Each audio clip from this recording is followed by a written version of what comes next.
Hello, ladies, gentlemen, and everyone in between. How the heck are ya?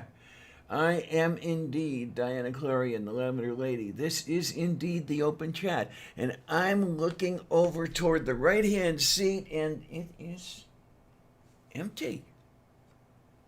I'm here all by myself. I don't know. What am I doing wrong? I got the right day. Did I lose my calendar? Shadow Kitty, hi honey, how you doing? Yay! Yeah, yeah. It looks like we're gonna be solo for a little bit here until Kate shows up, if she shows up, and if she doesn't show up, I will cry.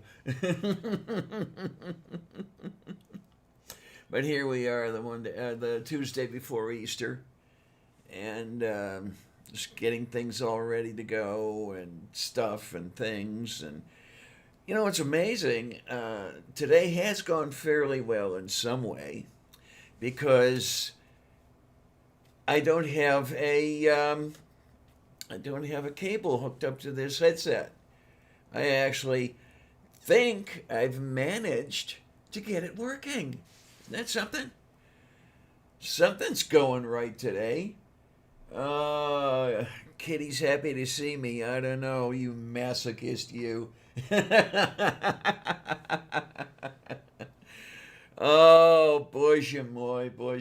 Yeah, I can imagine that this is going to be a busy week for some people because I don't know how many of my audience are forced into any religious observances at all, or if anybody maintains anything secular. This, I think, is going to be the first year that I don't maintain anything secular. I don't know. It's just not up to it. Because, well, especially with the kidney disease taking things out of me and everything else like that. Just let it do whatever I can, and whatever I can't do, I don't do. It's just the way it works. Hey, Purple, how you doing, honey? Yay! Hey, six? What's six, honey? I don't know what's going on here. Hang on. I'm in a good mood today. A rare good mood for the Lavender Lady anymore, let me tell you. Scheiße, zu viel Scheiße. Es ist scheißvoll. That's what it is, yeah. If you feel like it, there we go. If you feel like it, check your Twitter mailbox, would you? And yeah, we could have a little bit of stuff going on here and things and see what else we've got going. Mm-hmm. Oh my, oh my, oh my. I still haven't colored my hair. I think you've noticed that already. Yes, I have to do that. I have to do that. I'll do that. Well, it's one of those temporary things anyway, so maybe Friday I'll do it for the Friday show and then do it for the Sunday show. Because no sooner do I put it in, it'll come out. It's just that colored chalk stuff. But I'll tell you what, if I happen to like it. Oh, okay, there you go. It's almost always 6 or 42, yeah. Scheisse. I know where I was. Colleen, hi, dear. How you doing? Yay! This is gonna be one of those good days. I'm gonna like every minute of it. Oh shit! Oh my! Oh my! Oh my! Oh my! But yeah, no, I have some stuff going on, and I could actually walk through the Lavender Studio right now. It's amazing. I haven't been able to do that for a while. Yeah, I can't wait either. I want to see if it works out well because if I like it, I'll go ahead and make it, reasonably permanent or whatever. Um, I am afraid I'm going to hate it. And the reason I'm not going right ahead with a permanent dye is, in case I don't like it, it would take forever to grow out. And my hair is growing really, really slowly now. Slowed down like crazy. I don't know if it's age or if it's HRT or if my hair just hates me. But um, my hair has grown. Let's see. Here's where we are right now. So it's hanging down to my nipple here. Um, from just about my jaw down here. That has been since 2009. That's when I got the last haircut. Hey, Purple Sweetness, how you doing? Yay! There you go. I'm actually amazed over here. I've got this headset working. I think I shouldn't say anything because if I say anything, I'll jinx it. I know, but we're going to see what happens. Either that, or this would be horrible. Maybe this system is working now because Kate's not here. maybe it hates her. I don't know. What you up to?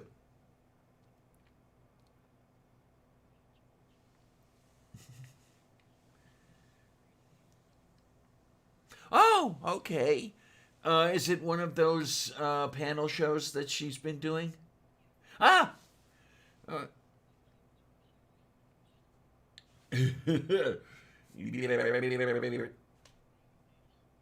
oh my, oh my, oh my. I don't know. That's the thing. The the whole crusading thing and the whole thing. Were a pagan to do that at various schools, etc., etc. They'd be getting shit all over the place.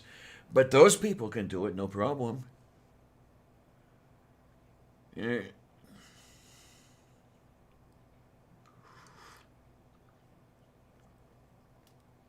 Yes, I have. Mm-hmm.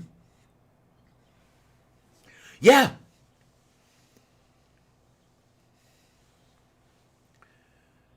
Uh huh. Yeah. And I'm trying to remember if it was Owen himself who said this, or if someone else was saying it on another program I was listening to. It was somebody said, "Don't these people understand that what goes left also goes right?"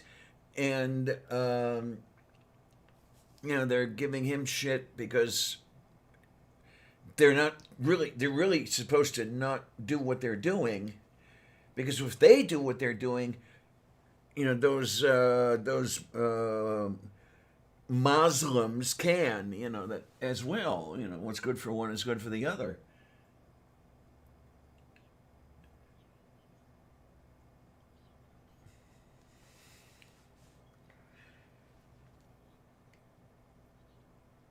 Yeah, absolutely.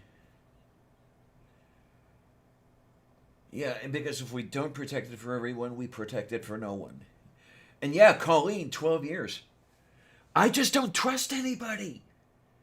I don't trust anybody anywhere near my hair with a pair of scissors. Not after the last time. Oh, Shitsky. Anyway, but my understanding, unless he's changed his mind, but I don't think he has, is that he wants to be out of West Virginia as soon as possible.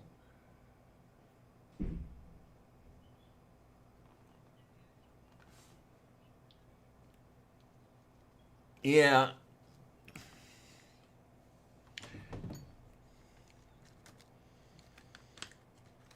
Yes. Mm-hmm. Yeah, that was the last thing I saw from him.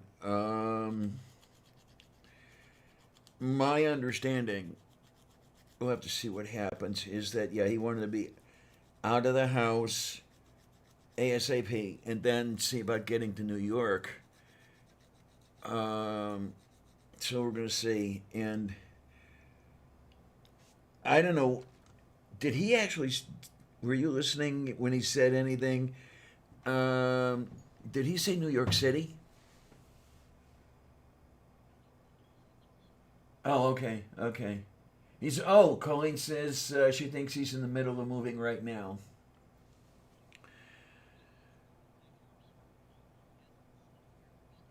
Well, of course he wouldn't. I don't blame him. Oh, my, yeah, because,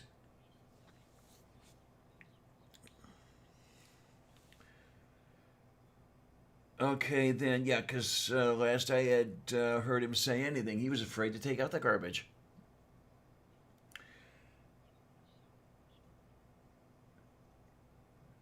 Um,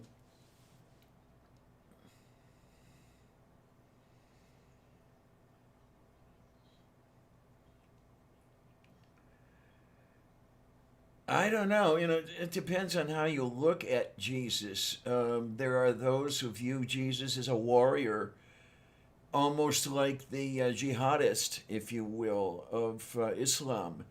Destroy the infidels. These people are nuts, but yeah, they are out there.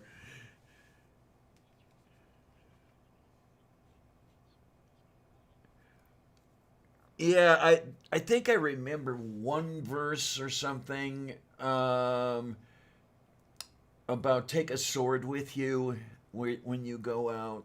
But I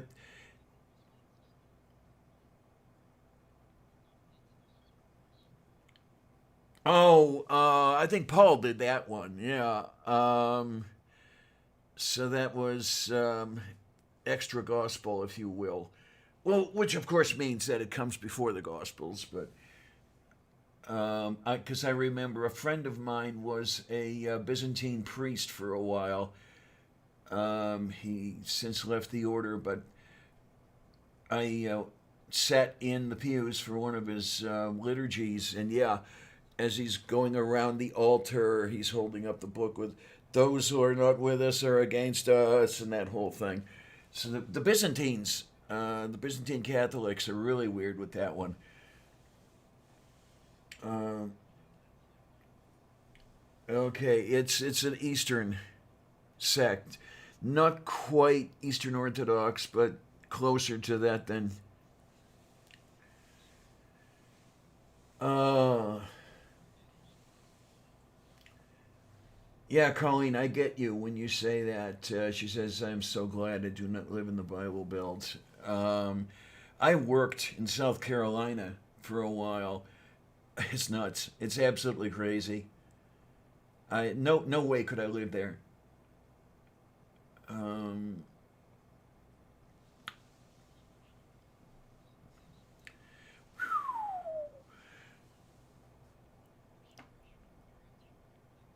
have you seen anything on whether the legislation has gone to the governor's desk in Arkansas yet? Okay, because I haven't looked in the last day. I know that there were people doing a telephone campaign, as they would say, ring the governor's phone off the hook. My thing is,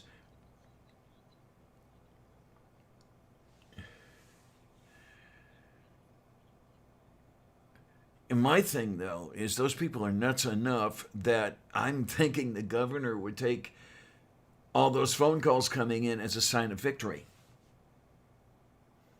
But I don't know. It's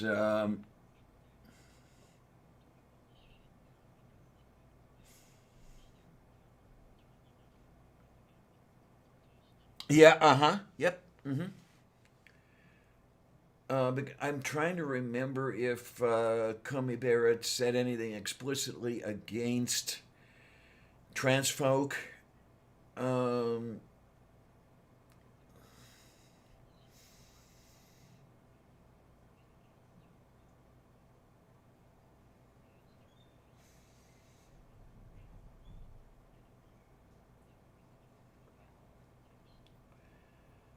Yeah, and actually, I would give the W appointed judge more credit than the two Trump appointed judges.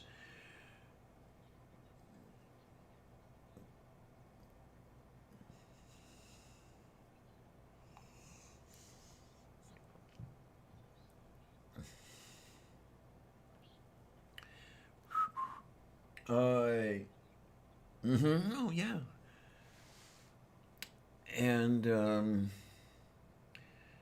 I don't know if anybody could determine whether or not things would get serious enough that they would actually considering impeaching justices who held these opinions, because they are clearly um, interfere. They would interfere with administration of justice.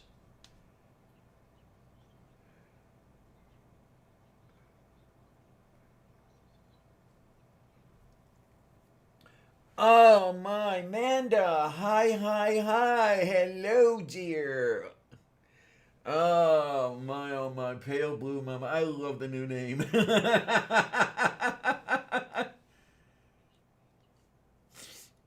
I take it it's a Sagan reference.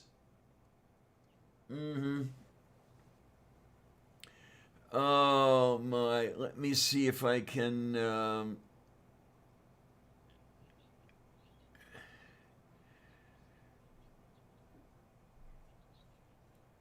Oh yay! This is a good thing. I like that.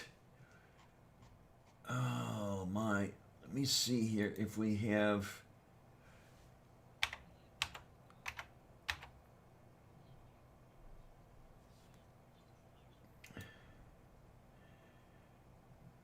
Oh my!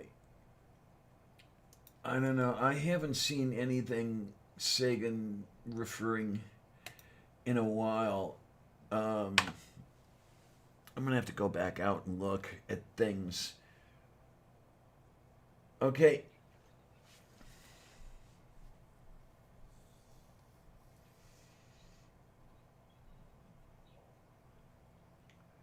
I know of at least a couple. I know he wrote Broca's Brain. He wrote. Mm-hmm.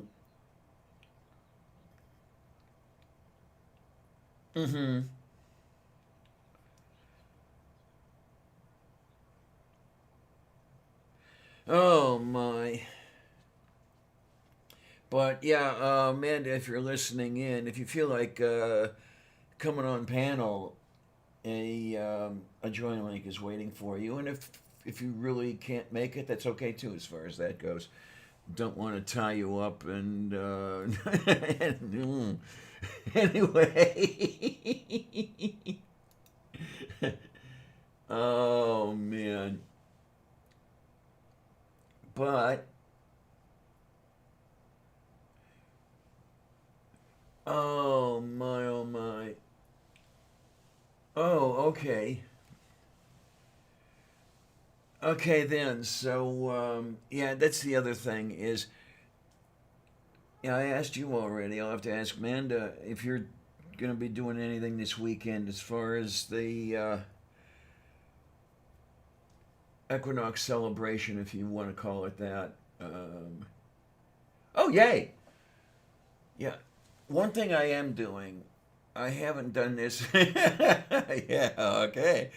Uh, I haven't colored eggs in a while, so I figure I'm going to do it this time, with the multicolors and everything. And not just the onion skins. I mean, I love the onion skins.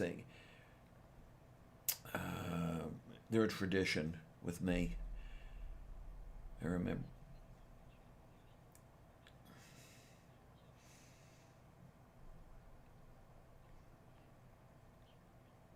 Ah, yes, absolutely it is. If I remember correctly, it's more a little of everything than even the winter holiday, isn't it? It's a sort of a mishmash. But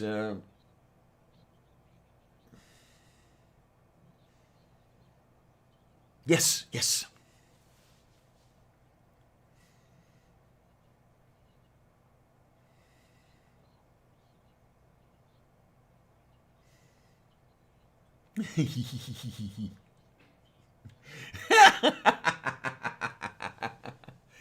Yeah, and I guess that's well, it's not so much. Yeah, well, Mary is more the May. Somehow they got that put together, but yeah, that's where you get the Virgin Mother and everything too in there. And I guess they'd have to, emphasize, the Madonna's virginity at this time of. And, oh, that's the really. Yeah, that's the really weird one. Is it's right in the scriptures and everything, with Jesus had a brother at the very least, and I think there may be a passage or two that describe multiple siblings. Yet, the Catholics decided that Mary was ever virgin. Go figure that one out.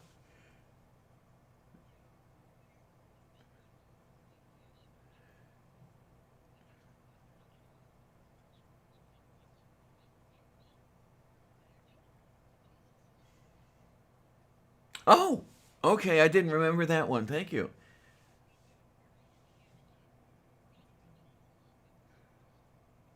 Ah.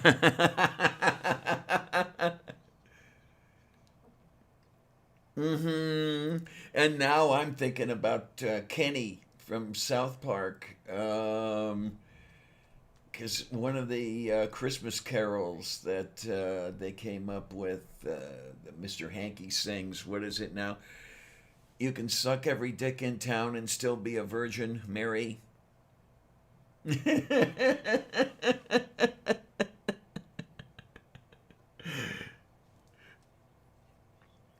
Yes, YouTube, I did say that. There goes. I won't be monetized until 2043. Yeah. Oh, I haven't even hit 600 people yet, and it's okay. I mean, um, okay. One thing I saw a couple days ago, though, which was really, really nice. I appreciated this very much. Let's see if we can find the reference here so I can quote it. Somebody had complimented the Sunday show. I think it was the Sunday show, or maybe it was the Tuesday show before that. But let's see, YouTube Studio. Here we go. Come on, you. Come on, comments, commentar. Let's see here. Published, held for review. I don't see it. Darn it.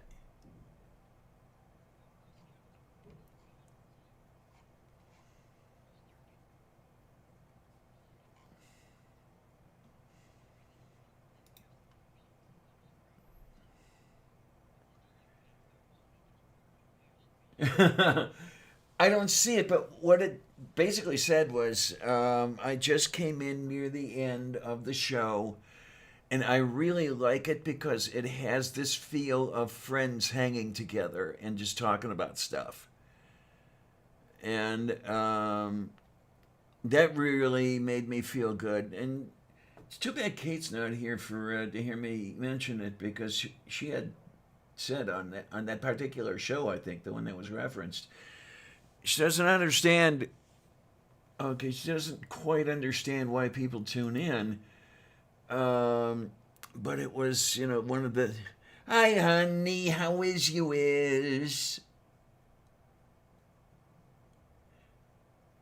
oh, getting there. You're very, very quiet, hon. Oh, there you go. There you go. Yep. Yeah, many much better.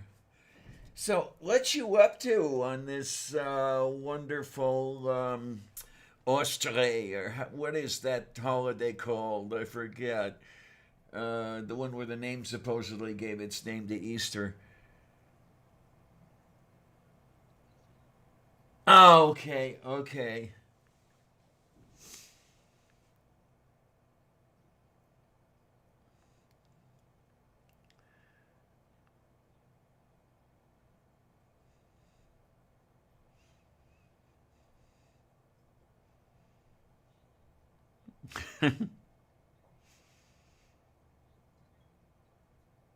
Ooh.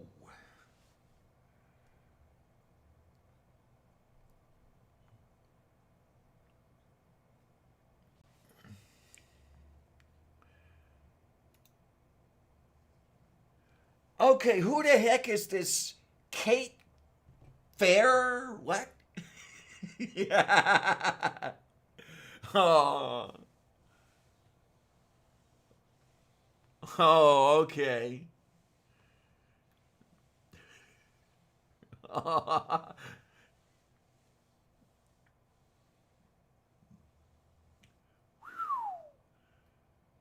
Wow.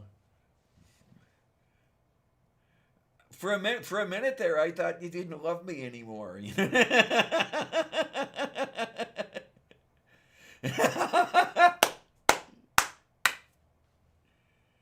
Oh well, okay. Let's hash out dirty laundry.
Uh huh.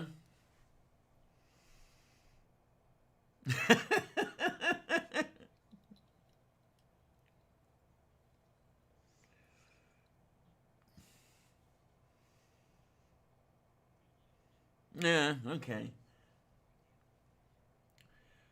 Hey, but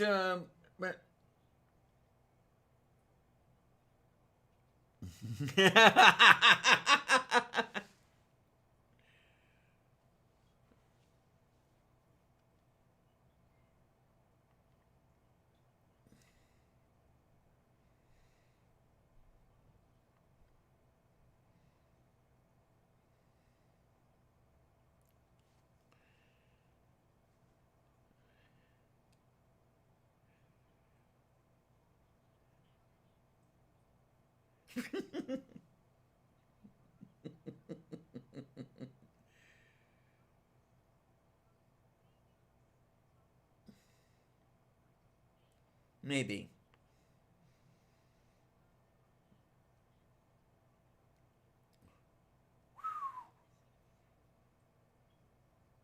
Mm-hmm. Mm-hmm.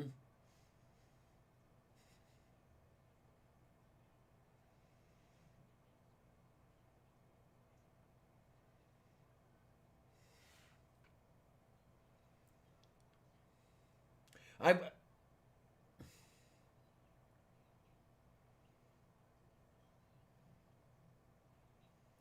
if that.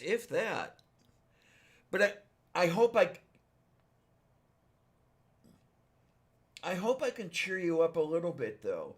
I don't know if you heard me speaking of this just before you came on. I got a comment a couple of days ago from a new person who had said that he really, really liked the format that we have. It was like friends hanging together and just talking about stuff and having a conversation. And I immediately thought of you, when you had asked, why do even people tune in and everything else. it seems like we are doing something good. So you could smile at your contribution to that, because this would not be this without you. Okay, don't get me wrong. No, really and truly, I'm not giving you shit. No.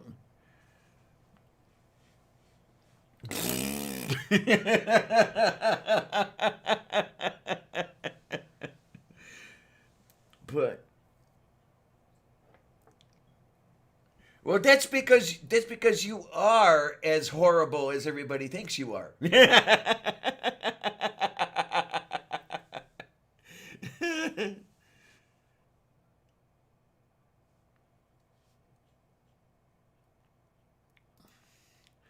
Yay! Uh huh.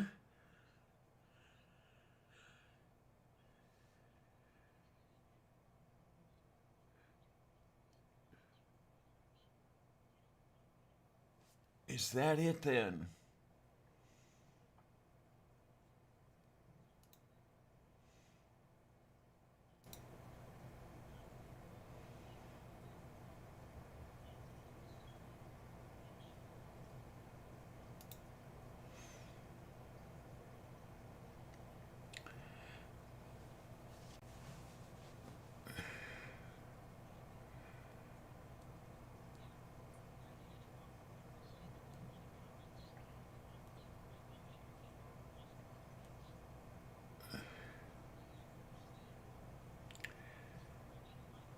Okay, then, because this is not the only time this has happened to me. So if it's happening to everybody, then something is rotten in the state of Denmark. One of those deals. And it would be nice if they pick that up and fix it, because so many times I've seen in the announcements on the upper right hand corner, you have that little bell up there, and it says, "Okay, you got some comments waiting for you." I'll see them there, and I'll read them, and I'll even answer them. But when I go back to the comment section in the YouTube studio, it ain't there, kids. It's like, wait a minute. I don't know.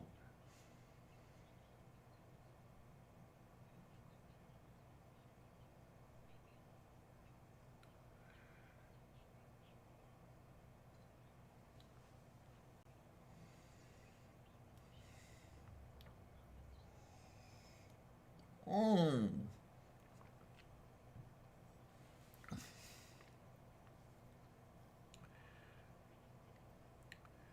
I don't know.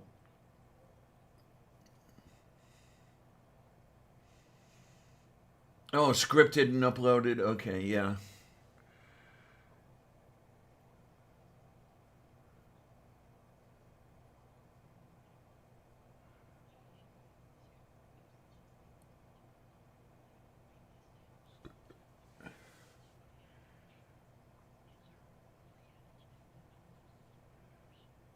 Oh, okay, okay.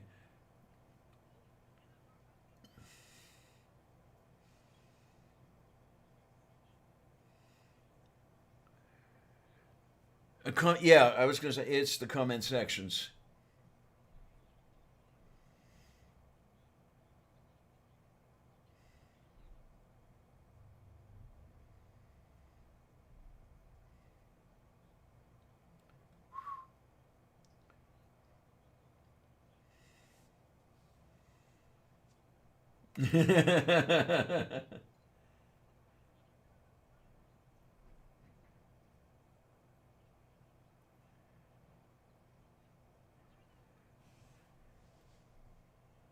that I vaguely remember something about it associated with SNL, right?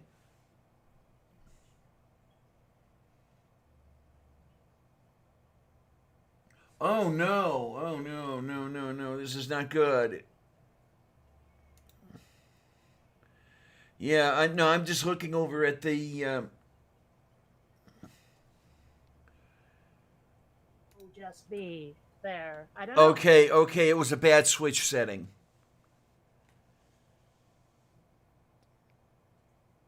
Was it? Yeah, And I I just my VU meter was not moving, and then I looked at the switch panel, and it was, oh, I didn't switch the switch. You guys okay. should hear us all. Oh, I am so sorry, guys, because I had started out with it set to me alone because I thought I was going to be doing the show by myself, and then I forgot to switch it, switch it back to open. Well, is there some problem with leaving it open for everybody even when no one's here? Um, as I think about it, not really. I should, yeah, I really should have just left it on camera one plus camera two. But no, Hmm. I had set it just to plain old camera two, because as I say, I thought I was going to be the only one here, and Okay. Okay, so now apparently the I'm quiet. Kate, put the link in the chat. So if you yeah, the main problem here that with this is it's a certain lavender problem. Yeah. Uh, Okay, well, let's see. now I get the impression that nobody heard the part where I was saying how much I don't want to be dogpiled by fucking Twitter. But all right. I think they may have missed that. Yeah, damn it. You say it again if you want to. Nah, the moment's lost, and there's a lot of context we'd have to set up again. So whatever. people are assholes, don't be assholes. There you Yeah, and also get context before you decide to blast someone for something they're not fucking saying. go. Yeah. I'll recap this much. I am not an anti-masker. I was saying at some point in the future, when the disease is pretty much contained, we might consider not wearing masks anymore, that they don't have to be forever. And apparently that got missed by a whole bunch of the internet. They said, oh, wow, look at this anti-masker, wear your fucking mask. And I'm like, dude, we're talking about much way later in the future. And it's Yeah. just, and then everyone and their hamster had to start dumping on me, and I just felt hounded off of Twitter. Fuck you and fuck Twitter, all of you. Okay. So, yeah. Side chat saying they're still having trouble hearing. Yeah, they and say if they noticed I'm here. they say it's Can anybody hear me? quiet. That's cool if you can't, but like. I'm looking over here and trying to figure out. I used to know how to adjust the But yeah. volume of the various peoples, and Twitter is not any. Sorry. I don't know anymore. It's not the same thing that you used to do. I don't see a volume bar for the whatever it is you call it. What do you call that? The input level? Yeah, Audio level. the one for the meat screen. What I can do is I can let's try to kick this up a little bit. Hey kids, does this work any better? Give it enough time for the lag to process, and then we'll see what happens here. I turned up the slider on OBS. Yeah, sometimes all the stuff you have to go through to get shit out on the air Well, is crazy. But I'll be leaving in a few minutes, and then everything will be fine. Well, perps. Oh no. Rome's hamster is going to catch the Sharona from Kate. Okay. Oh, it is my Sharona. Yeah, huh? I was just thinking that. And Yeah. I've actually, like, in the last couple of weeks, you know how you like to have stuff on while you're working so you don't get Oh yeah. bored? At least Mhm. I do. I've been rewatching Monk, and there's that one character named Sharona. Mhm. And so that name has been on my mind for like a week or two. Well, then again, Sharona, Oh. by the way, it's her after season 2, so I you know. was like far better than her replacement. So. Hi, Well, Von that's the Rick, thing is I've always honey. kind of liked Trailer Howard. I think she's great, and I thought she did rather well on the show. It's just, yeah, Sharona will always be the right one. You know what I Yeah. mean? Yeah. Yeah. Nothing against her the later one, but it just Sharona was. She had character and pizzazz and Yeah. yeah. So Yeah. it's been a while since I watched that. I'm rewatching Orphan Black right now with a friend of mine, so that's a lot of Don't know that fun. one. What's it about? Clones. There Oh. is this girl. Like the setup is eventually the pilots is this girl. She's in her I think late 20s.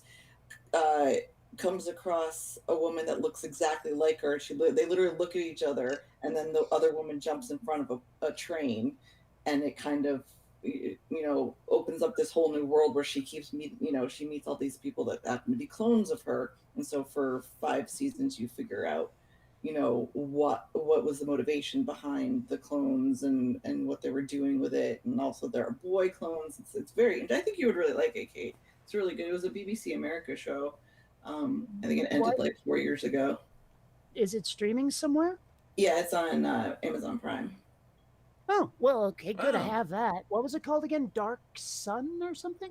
Orphan Black? Close? Orphan Black. Okay, I don't know. I guess black and dark got mixed up in my head. I don't know, whatever. It's cool. I'm going to claim that I just woke up. Okay. See, I usually just blame the weed, so. Oh, Which I'm yeah. really out of.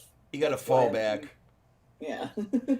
I forget. Is it actually legal in Georgia? I cannot Oh, no. remember. No. In fact, I just like it took when I first moved here, because the reason I smoke is because I have really bad chronic pain. Most people That's what I thought. Yeah.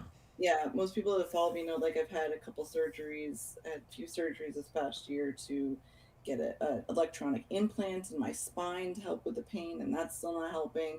I've Oh, been taking Jesus pain meds Christ. for 20 years. Yeah, they're not really helping anymore. No, no, no, so- no. You can't have problems for 20 years. You're not that old. I just had a somewhat significant birthday like a week and a half ago, which Oh, is oh, another it was but- that one. Oh, okay. Oh, it was that one. You get to leave the 3 behind, huh? Yes, I did. It was very impressive. I didn't think it was gonna bother me, honestly, up until like a week and a half beforehand, and my son mentioned it to me, and I just like my stomach just dropped. I started fucking panicking. So Yeah, what is it about that number? I don't know. Even I don't know. Know what it is though. Actually, because men, they get like more attractive and dignified with age, and women become invisible. we get older. Yeah, that's what And happens. You know what? I will fucking die on this hill. Do not describe a woman as handsome. Oh my. That I can be hate taken that as an word. insult. That Yeah. is like about, no matter how well intentioned you are, saying handsome just conjures up these images of someone who is deeply unattractive but not ugly. That for a woman, yes. And absolutely. Yeah. as well, I mean, one really shouldn't care that much, but it does conjure up spinster as well. Well, yeah. Mhm. But Yeah. well, or possibly dowager. Oh, okay, yeah. I don't know, You but know, Dowager makes me think of Maggie Smith, though, and she fucking Of rocks. what? Maggie Of what? Smith, Don't. Oh, Maggie Smith. Okay. yes. Sorry, yes. I was hearing something else entirely. Yeah, Um, see, I don't yeah. get that image, but Well, that's just my thought process. I don't see it the same way other people do. I get the mental image of the stern governess. You know, with Uh-huh, the, yeah. the like jaw high dress collar thingy with the brooch and all of those. You know what I mean? Yeah. Exactly. Yes, I know exactly what you're Yeah, well, saying. that's, I get why you don't like the term if that's your association with it. It's just I don't have the same associations. Well, it also has some vaguely masculine connotations as well. Yeah. It's usually applied to men, so you apply it to a woman, Yeah. and it might feel a little ishy unless you're trans. Well, no, What? even Especially then, I don't know. If someone were to call me handsome, we'll be, wait a minute, Well, I meant trans in the other direction, to be honest. No, okay, fine. Yeah. No, Diana, you're gorgeous, and I tell you every time. Oh, I see you, please. you know it. Oh, I look into a mirror and an old man stares back at me. Not even a little.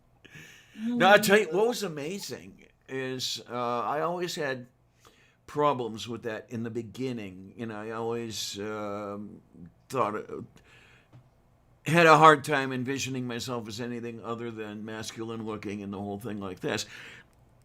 You know how city buses are laid out. You have the door in the middle, and then you have the plexiglass sheet and the seat right behind the plexiglass by the door. That's my favorite seat on the bus. So I was going somewhere, I forget, and I'm sitting in that seat with the plexiglass right in front of me, and I see in the glass a reflection. And she's kind of cute, really, but God damn it, that's me. See, I thought you were gonna go another way with that. So that was the first time I realized that, I could look fairly decent then. Yeah, I mean, this is some years ago already, but it surprised the shit out of me. Really Yeah, did. Diana, if you can make it, I would like to have you on my show tomorrow at noon. Oh, Yeah, okay. I I'll know try to you write don't- that you don't down. you don't check your Twitter things very much, but I just know. that tomorrow's Trans Visibility Day, so I wanted to do a program for that. Okay, fine. What time did you say? Ooh. Noon? Well, it's noon Central Time, so you're an hour ahead. Yeah, okay. So 1,300 hours. Yeah, we can do this. We can do this. I'm not waiting for a phone call or anything. I got that phone call today. Yay. Well, boo. Phone call. Which phone call would this be? I do have an appointment with a nephrologist. It is in May, but it is an appointment. So maybe I can know a little bit more than I currently know in about a month, as far as progress of my disease and everything else. So yeah, that's. I didn't know if I was going to get a call today or not, but near the end of the workday, I got a call, and it was, oh yeah, at least I got that out of the way. Okay, I do have to hop out now. No. What are you, Peter Rabbit? What? Only for this week. Okay, well, it's great having No, you but, here. yeah, Granny's expecting me at 7, so I've got to get going. Okay, great Always having you good to here, see you honey. first. Say hi to everyone for us. Yeah, catch Yay. you like the plague. Don't get run over. Yeah, if you're still on later on, might come back Hey, in a you couple know, hours if you're still here. these shows we're going to be on Thursday. Probably. Yeah, sometimes, but last week you wrapped one up after only like 3.5 hours. Well, on Sunday, my head was just not in it. I was distracted all over the place and kind of tired, so we ended Yeah, it early. I think Okay, we yeah, still that managed must to have been pull it, out 'cause- 3.5 hours or something. Well, I was figuring that I'd hop in when I got back, and when I got back, you were already off. So anyway, I'll Well, catch you I mean, later. I'm Take care, always off. honey. Bye-bye. Okay, so Yeah. I So, forgot well, to something that Diana was saying there is like it's not the same, obviously, but you know how I rollerblade naked in parades from time to time. Oh, I wouldn't know would- anything about that. Right. Well, would you believe that back in high school, I tended to wear like extraordinarily baggy pants and cover myself up with a pullover hoodie? Yeah, I can believe that. I really can. Yeah. It's like I don't know, felt the need to hide myself for some reason. Yeah, it's I don't think it's gone that drastic with me, but my taste in dress has changed. And well, of course, you don't have the whole transition thing going on either. But when I transitioned, all of a sudden, I didn't mind shorts. I hated them when I was, trying to do the guy thing, but I did not mind them at all. As me, as a girl out there. So I don't know exactly what the difference was, but it was definitely there. All So, right. okay, ignore the bimbo. Now, you look at the one on the right, Uh-huh. make her hair unbelievably shittier, and that's a lot closer to how I was in high school. Okay then. Okay. Yeah. back then too, though. I mean, to be But, honest, everything was was baggy and kind of big back then. As I remember in the '90s, growing up, that's what we did. So Yeah, but I had a lot of God. reasons to do it, I guess. It's just most of them were stupidly emotional instead of rational. hmm I'll tell Let's you. put it this way: for a very long time, I had a bad self-image, and even now, it's not perfect. But then again, I may be overcompensating a little, but I do rollerblade naked in parades, so Hey, nothing wrong with that. I mean, yeah. pretty nice view. What the hell? But Short. I hear you, Mama, when you say growing up in the '90s, and I'm sitting there, growing up in the '90s. I was in my fucking 40s at the time. Well, I mean, I graduated high school in 1993, for whatever that's worth. I was 12. Oy vey. I graduated in 1974, for whatever that's worth. Yeah, see, I wasn't born until the ascent of 75, so Mm. Doesn't matter ages. Doesn't matter. Doesn't matter. And I feel bad for saying I feel old now. Thanks a lot, guys, for making me laugh. no, I don't know. It's kind of Uh, funny. Like, I've got all these friends who have kids now, and they're all responsible and shit. And I'm like, I, I never wanted to grow up ever. And I'm still a kid at heart. Probably always will be. Someone handed me a ticket to Never Never Land. Their hand would come off at the wrist as I took it from them. If it makes you feel any better, Kate, I am a single mom of a 17-year-old who's never had a father. Well, he had a stepfather for a little bit, but yeah, I'm nowhere near responsible. So you don't have to be Oh, a parent, wow. I guess.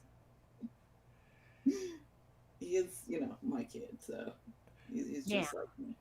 And I don't know. I sometimes think about how that stuff works, and Sorry, wait, um, rewind. Define that stuff for me, please. yeah, the whole growing up thing. Ah, And I sometimes wonder, is there a bad side to it, where I mean, one does eventually have to accept some sort of responsibility, right, or no? I mean, well, what is your actual opinion of this? I'm um, confused when it comes to growing up. okay.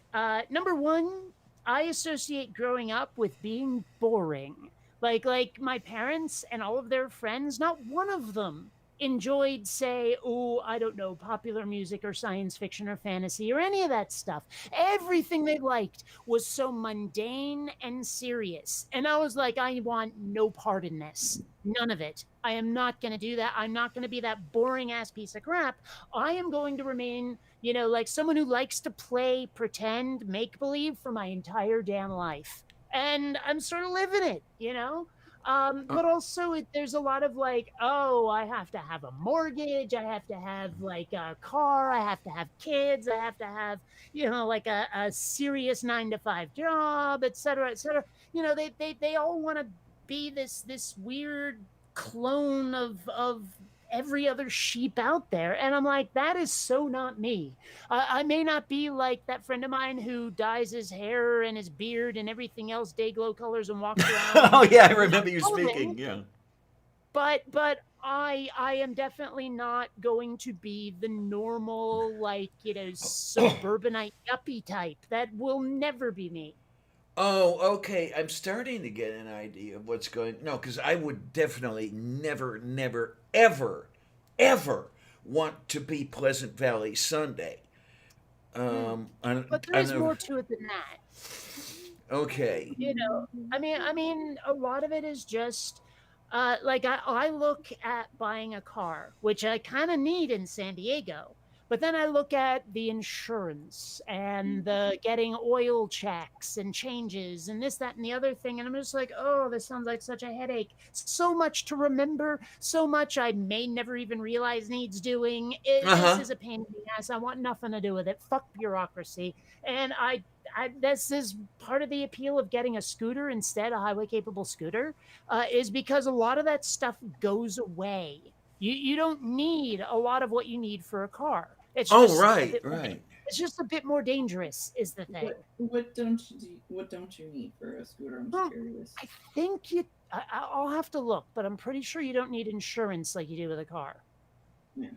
I don't Oil know. changes way less frequent. Well, you could do I don't your think you need own. to get, I don't think you need to get it inspected or any of that stuff. It's like so much less hassle, so much less commitment.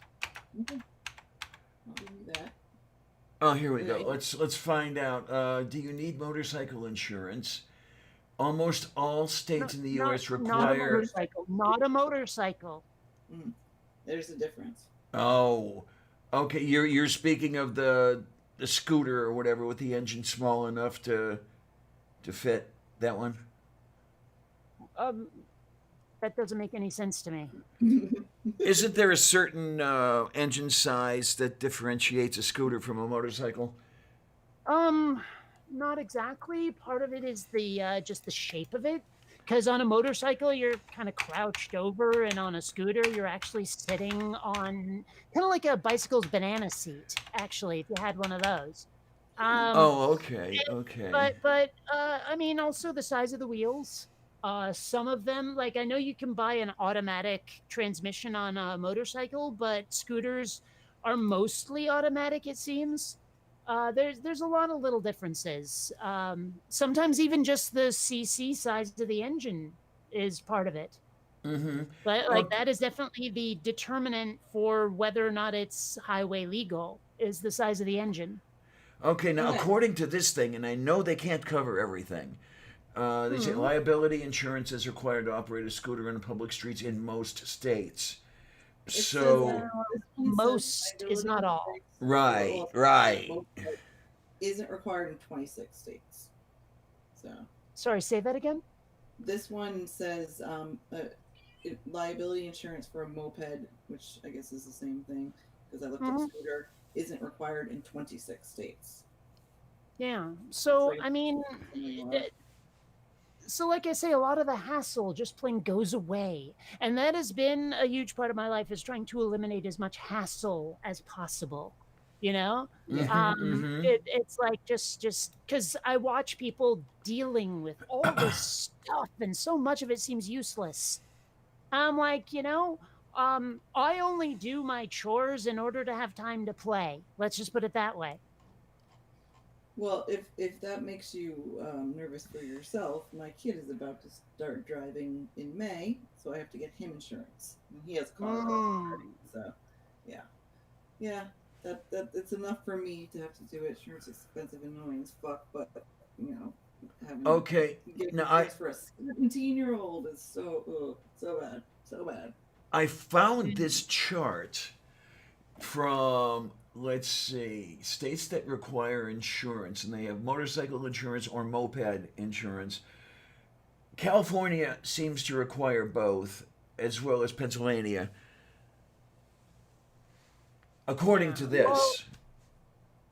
Well, Not when I Georgia. took the motorcycle safety course, they made it pretty clear I didn't need the insurance. Oh, okay, fine. Okay. Yeah. I And mean, I would- maybe I misunderstood, but they certainly seem to be saying that. I'd go with what you heard them say over what's written over here, because this is either out of date or compiled by somebody who's totally incompetent. Anything like that, no problem. Well, if I Um, do end up getting my motorcycle license, I will be sure to ask them at the DMV. Would be a good idea. Yeah. Yeah. You don't I have to get- thought. I have thought of getting either a motorcycle or a moped. Problem is, okay, this is Pennsylvania, so you don't have 12 months of driving a motorcycle or a moped here, because the snow can get a little weird. And the other I thing wouldn't is, Do not drive one of those fuckers in the snow. Do no, not. do not do that. And then where do Yeah. I keep it when I'm not driving it? That's the other thing. I can't hitch it to a post outside. Really. Well, you don't have to hitch it to a post. I'll tell you this much: the scooters that I've looked at, They have this thing where you turn the handlebars all the way to the left, then take the key out, and now it's locked in that position so no one can drive it away. Ooh, that's Oh, pretty cool. that's nice. That's nice. And then there's the other one too. I mean, which has happened to me with the bicycle, is people will take parts from it or do other things just to fuck you up. Well, that's another thing is I talked to the people at the motorcycle safety course, and they said, here's the thing. Most people, when they steal cars or motorcycles or anything, they're not doing it so that they can resell it. They're doing it so someone can take it apart and sell the parts, Yeah. right? Uh-huh. And apparently, scooters, mopeds, whatever, are just plain not worth it. They like the parts don't sell or they're not worth enough or whatever, so people don't bother. Oh, Now okay, okay. that's here. The way you describe Pittsburgh or whatever, it sounds awful, and like people might do things just to fuck you up, like you said. But here, at least, you don't have to worry. No one's gonna pick up your scooter, put it on the back of a truck, and drive away with it. It's just not gonna happen. Yeah, because for example, I've had people take my lights from my bicycle. Leave the bicycle there, just take the lights, and now I can't go back home in the dark. One of these deals. What are they gonna do with a light minus the bracket? But that's what they do, and I'm reasonably sure it's kids, but I've had the thought occasionally of rigging the bike, but then I'm held criminally liable when the bomb goes off and takes them out. Oh, that kind of rigging. I don't know. I was picturing some sort of device that would like I don't know blow out the back tire or something, or make the chain fall off of itself. You know what I mean? Well, that wouldn't help because they just leave the bike there and they take the headlight and away you go. It's like assholes. $30 headlight. Just buy. Well, buy a $3 one then. I'm sure they exist. Oh man, I wasn't able to find and one to replace it it, doesn't but shock me that there are people out there who just like fuck shit up for the fun of it, for the hell of it. I mean, uh I huh. grew up in a neighborhood, like until it became wall to wall yuppies, it was wall to wall rednecks, and some of them were very, let's just say, criminal. Uh huh. Okay. But like I remember the next door neighbors, they had like a million kids, most of them boys, oddly enough. There was like 6 boys and 1 girl. And those guys got into some of the biggest arguments that were fueled by Budweiser Oh and Jesus. kind of ended up with fists and cops, you know? And I Oh remember great. just sitting Yeah. in my bedroom hearing just this yelling outside, and I'd look and I'd be like, "Oh, that's them again." And these are the guys with like the Patrick Swayze in Point Break hair, walking around with their shirts off and acting like they're tough guys in the early '80s. You know what I mean? So it's like Oh my. they weren't exactly the most solid citizens. Let's just put it that way. Oh, thanks for the Twitter mention, Amanda. Thank you. I just noticed that. Of course. Only most of an hour ago, but I just don't. That's Oh right. my, oh my. That's funny, but Oh, um, interesting little point, Kate. Cross the fingers. I think I got the headset working. Oh, right on. Yay! Cause see, there's no cable. It takes more Mm. work to get the headset working than it does to start a broadcast. For fuck's sake. Well, you know what? When I was playing Pokemon Go, I had one of those Pokeball things where it was like Bluetooth to your phone, and you Oh could do a yeah, lot of stuff yeah, automatically. yeah. It would unpair itself every half hour like clockwork. What did it have a maximum pairing time? I honestly don't know, but if you look around the internet, you will find so many people bitching. So it's not just you. It's Oh, no, it's not just me. It's like built into the device or something. oh great. I like that. All right. Yeah. Oh my! Pokemon Go is not a thing anymore, is it? Sure, it is. Of course, Oh, it it is. is. Okay, because Oh I haven't yeah. I heard mean, very much mention of it. I never. Oh, did you mean a thing in general or a thing for me? Oh, a popularity, a general Oh, popularity okay. thing. Because I haven't played it in ages, but I'm still, for some reason, in a Facebook group for San Diego players, and they're just jabbering away about it. Oh, So okay. yeah, people Wolf still beef. play. Okay. Not that I was gonna play or anything. I mean, I can't get around the way a lot of other people can. You know, I mean, I've got feet and I've got Uber or a city Well, bus. You know, that's about it. well, the main reason I was playing it was just because after the brain surgery, my doctor said, "Do not do vigorous exercise." And I was like, "Well, what option do I have?" He said, "You could go for walks." I'm like, "I hate walking. Unless I have a destination, I don't want to just stroll about, you know." And then I found Pokemon Go, and I was like, "Oh, this is a reason to walk around." There you Okay, I'm on go. board. You know. Well, it's. I could just have seen your face, and he said, "Well, you could rollerblade." Except that was far more vigorous than he was willing to allow, especially since most rollerblading trips take hours and hours and hours. And he said if you're going to do anything even vaguely aerobic, 1 hour max. So I couldn't go rollerblading. Oh well. Got to keep your clothes on then. There you go. Yeah, well, there's that. They tend to frown on, going sky clad on Coronado. I'm not sure why. They're a bit touchy about it. Oh, that's amazing. Really, it is. I would have thought that Coronado would have been a place just to go in the altogether. I mean, I've actually seen Pittsburgh here in Pittsburgh. I've actually seen the occasional person walking around topless at the very least, and nobody Hmm. seemed to have a problem with it. Um, Well, I and have remember, thought this is about looking Pittsburgh. into I have thought about looking into clothing optional beaches, but as I understand it, they're mostly hookup spots for gay men. So fuck that. Uh huh. I mean, I don't know if other people are unwelcome, but it might just be a little uncomfortable. Like, I don't really want to be around people who are trying to hook up Yeah. at a Huh. naked beach. That just doesn't. No. Well, the other interesting thing, though, is that my understanding about naked beaches, clothing optional beaches, are the people you see there are by and large people you really don't want to see in that state. Well, perhaps. I don't know. I mean, maybe California is different. Oh, okay. Oh, okay. Well, So because at the everyone in California. California's well, everyone in California is trying to be one of the beautiful people. You know what I mean? Uh huh. I mean, that's Okay. mostly LA, but still. Oh my! I Plus, tell this is you. both a navy and a college town, so you're going to get a lot of fit people. Uh, and then you have a kitty. Yeah, But she wants to be fed. Ooh, speaking of kitties, my dad sent me a video of Sunday.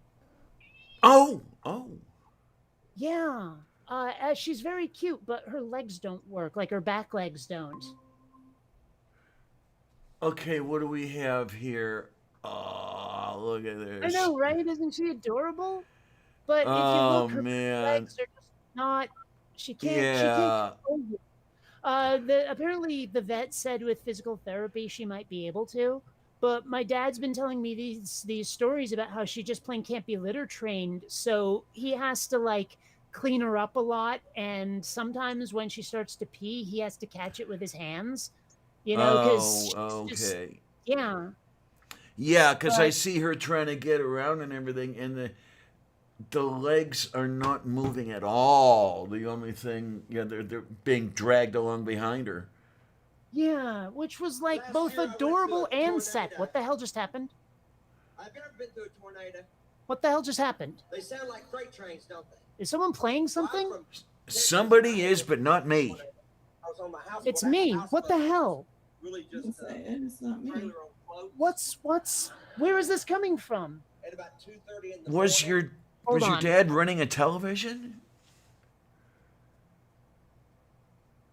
No, I think the next video was playing because it said, you know, or there was something that came up that said like next or whatever. So Okay. That's what happened. What When did I you tried to do? when I tried to close that video, it popped open another window, and it started playing the quote unquote next video, Oh, Lord. which was not anything I even remotely recognized. It was some like stand-up comedian from the South, I guess. I was going to say it sounded like something, Jeff Foxworthy worthy. Well, the guy kind of looked like an extra ugly Southern version of Patton Oswalt. Like the guy was not an Okay. attractive man, but the vibe was there.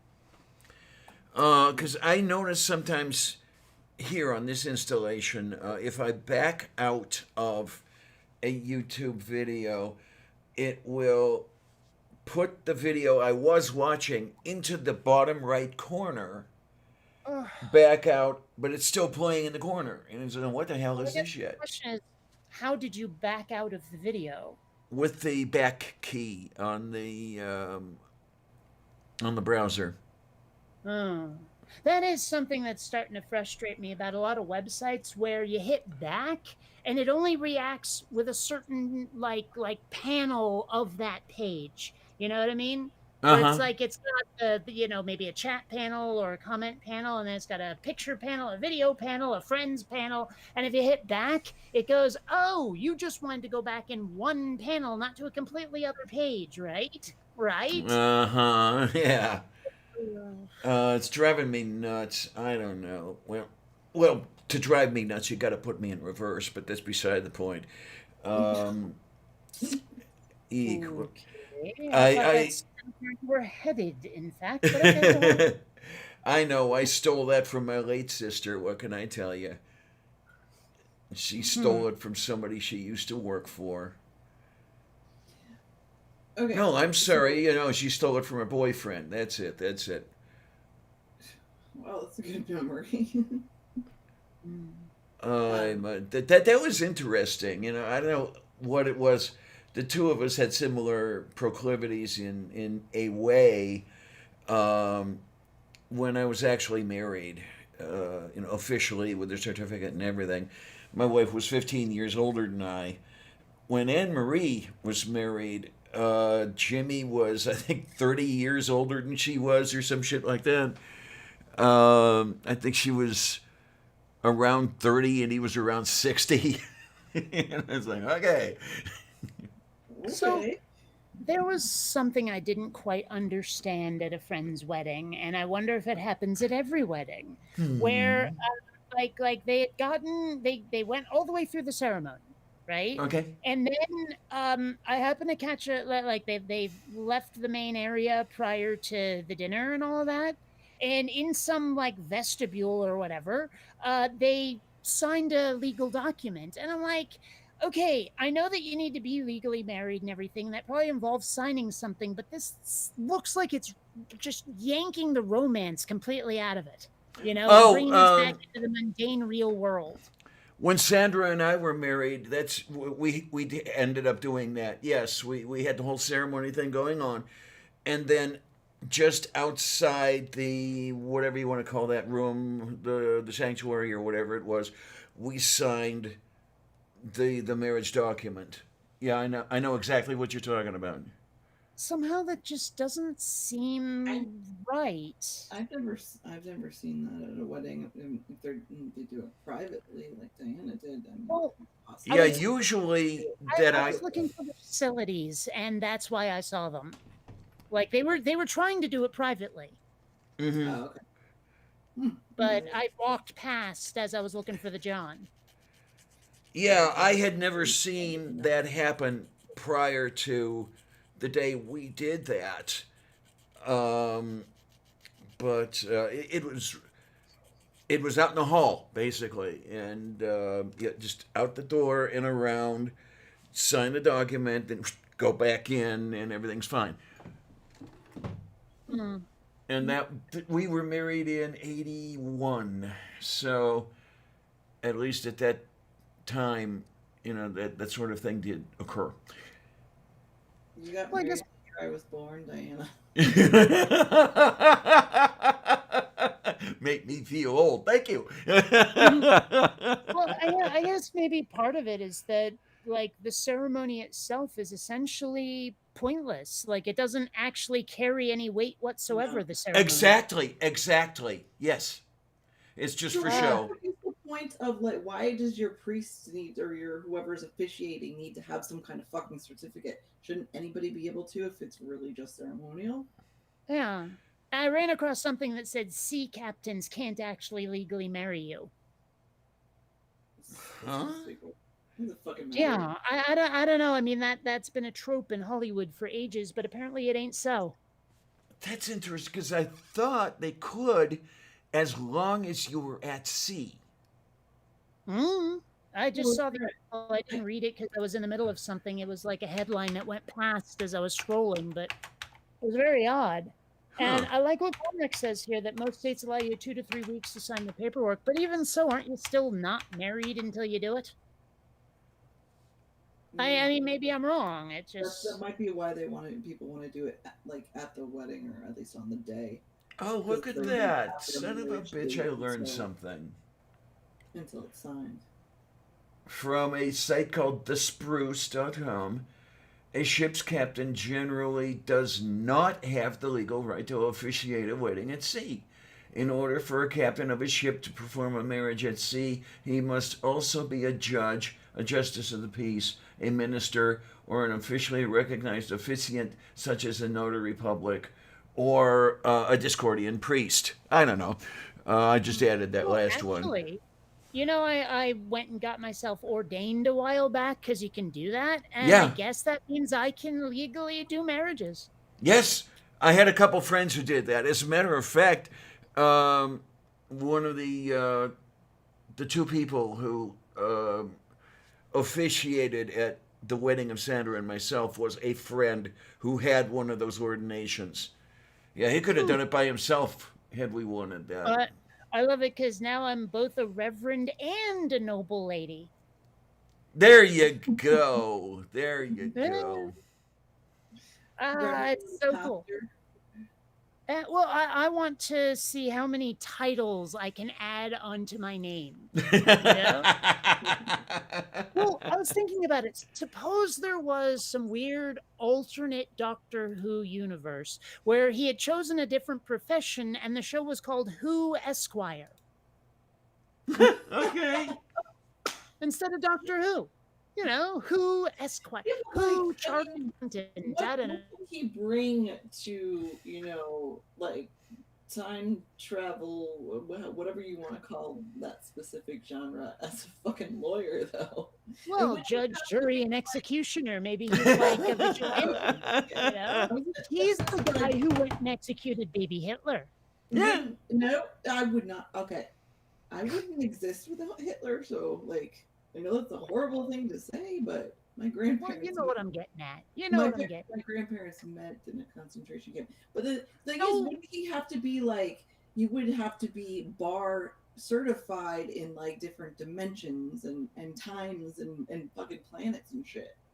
It is That's a kind of lot of weird work. that like if you're a lawyer in one state, you still have to pass the bar in another to be a lawyer Yeah. there. That is, Mhm. Yeah. I can't help feeling like the government overregulates sometimes. You know, There is my oldest friend in the world, we've known each other since we were 4, who actually just had a baby on my birthday, Evan Alexander. I love you. She's a lawyer in Connecticut, and the thing is that the laws, like, if it's different if it's federal because it's all the same, but the laws in each state differ, like, they're very wild. Significantly. Yeah, a lot. And that's really why. So there is a law in Connecticut that states that a pickle cannot be considered a pickle if it does not bounce. Just saying. what? Hey, Ox, how you doing, A honey? pickle has to bounce to be a pickle? Yep, This and it's is like new an on me. actual law. It's the weirdest law in Connecticut, but Weird. Okay. Now the one Well, a thing. lot of states have some fucked up laws, maybe it made sense back in 1873 or something, but they'll still have on the books like you cannot hitch a horse to a lamppost or something, or it's like on Sunday the 23rd of March, on years that end in 7, you have to do. I mean, I don't know. They have all these weird, just fucked up, Yeah. and like, don't get me started on blue laws.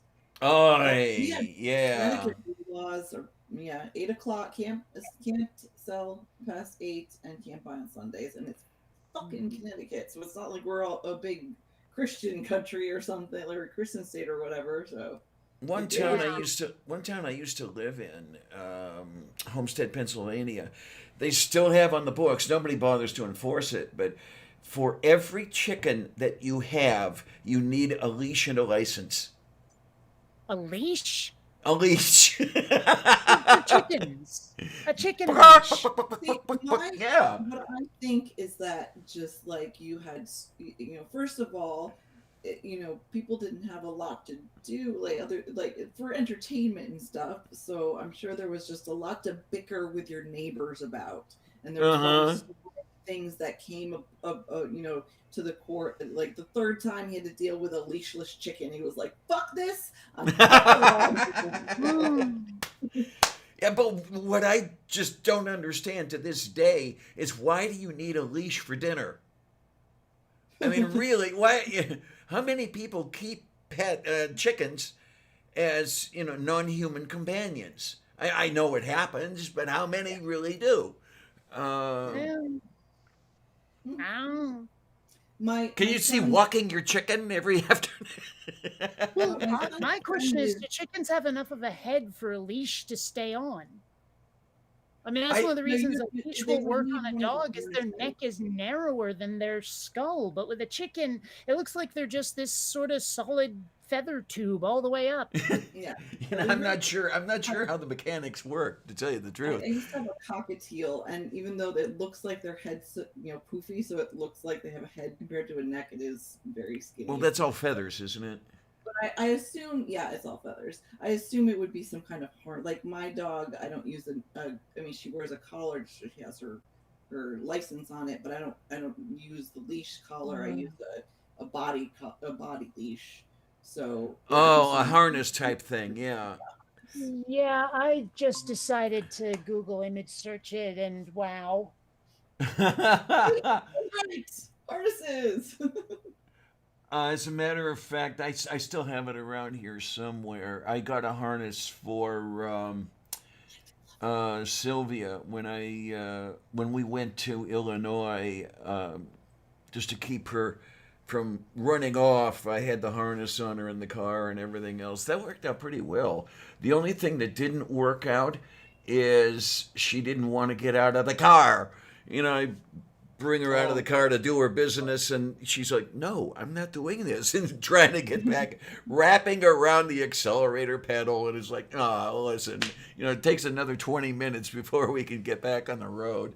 we used to have when Angel was like 5 or 6. We had a bunny, and I think we had a harness for him. But really, Mm. he was really fat and lazy. His name was Sugar because like I brought him home as this tiny, tiny, tiny little bunny. Okay, and like the second night I had him, I had this bowl of ice cream. He was white, and I had this bowl of ice cream with hot fudge in it, and he literally just face first into it. Couldn't get enough of anything made of sugar, so that's why we call him Sugar.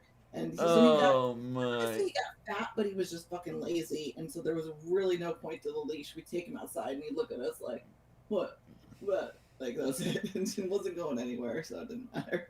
Well, Uh, Sunday got her name because her coloring looks just like a very specific Sunday from Friendlies. And mm. I showed the picture to my parents, and I said, "Her name is Sunday. You're naming her Sunday." And they were like, "Yeah, we're naming her Sunday." Oh, was it the peanut butter? One of the peanut butter ones. Mm. Shit. The I'm pretty sure yeah, it's the peanut butter. caramel, the one I'm thinking of, but Oh, okay, because I think the colors look really similar to peanut butter. I miss although Friends. actually, I miss it. you might be right. It might be that Reese's Pieces Sunday of theirs. Yeah. 'cause Hi, it's got Vagrant the Sam. It's got the yellow and the Sam is here. Hi, Sam. The yellow and the white and the brown. So that's what I thought. But Hmm. yeah, I grew up with Friendlies with Connecticut, another New England. So I miss it. Yeah, well, I mean, we had one not too terribly far from where I grew up, and I would get that Conehead Sunday all the time. You remember those? Yes. Yes. Yeah.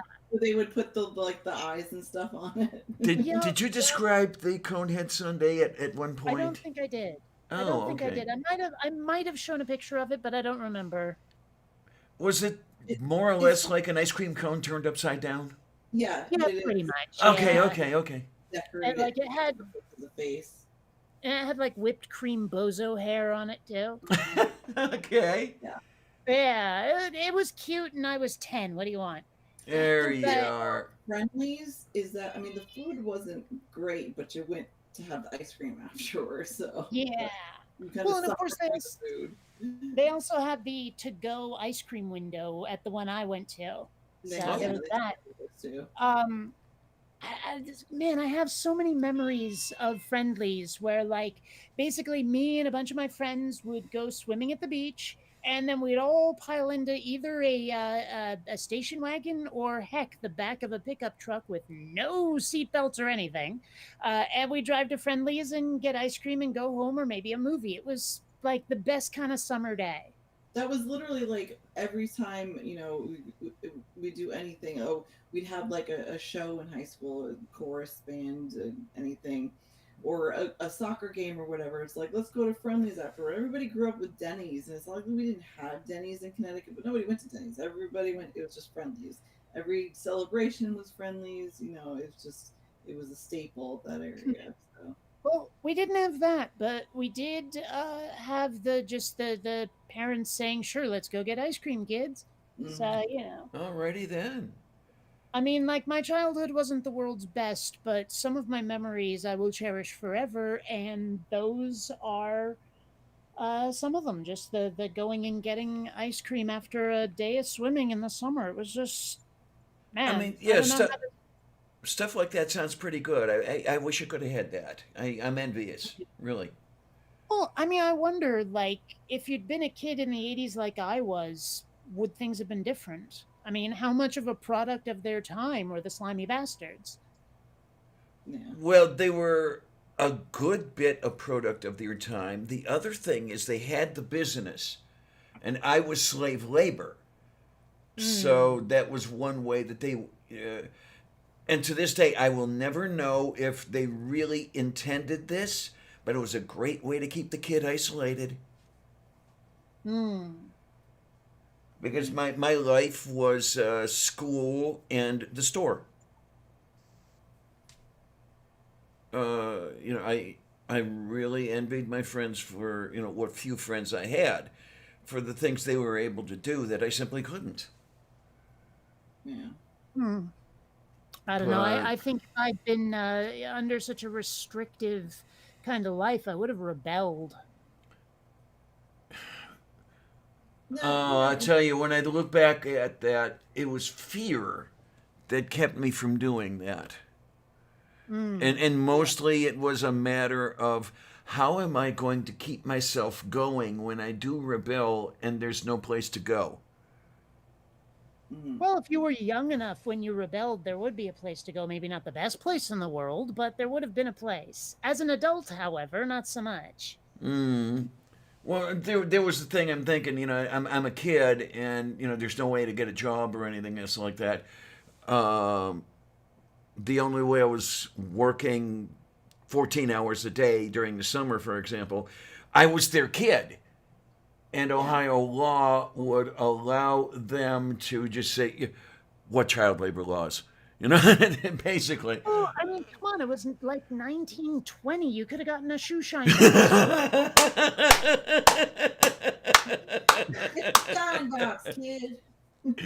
Pardon me, boy. Oh, I know I'm gonna get myself into trouble for that one. I'm like, I know that's such a staple of period movies and stuff. The kid with the shoe shine box, but I'm mostly picturing Joe Pesci in Goodfellas, where he ends up killing that one dude. Yeah. You know, That's the Yeah. get your shoe shine box. Or get your shine box. Yeah, that was good.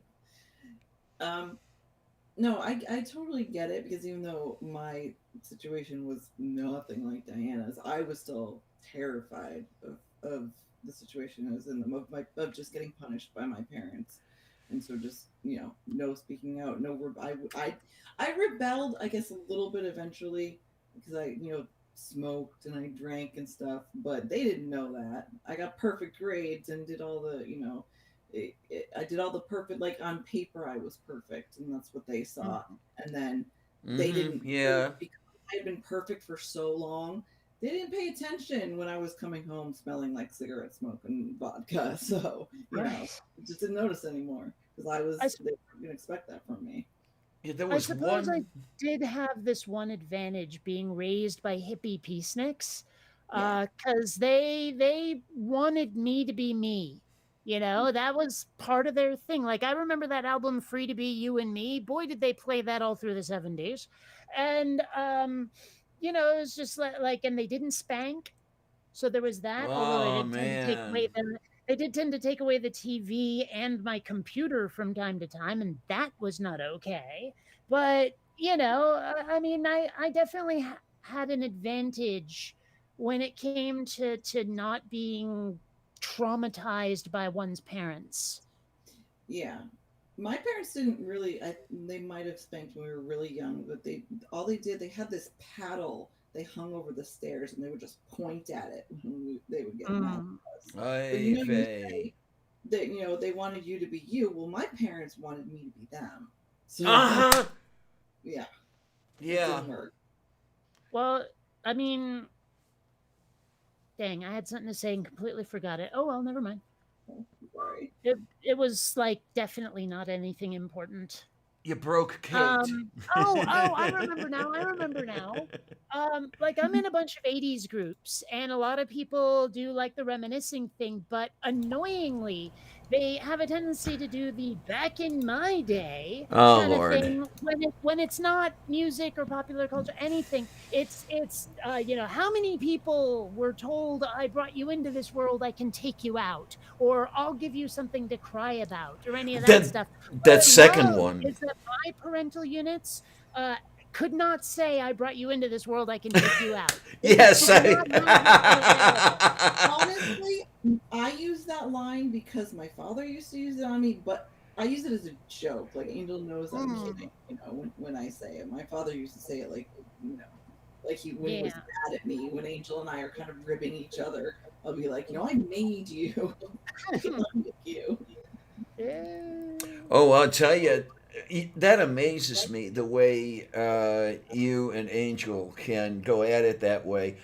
I wouldn't even have been able to think of anything like that. I would have got my head just turned inside out with a fist.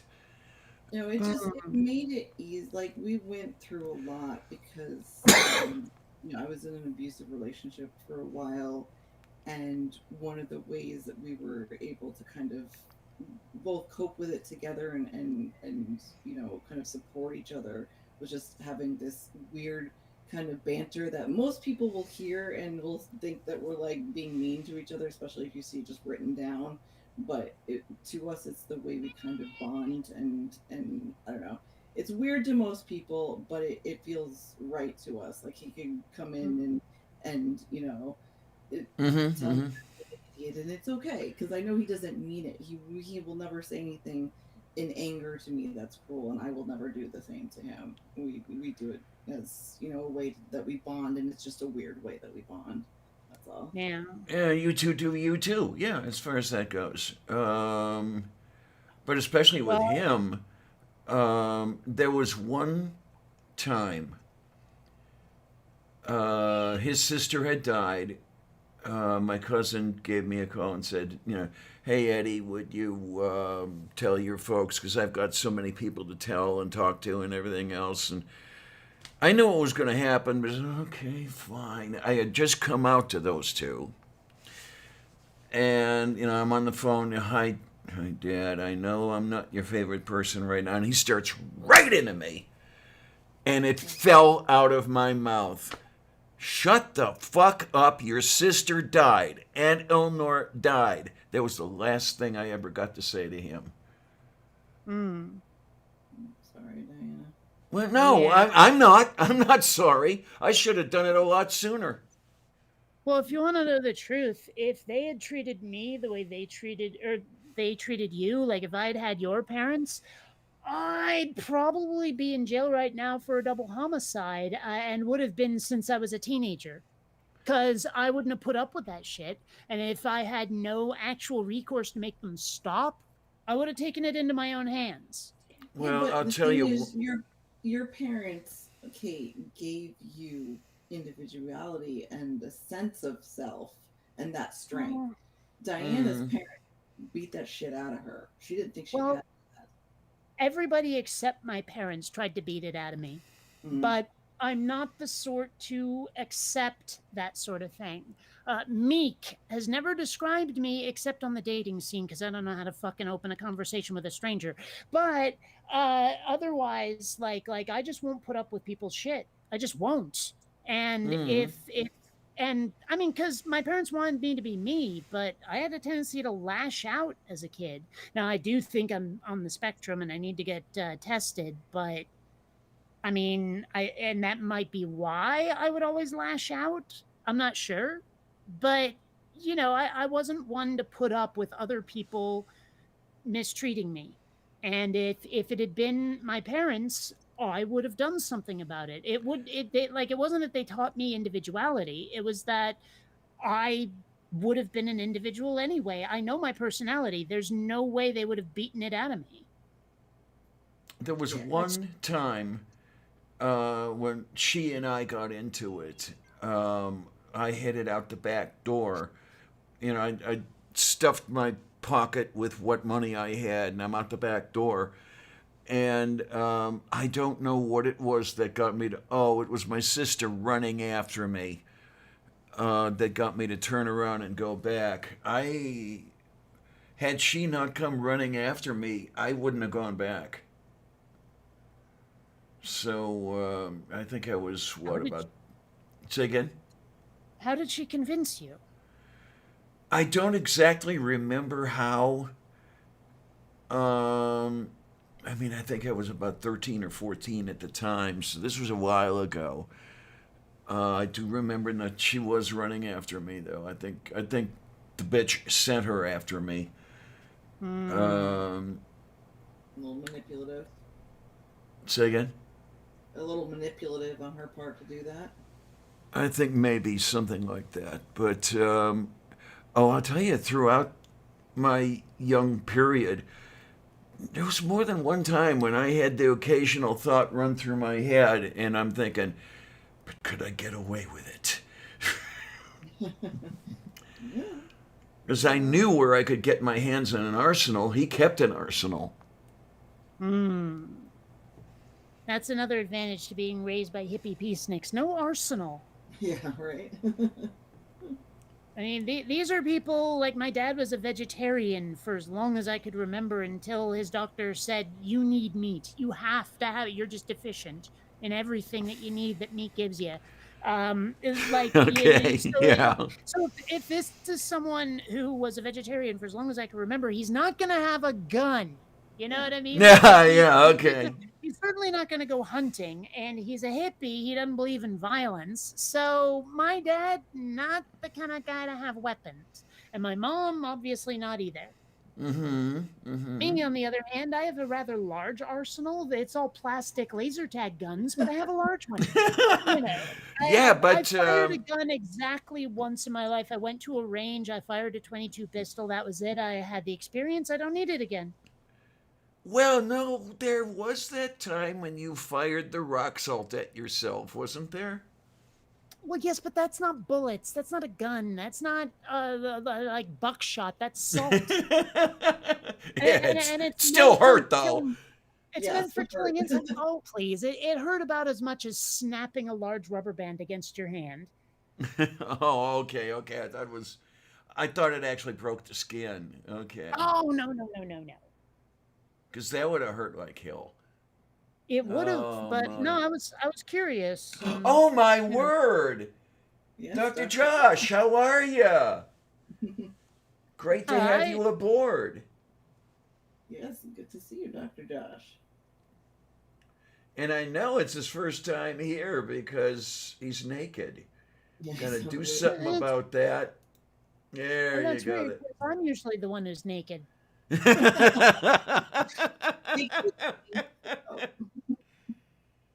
No, I actually Ah. don't know. Like if it turned out that there were no indecent exposure laws and everyone knew it, I don't know that I would actually just stroll around like, you know, with nothing on. I wonder if other people would. I like to save I it for special occasions. You know what I mean? Oh Yeah. yeah, absolutely. And as far as that goes, I certainly wouldn't. I'm not the 2-ton mama that I used to be, but because I'm not the 10-ton mama I used to be, I'm kind of baggy in my own skin. You know, my skin has lost its elasticity, and it's just like hanging there, and it's because I'm down to below 180 now, where I used to be 240. Yeesh. July of 19, I weighed 240. Scared the hell out of me when I found out that Arn Ra and I tipped the scales at the same number. He wore it better than I did, let me tell you. But Oh, man, yeah, he's a big old tall fella, isn't he? yeah. But He towers over me. amazingly enough, I think he's what 6 foot or 6'1". Really, that's the end. That's the end of it. I would have guessed Um, taller, but I'm not So sure. did I. So did I. I mean, because I stood next to him, and I remember him being, you know, a large amount taller than I am. So, Well, don't and forget. I'm 5'9.5". I'm built like Xena, and he's definitely taller. Oh yeah, I mean, 3 inches is 3 inches. Let's face it. Yeah. That's almost the width of a hand.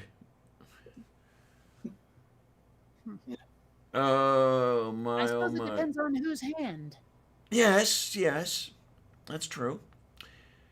But no, it's truly amazing when I think about it. I weigh now what I weighed in high school Hmm.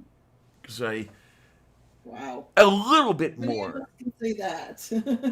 I'm Uh, about 15 pounds heavier than I weighed in high school, but in high school, people accused me of like anorexia and bulimia, so maybe that's a good thing.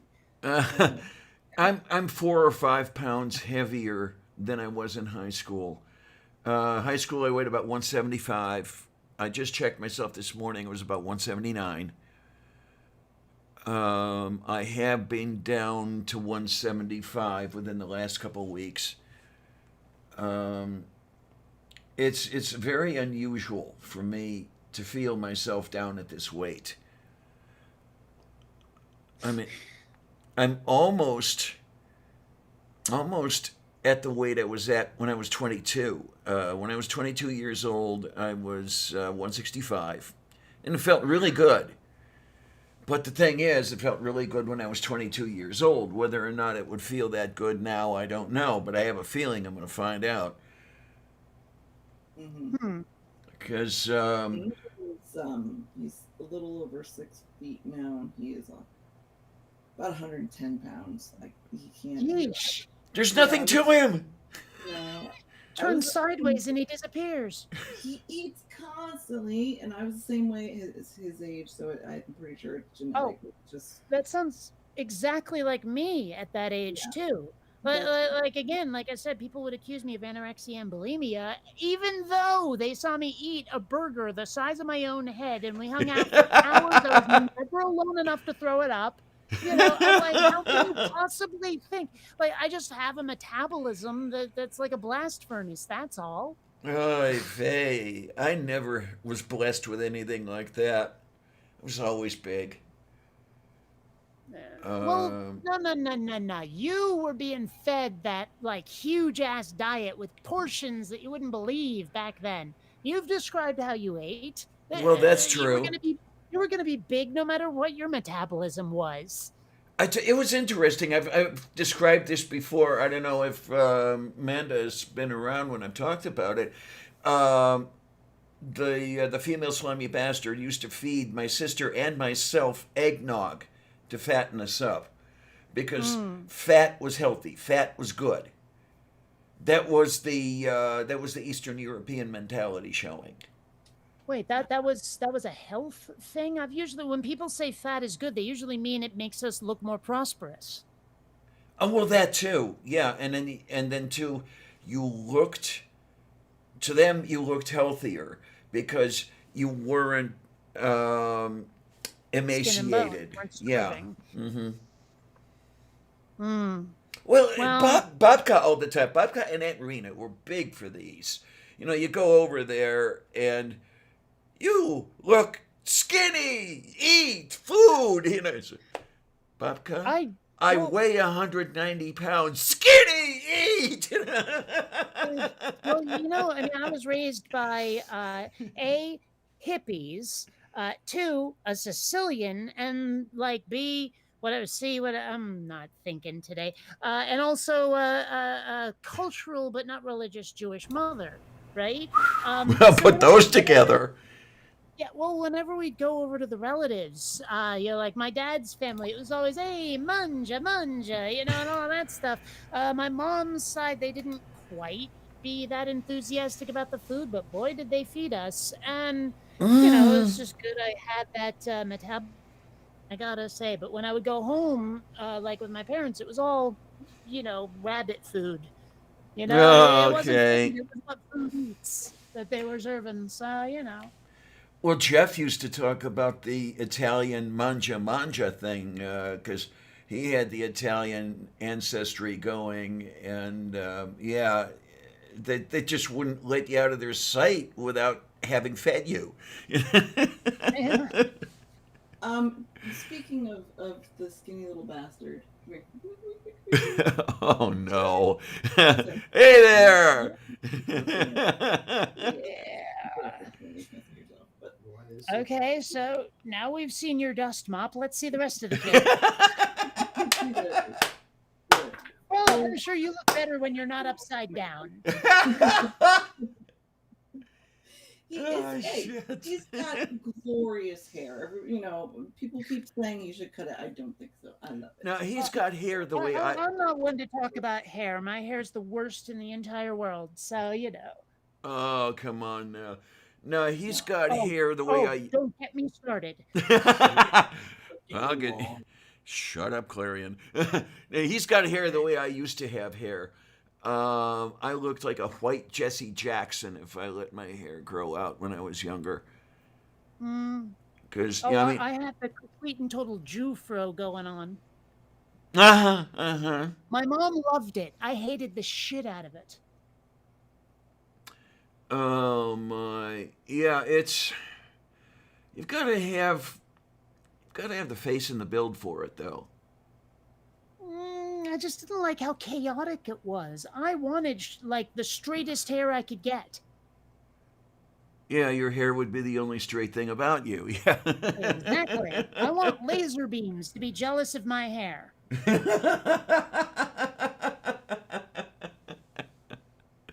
Oh, So, shit. yeah. We always want what we don't have, don't we? Like look at me. I have this trait and everyone else has that trait and I want to have that trait instead, damn it. You know? Well, I don't Especially mind. girls.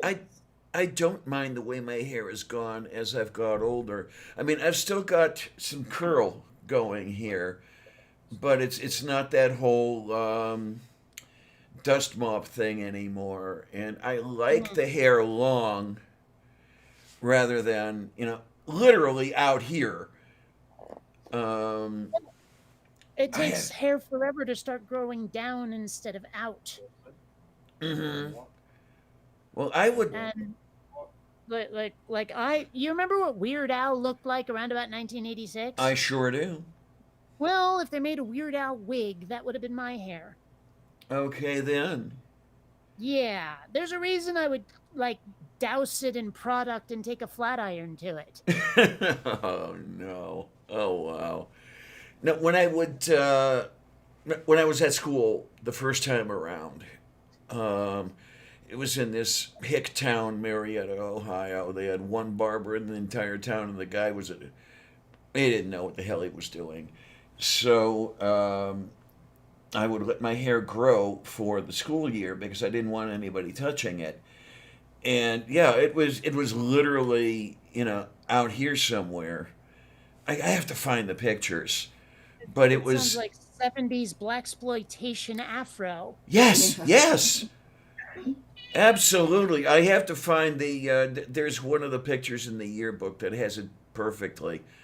I'll have to dig it out and see if I can scan it and put it out there. Well, I think the Um, only picture I've seen of you from like way back when was the one where you're like in a motorcycle jacket and you got the chin pubes going on. oh, and that was not that far back. I was 38 or 39 when that picture was taken. So around about what, 1943? Yes. I did the actual math there. That's cool though. That's cool. That's cool. Oh my. Yeah. Let's see. Let's see. I was 40 in 1997. So yeah, say 96 or so. This is when that picture was taken. You may or may Well, not. Hmm? long enough ago that it feels like a long time ago, though. It's really weird the way it feels. Hey, Robbie. Hi. Um, it feels like a long time ago, and it feels like yesterday, all at the same time. I know that feeling, but not for the 90s. Mm. I feel that way Then about again, through the 90s, my life was very different because I hadn't yet been shoved by this girl I was crushing on into the goth scene. Okay. Okay. Yeah, I can hear you complaining. Well, I mean, actually, I made some of my best friends in the Seattle goth scene, and but I mean, prior to that, my life was radically different. Okay. No, I can believe it. Yeah. As well, that's interesting. Just as far as geography goes, I mean, you were Mhm. way over there, and then you went way over there, and then down here, and the different worlds all. Mm-hmm. Well, not as different as you might think, actually. Oh, I mean, because sure that like Vermont doesn't have the tall buildings like Seattle and San Diego, and it's much, much, much, much smaller. But I mean, people are still people, and it's still sort of like a if not actually suburbanite, at least like middle class kind of place. And I mean, like it wasn't all that different. It wasn't like, say, moving to a ghetto in the South. You know what I oh mean? Lord. Like, like, Okay. it was still very culturally similar, especially Oh. since like Seattle's a Navy town, and so too is San Diego. She's got a point. Yes. Okay. You know, so Okay. there were a lot of little things like that where it felt enough like home that it didn't feel radically alien. I have a feeling if I moved to, say, the Bible Belt, the Rust Belt, whatever, I would have weapons grade culture shock. But going from East Coast to West Coast, not that difficult. Oh. no, Okay then. I Okay. even like well, no, I guess there was quite a bit of a culture shock between Connecticut and Southern Arizona, but it was the area that I was in was academic, so it wasn't like the super red state area like most of Arizona is. But then we moved to Georgia, and even though I technically live in the bluer part of Georgia because I live in Oh, you're near Atlanta, right? yeah. Yeah. And that's like literally the only blue spots on the map are like Atlanta and Augusta. Like that's it.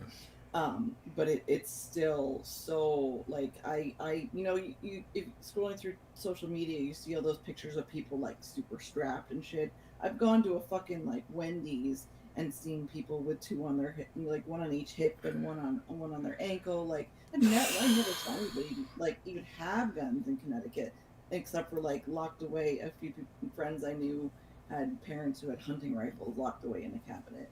Oh, To see okay. them out and about or see the fucking Confederate flag and stuff. It's real culture shock. I'm still not used to it. So Now yeah. you said Arizona, where you were around what, Phoenix, Scottsdale, that sort of thing. Tucson. I went to school at Oh, the yeah, I know Tucson.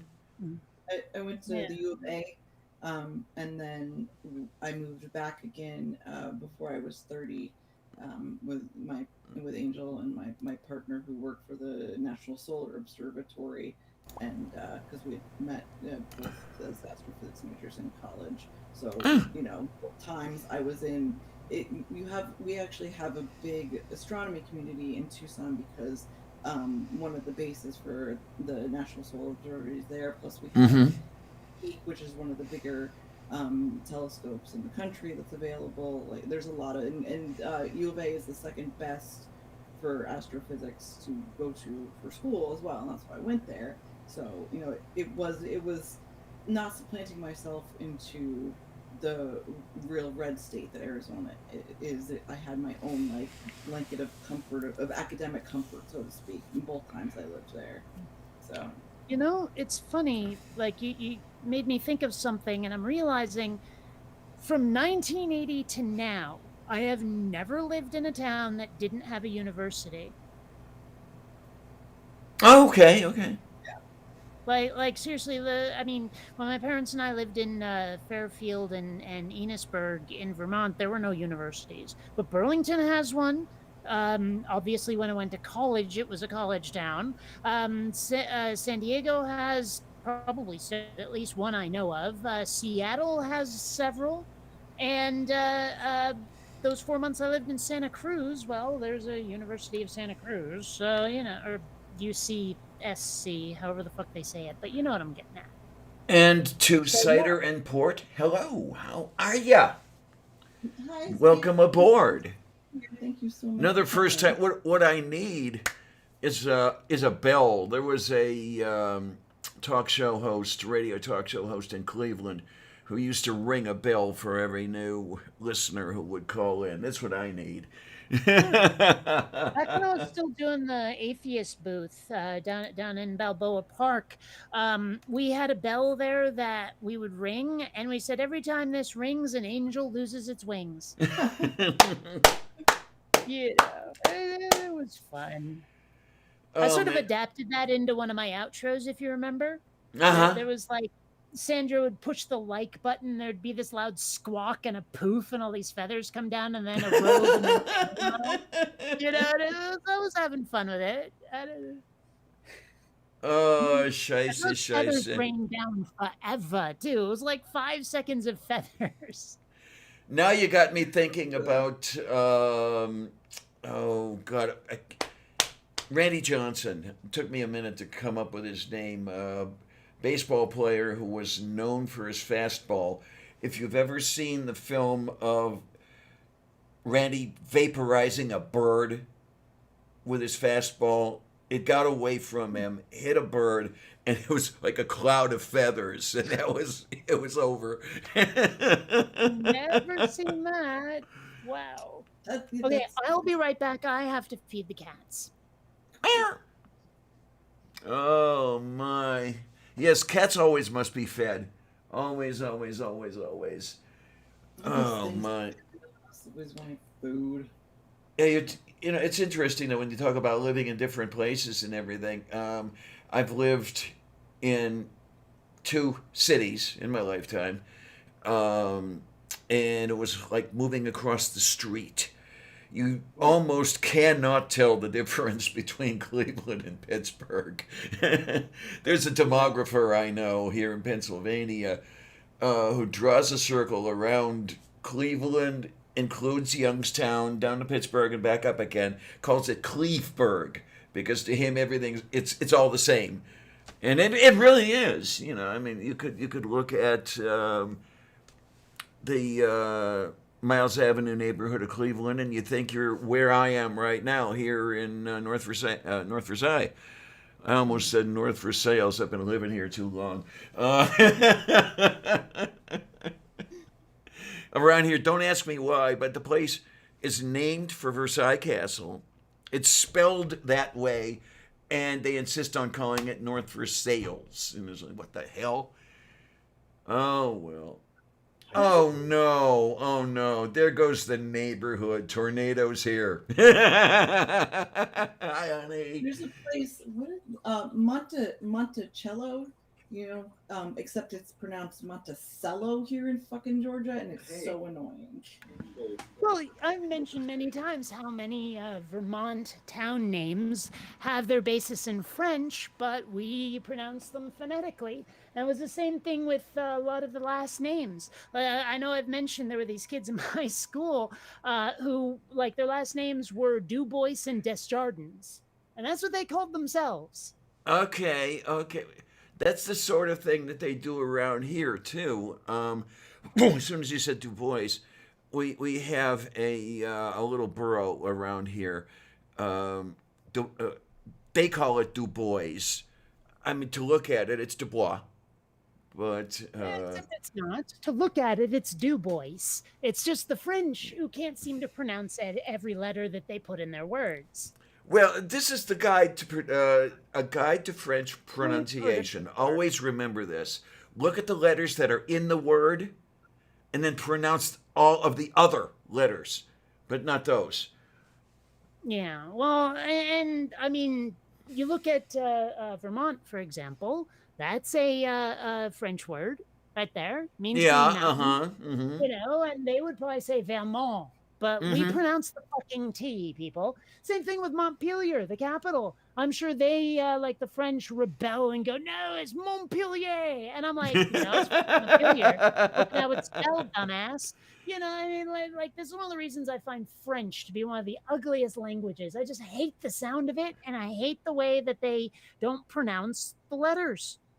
And they call it the language of love. I don't get it, And it sounds so crude to me. It doesn't sound like romantic in any fashion. You might as well say German is the language of love. I was just about to go there. Yeah. The only language in which I love you sounds like a threat. Ich liebe dich. Yeah. I don't know. I still love that video of the guy, like all the people saying stuff in different languages, and then you got the German guy who screams it. I mean, my favorite has to be Butterfly, because it's like the most harmless little creature ever, and they butterfly, papillon, all of that stuff, and then like, I'll go Schmetterling. Jawohl. And like, what is it, ambulance, Krankenwagen or something? Yep. Either Krankenwagen or Krankwagen, I forget French, which. it sounds better, where she's like, ambulance. It sounds delicate and gentle. It doesn't sound like most French words, and then you get Krankenwagen. And it's like, oh my God. Oh, jeez. Yeah. No, tornado. No, that's. Oh, I was going to say not German is Klingon. There's. Hebrew is Klingon. Yeah. Oh man, what was that stuff like? I was walking through the supermarket and saw microwave kreplach, and I was like, "Isn't it Klingon?" And then I look it up. I'm like, "No, that shit's Yiddish or Hebrew or something, but it sure sounds Klingon. Kreplach." You serve it next to the Klingon gachworms, Don't name foods with words that you need to spit. And that's another reason I don't much care for things like German and French is there's a lot of gargling your phlegm. Yeah, it is fucking kind of gross. No, Oh, scheiße. And the Germans have this love affair with shit. Everything is about shit. What? Yeah, they love the word. If it's a bad weather day, it's Scheißwetter. Or Okay. if it's Scheißvoll, and the word for shit is Scheiße, die Scheiße, but Yeah. you've got that form that, a combining form. So it's got to be important if you're going to have a combining form where you can have Scheißwetter or Scheiß this or Scheiß that. There was a book I used to have, and I think the ex took it with her.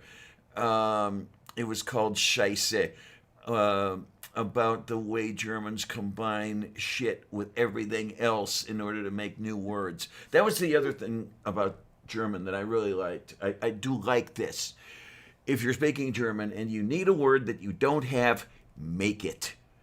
Just throw a couple words together and like a television. Ein Fernsehapparat. Die Ferne is the distance. Sehen is to see. Apparat is a device. So a device to see from a distance is a television or a telescope, either way. Well, I misunderstood you at first when you said that they were obsessed with shit because I thought you meant it literally. No, they. And so I'm like, what? Because, I mentioned how much I like Jim Jeffries, the comedian. And Okay. at least half of his routines are about poo. Now, Okay. he makes it work.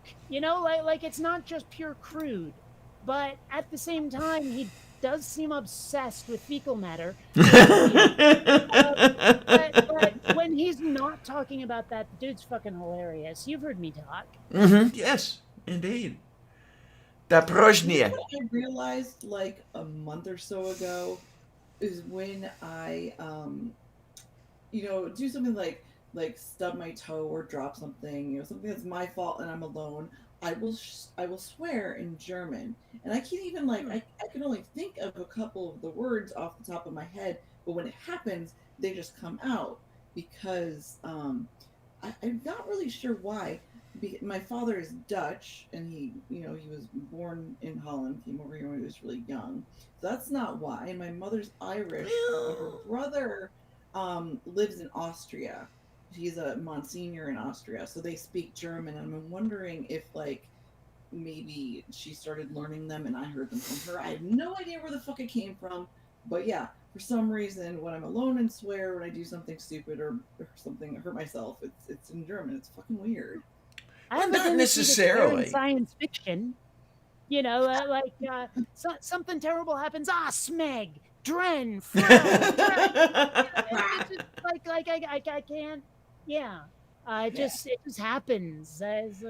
Well, you got me thinking though, and like you say, if you drop a wrench on your foot, Amanda, or something like that, when you make the exclamation when that happens, I'm wondering if the same brain parts are activated that are activated in Tourette's, and then this might be the language in which you're most comfortable swearing is the language that comes out in, or something like that. You never know. Well, what I've come to realize is that mass shooters have Tourette's syndrome. Oh, I'll just see myself out. Oh. Come on. I mean, come on. See, I used to fucking hate dad jokes until Kate, and now I have a couple other friends like Chris Shelton and Dark Matter that are just always with the dad jokes. So I'm kind of warming myself up to it, you guys. Well, I have been called the queen of the dad jokes before. I took it as a compliment. I do believe that is true, Kate. So. Depression. What do we have going on here? Just checking out the numbers. Okay, it still is counting. We haven't been thrown off the air yet. Yet. I don't know, like YouTube is doing these more detailed checks of videos lately. And the one I uploaded was it took them a while to decide that it was okay. But there were no problems despite the fact that I was swearing up and down. Mind you, it may have just been the subject matter that animation is not controversial. You know what I mean? No, okay.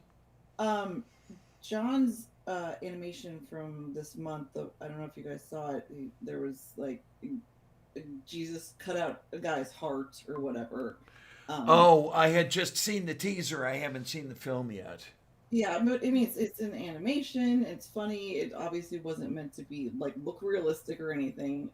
And he got his age restricted for it. So Eesh. Well, YouTube's standards are bizarre. I mean, I did a couple of focus groups where they like were talking about that sort of thing, and I explained to them like a couple of things where I was like, okay, I don't know anyone who doesn't think that YouTube is actively working against them. Everyone thinks that YouTube hates the users. Everyone, and they seemed awfully surprised by that. But I mean, like also I mentioned, look, the rules you expect us to follow and the rules you tell us to follow are not the same. And they were like, what? We put a bunch of guidelines on the community standards page. I'm like, yeah, but I've had videos demonetized for stuff that's not on that list. So, you know, like how it's a complete minefield. It's a complete crapshoot. And they seem to take that to heart, but I don't know if it'll change anything.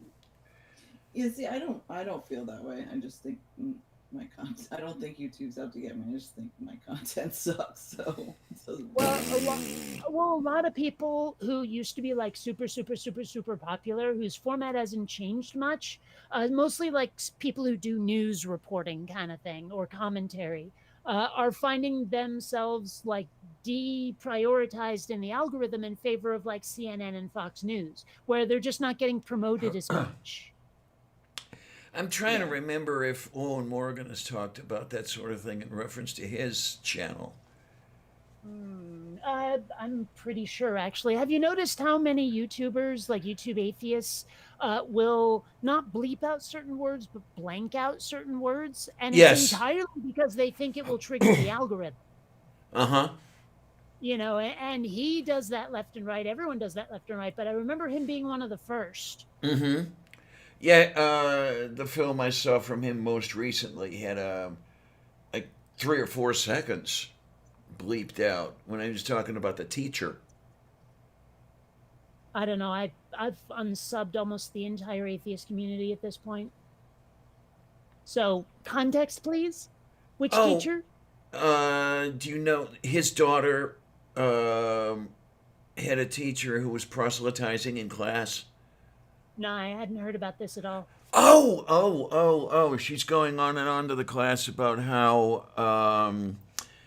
premarital sex is bad and God doesn't like it and this whole thing. And I think Owen wrote a letter to the school district or something, and the entire town is out to get him. I mean, literally out to get him. There's a. What for, though? I mean, did they give reasons? The reason is that he reminded this teacher that what she was doing was blatantly unconstitutional. And they took exception to the Constitution? Yes. Okay, so what happened was she pretty much started proselytizing, and it started off like she was tentative about it and was all like, I probably shouldn't be saying this, because she knew damn well she shouldn't have been. And Oh, yeah. like, you know, she didn't say it outright, but it was essentially gay people are going to go to hell. It was bad, and it went on for a while. And Owen's daughter just happened to have a recording device where there was like a pen or something. Because I don't know if maybe they can't have phones or something. She's young. She's only like 11 or something. I think she's 12 or something like that. Yeah. Yeah. So she brought it home to Owen, and I'm assuming she had it because this woman's probably done it before. Oh yeah. It wasn't like a setup or anything. She just had it just in case. Right. Owen wasn't going out of his way to attack her or anything. He was just. In fact, in his first video, he even like he wouldn't mention her name or anything. Right. He was like, I'm not calling her out. I'm not even calling the school district out. I'm just saying this is wrong. This is systemic in our country, and it needs to stop.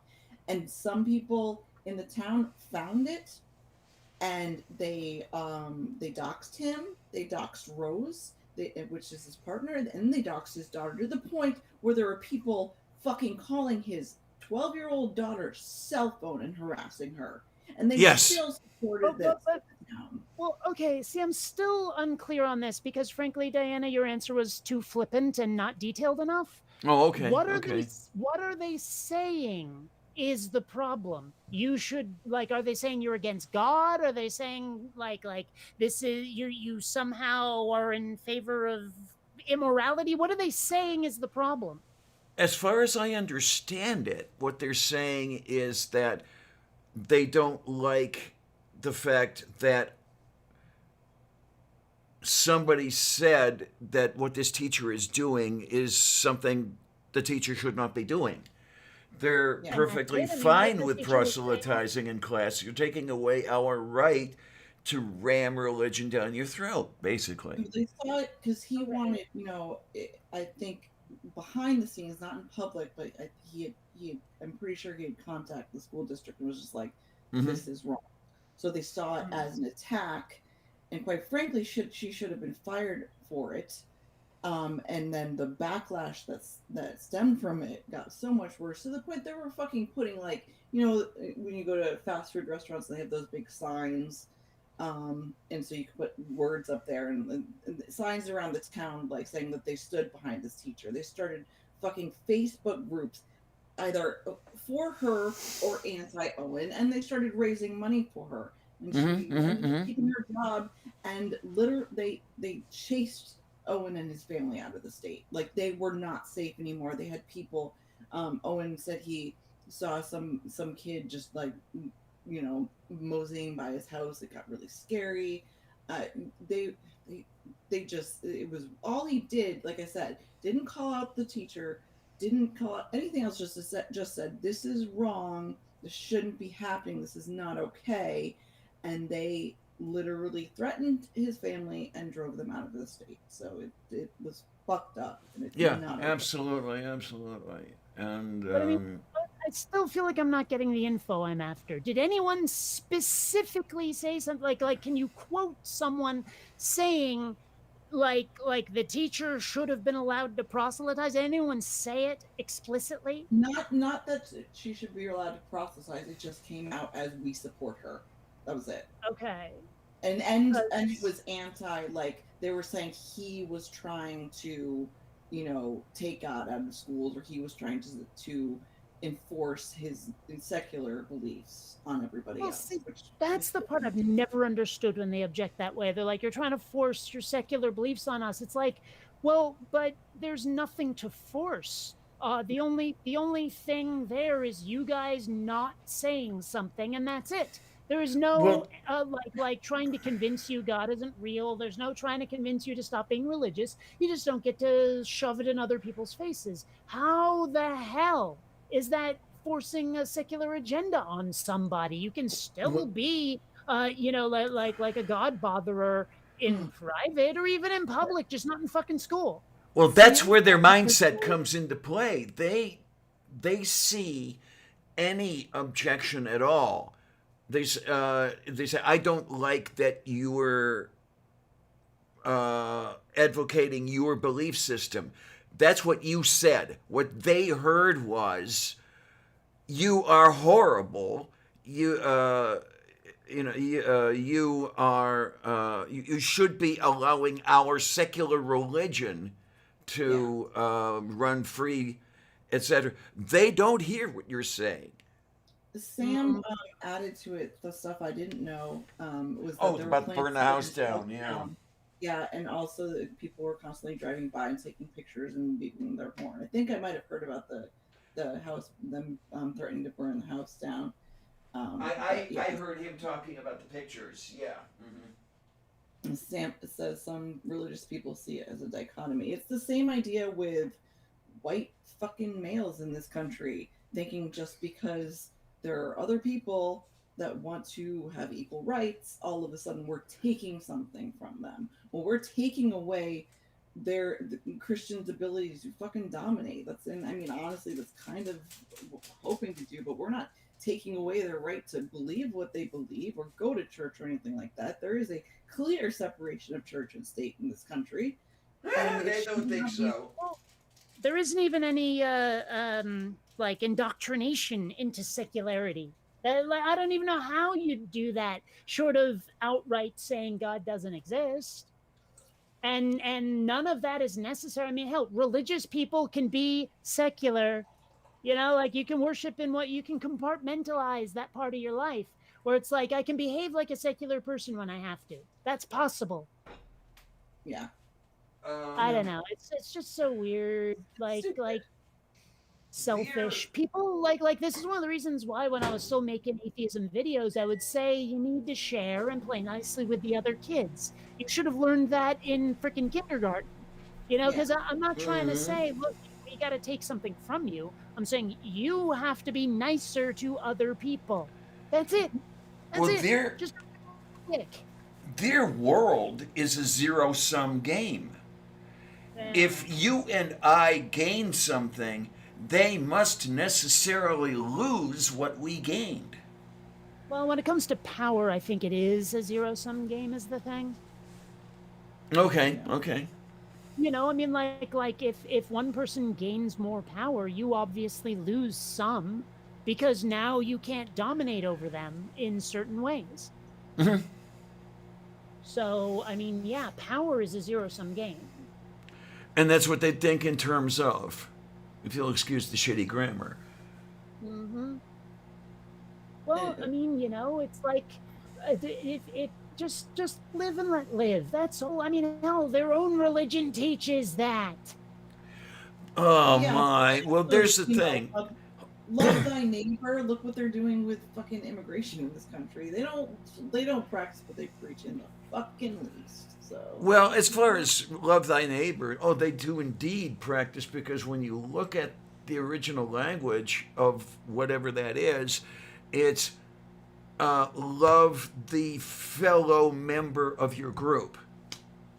Yeah. Yahweh was never known for liking outsiders. Which is weird because, well, how is anybody an outsider? Like if this Yahweh, Jehovah fucker, whatever you want to call him, exists, how do you be an outsider without being from like a parallel dimension or some shit? An outsider in the sense that Yahweh is not the outsider's primary god. In other words, the insiders do not see them as one of their own. They see it as... finally found that picture I took. All right. That sounds really good, though. I want some meat-filled dumplings right now. I guess it depends what sort of meat it is, though. Yeah, that's true. I have to look. I mean, 'cause I have this other picture where it's like a Euro restaurant, and it says like we have meat and lamb and beef. I have to wonder. What? I mean, what is meat if like lamb and chicken don't qualify? No, this is interesting. It's like what the frick is meat then? Yeah. I just, for the hell of it, looked up kreplach recipe, and I see them with chicken. I see them with leftover brisket and ground beef. I guess you can use just about anything you want. Well, the package obviously that I showed said beef kreplach, but I don't know. Phlegm kreplach. Well, there we go. If they're gonna have that in their language, I'm going to mock them for it. And I don't fucking care. I mean, you know. But besides, my mom's side of the family is Jewish. You're allowed to hate your own. There you go. Although actually, it turns out that's not true. I got kicked out of a Facebook group for making a joke where I was the butt of it. Oh, for fuck's sake, man. I'm like, what the fucking hell is wrong with you people? Like basically someone was talking about bisexuals or whatever, and I said, well, if I want sex, I have to buy it. That makes me a bisexual. And like a couple of other people came in and started playing on the pun and everything. And then at one point, I think I said, and if I like two different sci-fi franchises, I'm bitruxual, you know, and all that stuff. It was a rocking good time. And then one asshole SJW comes in and starts going, "Oh my gosh, this is so offensive. It's so inappropriate. Can't you read the room?" And I'm like, dude, I'm reading the room. A bunch of people are laughing with us together. But the next thing I know, I'm persona non grata because I won't accept that jokes are unacceptable. And I'm like, you know what? This is the worst part of the left. Like, I love the left. I love our values. But when you won't put up with jokes, fuck you. Fuck them if they can't take it. Yeah. It became my motto a long time ago. Yeah. Uh-huh. I don't know. It's just My. they're being so quick to take offense now and deciding everything's offensive. Everything. It seems like people are manufacturing things to be angry about. Oh, I did. I posted something on Twitter the other day. A fuck, Mary, kill thing. I did Lauren Boebert, and fucking Sarah Palin and Caitlin Bennett. And most people knew it was a fucking joke or whatever. Somebody in the comment section was like, "How dare you, talk about violence against women?" And I'm like, okay, first of all, nobody's okay, sure. But also, it was funny because like the whole premise of the joke came from somebody had sent me a fuck, Mary, kill thing, but with men. So like, I just didn't add that. But it was like, dude, relax. It was a fucking joke. I'm not saying let's go kill anybody. Like seriously, some people really do. They can't seem to, take that. Everything is just 10 steps way too far. It's like airport security. All jokes will be taken seriously. Mm-hmm. It's like I've actually had people tell me to defend a position I was joking about. They're like, okay, if that's what you think, defend it. I'm like, it's not what I think. It's what I think is funny. There's a difference. Yeah. But there are some people who insist, no, you're not allowed to joke about fill in the blank. And I'm like, yeah, you are. Of course you are. It's just a matter of how you construct the joke, like Carlin says. Yeah. Mm-hmm. But I mean, when like I understand why people are against punching down, but when you can't fucking punch yourself, something's wrong. Mm-hmm.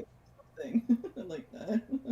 Yeah, that is a literal sign I literally saw with my own literal eyes. I took that literal picture. Just saying.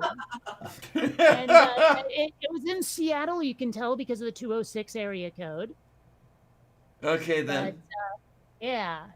I'm going to have to go to the open air markets just to try to find signs like that. The West Side Market in Cleveland has a whole bunch of stalls run by Middle Eastern folks anymore, and I'd love to see if I can't find that sort of stuff to photograph, to like meat and chicken and, all these other little things that go together that really shouldn't go together.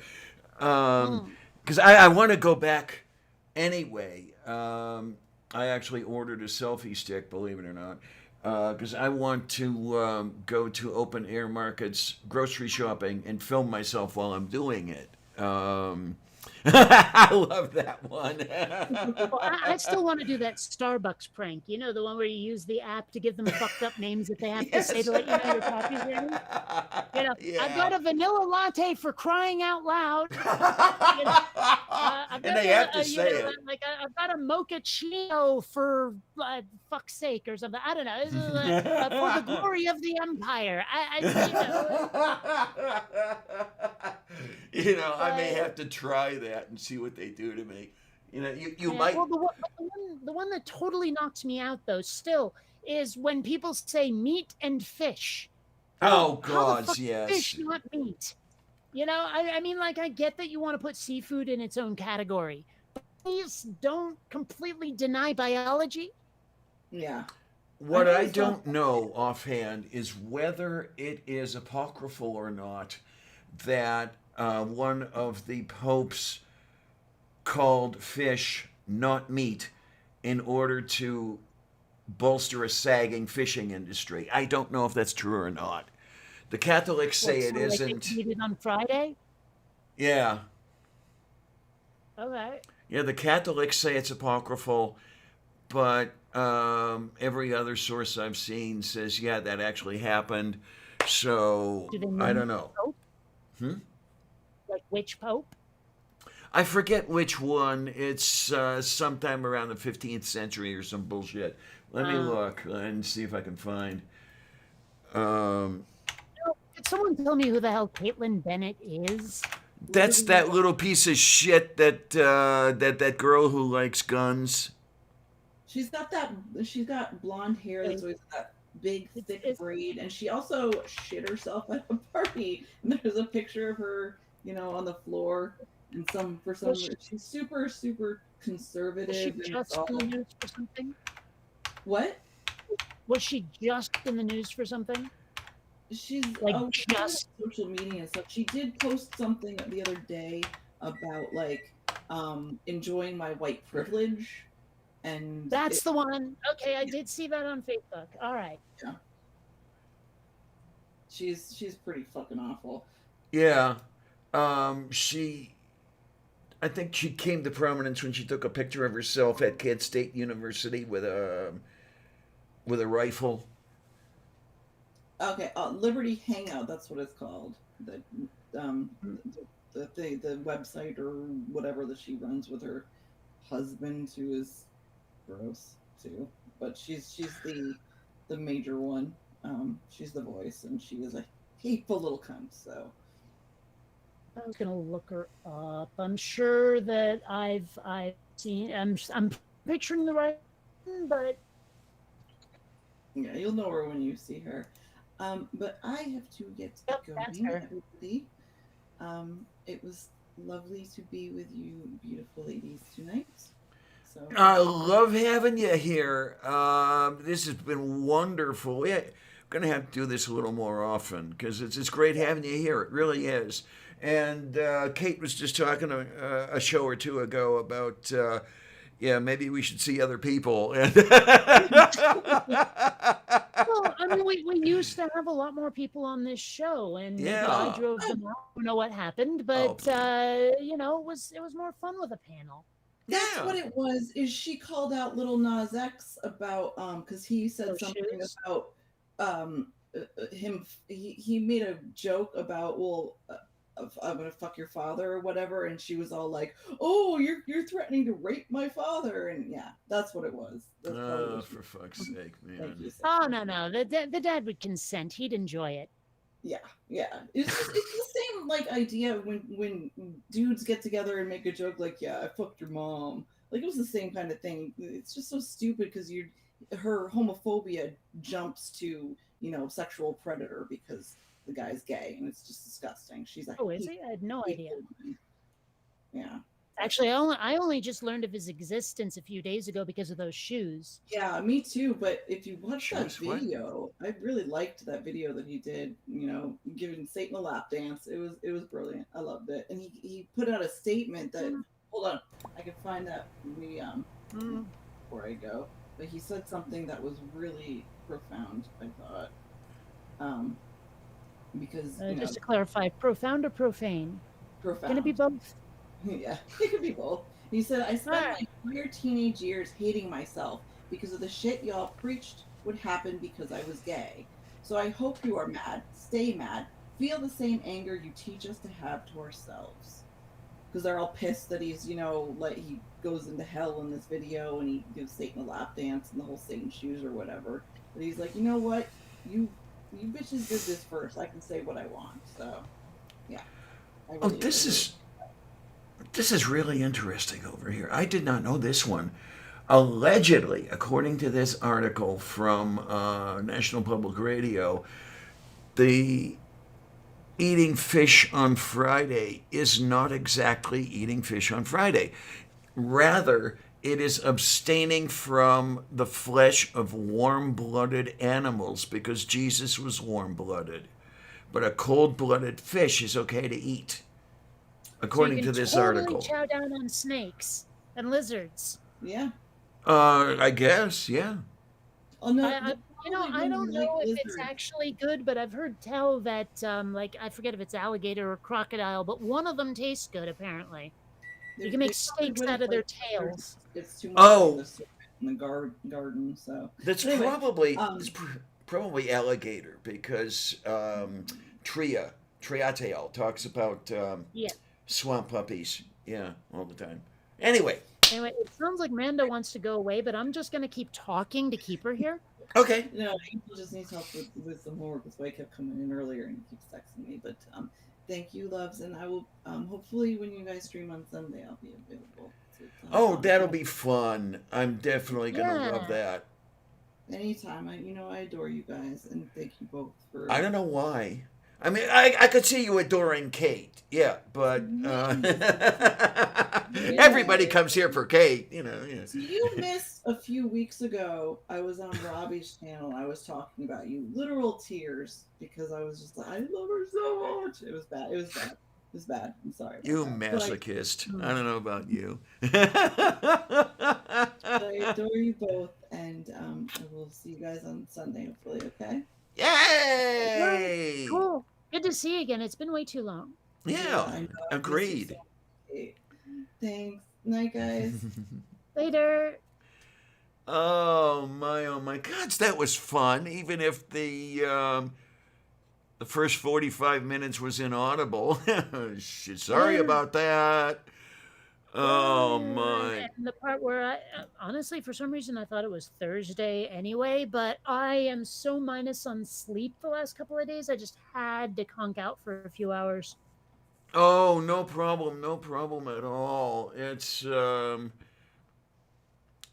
if you need to sleep and everything else, by all means get it. Yeah. And Well, I mean, and on the plus side, the cats decided to take the opportunity to snuggle. oh, snuggle. That's a I mean, it's not a just very snuggle, good just thing. leave. Say again. I have a picture of the cats being like within proximity to each other, and not trying to kill each other. That's But amazing, isn't it's it? rare. It's very rare, and so they like Xander was by my shins, Columbia was by my head, kind of thing. Oh, okay. Yeah. This is nice, by the way. I'm getting a cup of coffee out of the microwave oven here, and I'm able to do it with the headset on. Oh God, I hope that I got this right, because the headset's Sorry, you actually said something? No, I'm kidding. because the headset's actually working this time. It's amazing. Now I'm just gonna have to see if I can get it working under Windows. It's probably easier under Windows, frankly.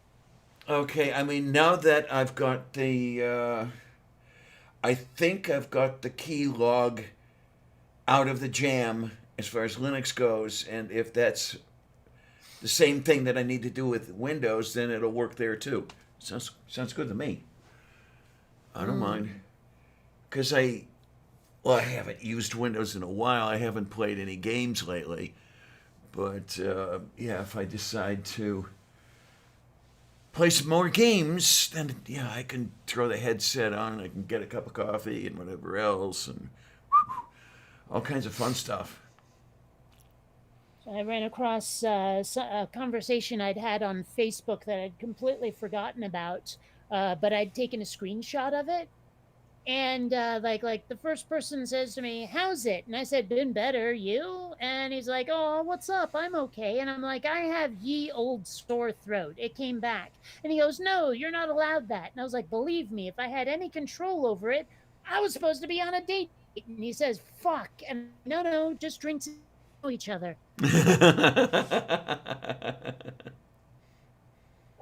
Like that's the kind of humor I love, where someone says something like that and you can pretend to misunderstand it in some horrible way. I love that. Mhm.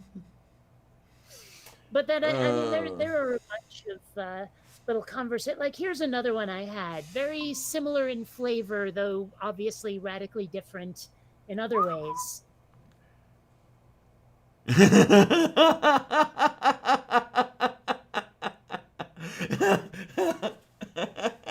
Incidentally, he did not reply after that. Oh, that is Ogden. That is foo.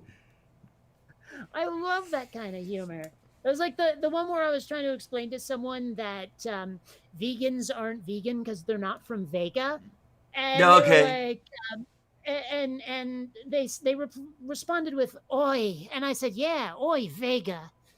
You know, just a little bit. I love that kind of humor. It's sort of vaguely Groucho Marx-esque, I guess. Yeah, indeed. Indeed he does.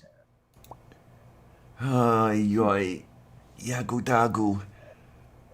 I love there's one, I've never found the opportunity to use it, but there's the whole, what kind of girl do you think I am? Oh, I thought we already established that. We're just dickering over the price. I've never had a chance to use that, but oh well.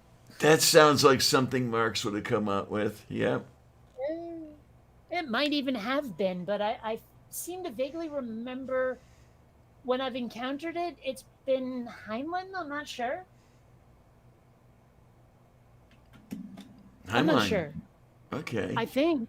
It might have been in one of his books. I'm not sure. I'd have to look it up. Let's see. The way Deb would describe him, it sounds right. Let's see. And it's good I'm looking it up because we'd still be waiting if it was you. Apparently, George Bernard Shaw. Oh, okay then.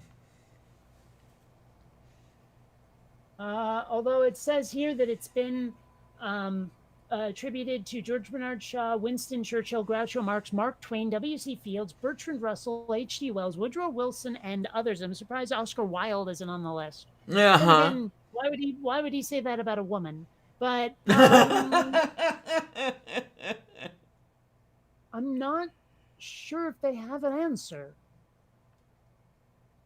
I'm not scrolling that many pages. Fuck it, I'm not that curious. It will never affect my life. Who said that originally? Mm-hmm. So, but yeah, that one's always amused me, and I've never had a chance to use it. One thing that did mildly frustrate me, though, is in Stranger in a Strange Land. He Okay. listed a whole bunch of jokes that that Michael didn't get, you know, because he had a Martian upbringing instead of a human upbringing. Mm-hmm. And it listed a bunch of punchlines with no context, no joke. And the one I desperately wanted to know the joke to was neither one, you idiot, instead.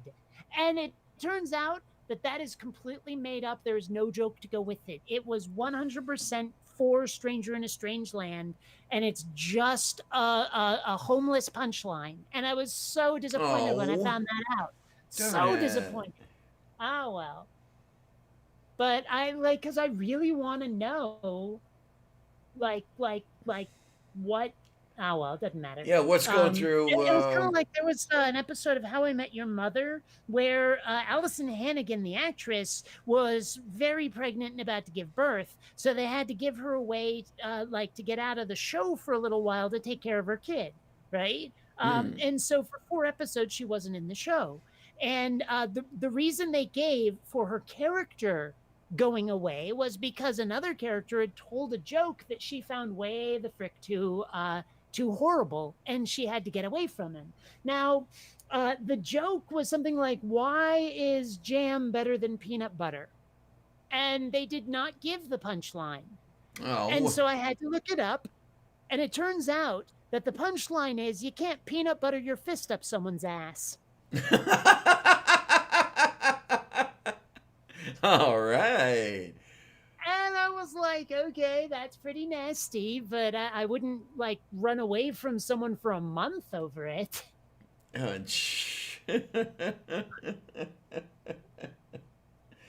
well, I just don't know anymore. I never did know, but that's another story entirely. Vonrick loved his wireless headset. Yeah, this thing's. I could get used to this. I really could. I mean, I paid $100 for it, and I haven't been able to use it consistently yet. So let's see if it works the same way next time, and we'll see what happens. So I was in a live stream a bunch of months ago, maybe even a year ago, when perhaps the single most ironic thing I've ever seen, the biggest self-own I've ever seen, is this guy. Ask a Conservative says I'm not a conservative. Okay. Alrighty then. That was one of my favorite moments I ever. And you look at everyone's faces; they're all like, "Oh my gosh, how'd that happen?" So, like, how can that guy be that clueless? Ay, caramba. And the guy at lower left, it's what's his name? Joe something? Yeah. Yeah, Yeah. I think I met him through my ex. Yeah. I don't know how that would be, but all right, sure, no problem. I think they're Um, from more or less the same neighborhood.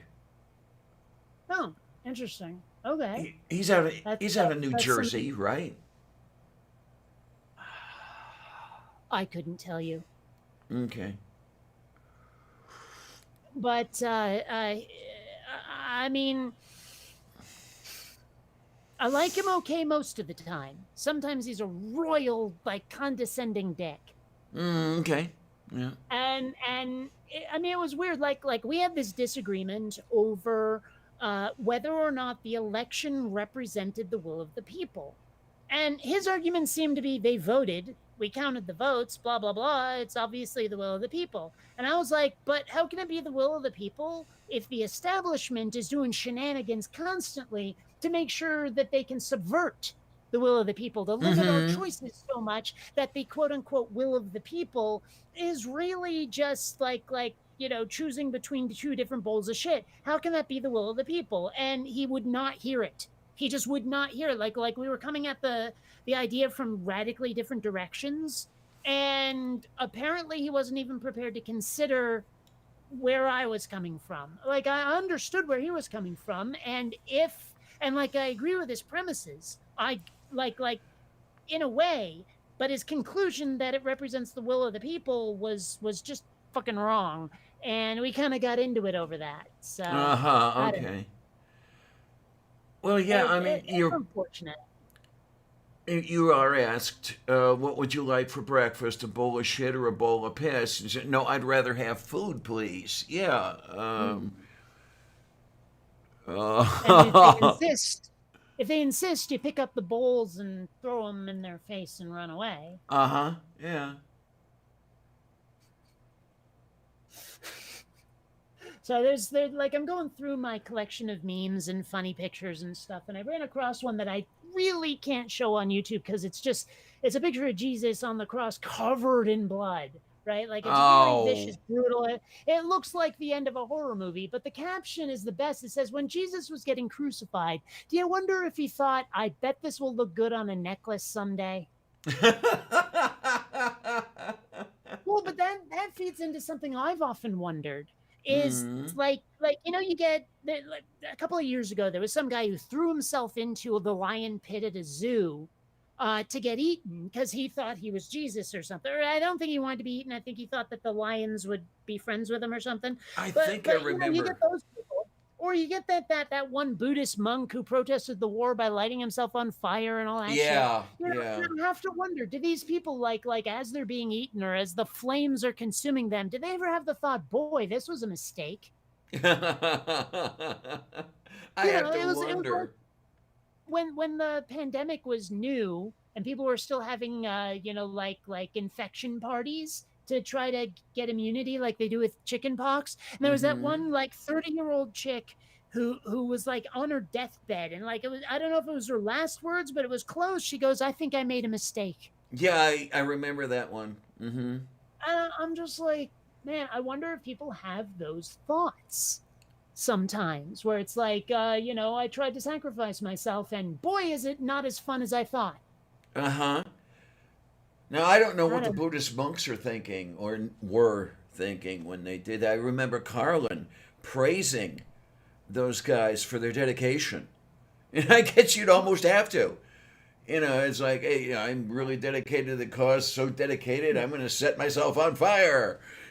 And Oh, of man. course, I'm pretty sure he was being snarky when he said it, but Well, he usually was snarky. I mean, no matter what it uh, was, yeah.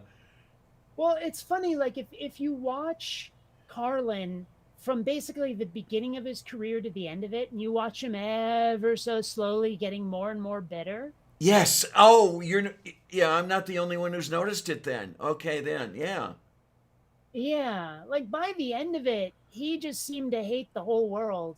Where at the beginning, he was the class clown who stuck his finger up his nose. You know what I Yeah. mean?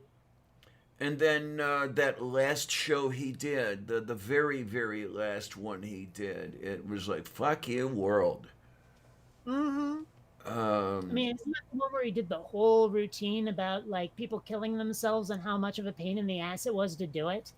I think that may be the one. Yeah. I mean, he was definitely, you could see that he was running out of, what am I looking for? Things were not working correctly.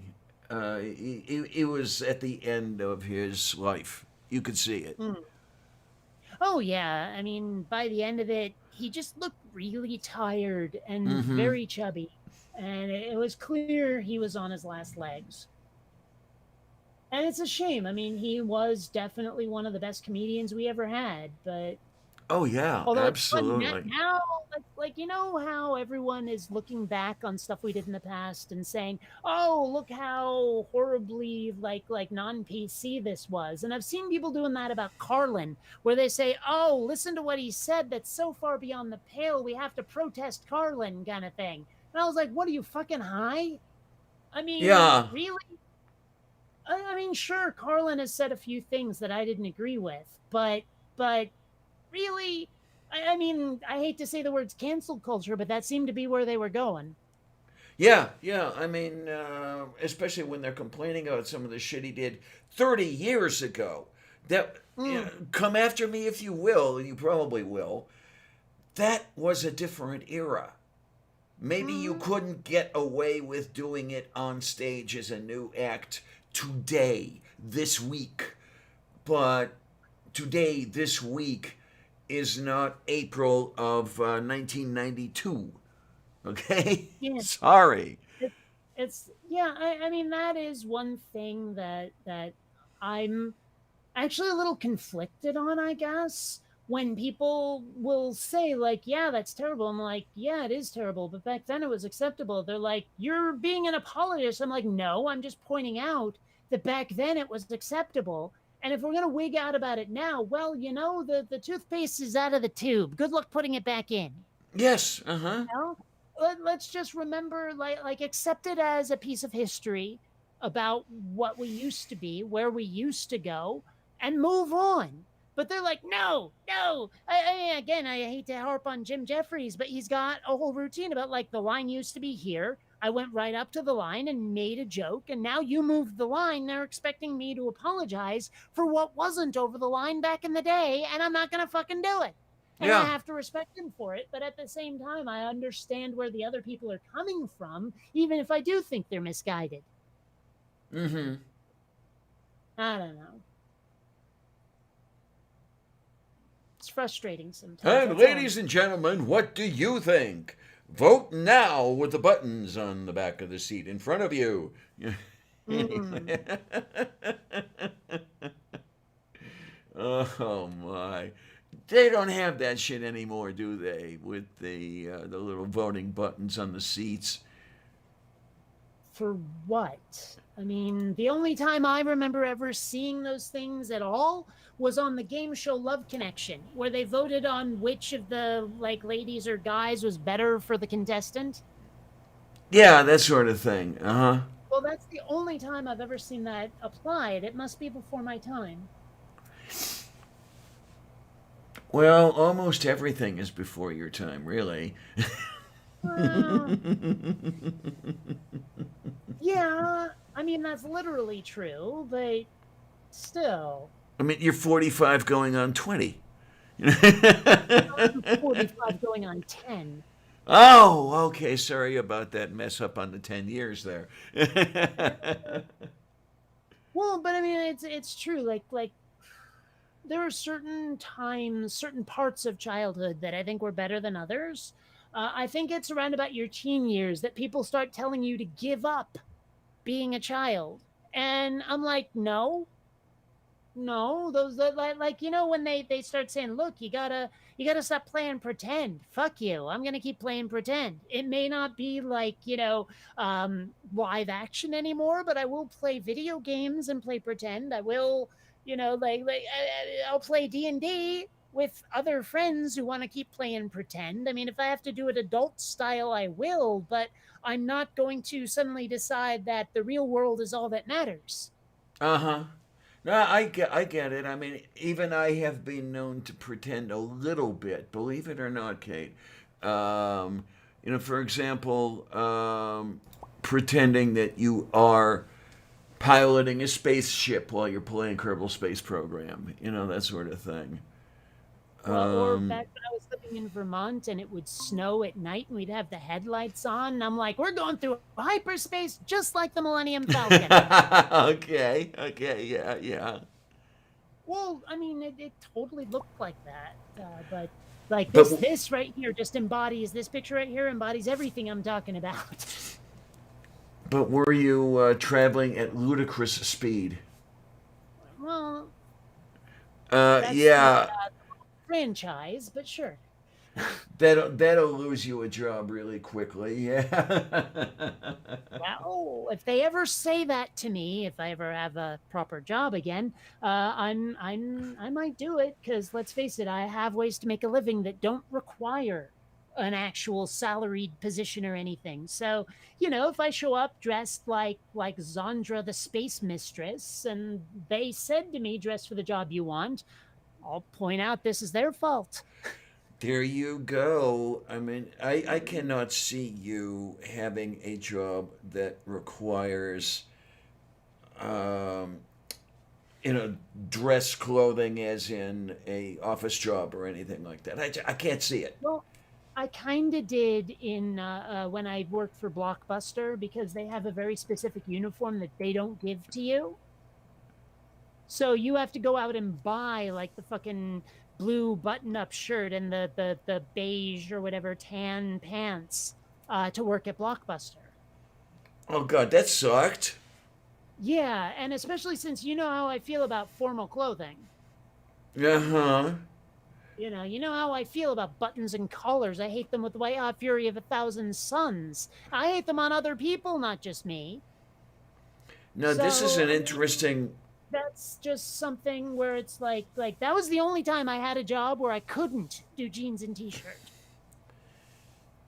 Now, okay, this is. I wonder how it worked with you. If you have a job and you have to buy your own uniform clothing for No, the they don't give you job. the money for it.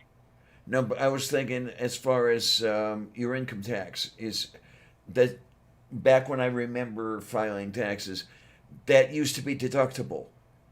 But as long as that uniform clothing could not be used as everyday clothing, Hmm. as long as it was distinctive enough where you get looks all over the place if you wore it on the street, then you could deduct. But if you could wear it as regular clothing, you could not deduct the cost of it.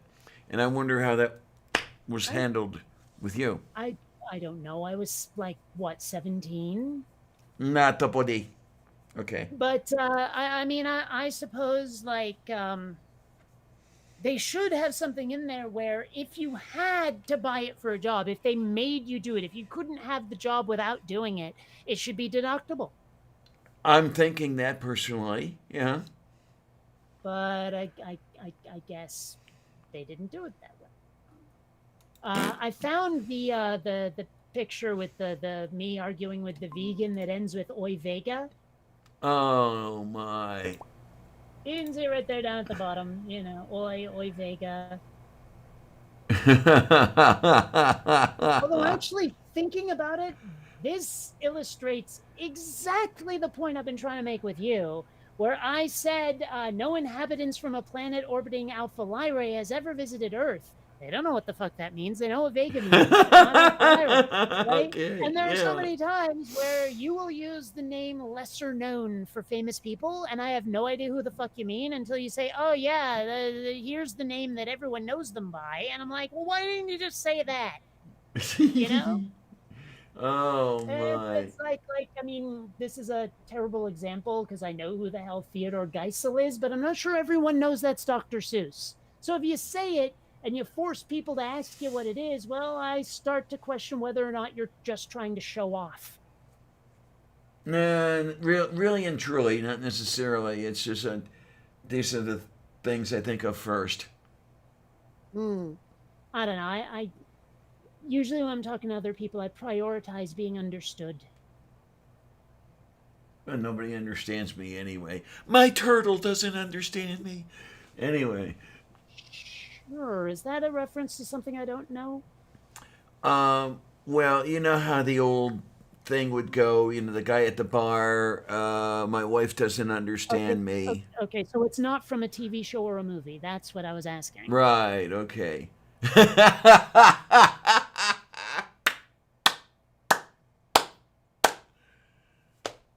Oh my.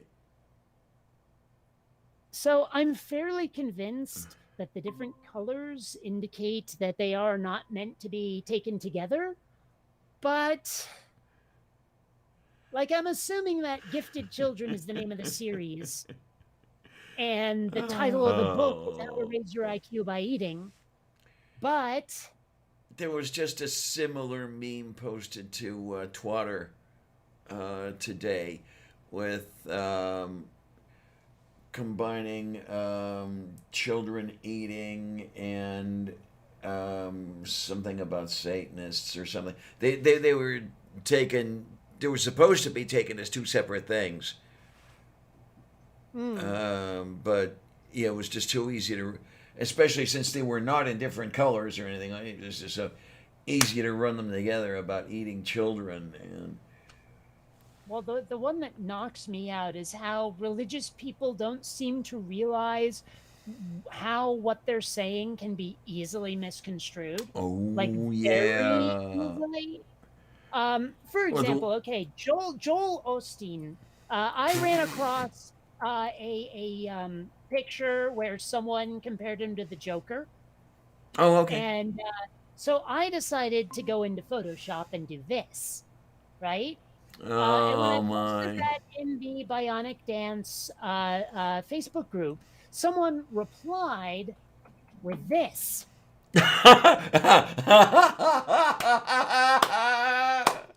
And I can't even. How do you say that without knowing exactly how people will take it? Oh How can you jeez. manage to say that and not? I don't know. It is just like how clueless can a person be?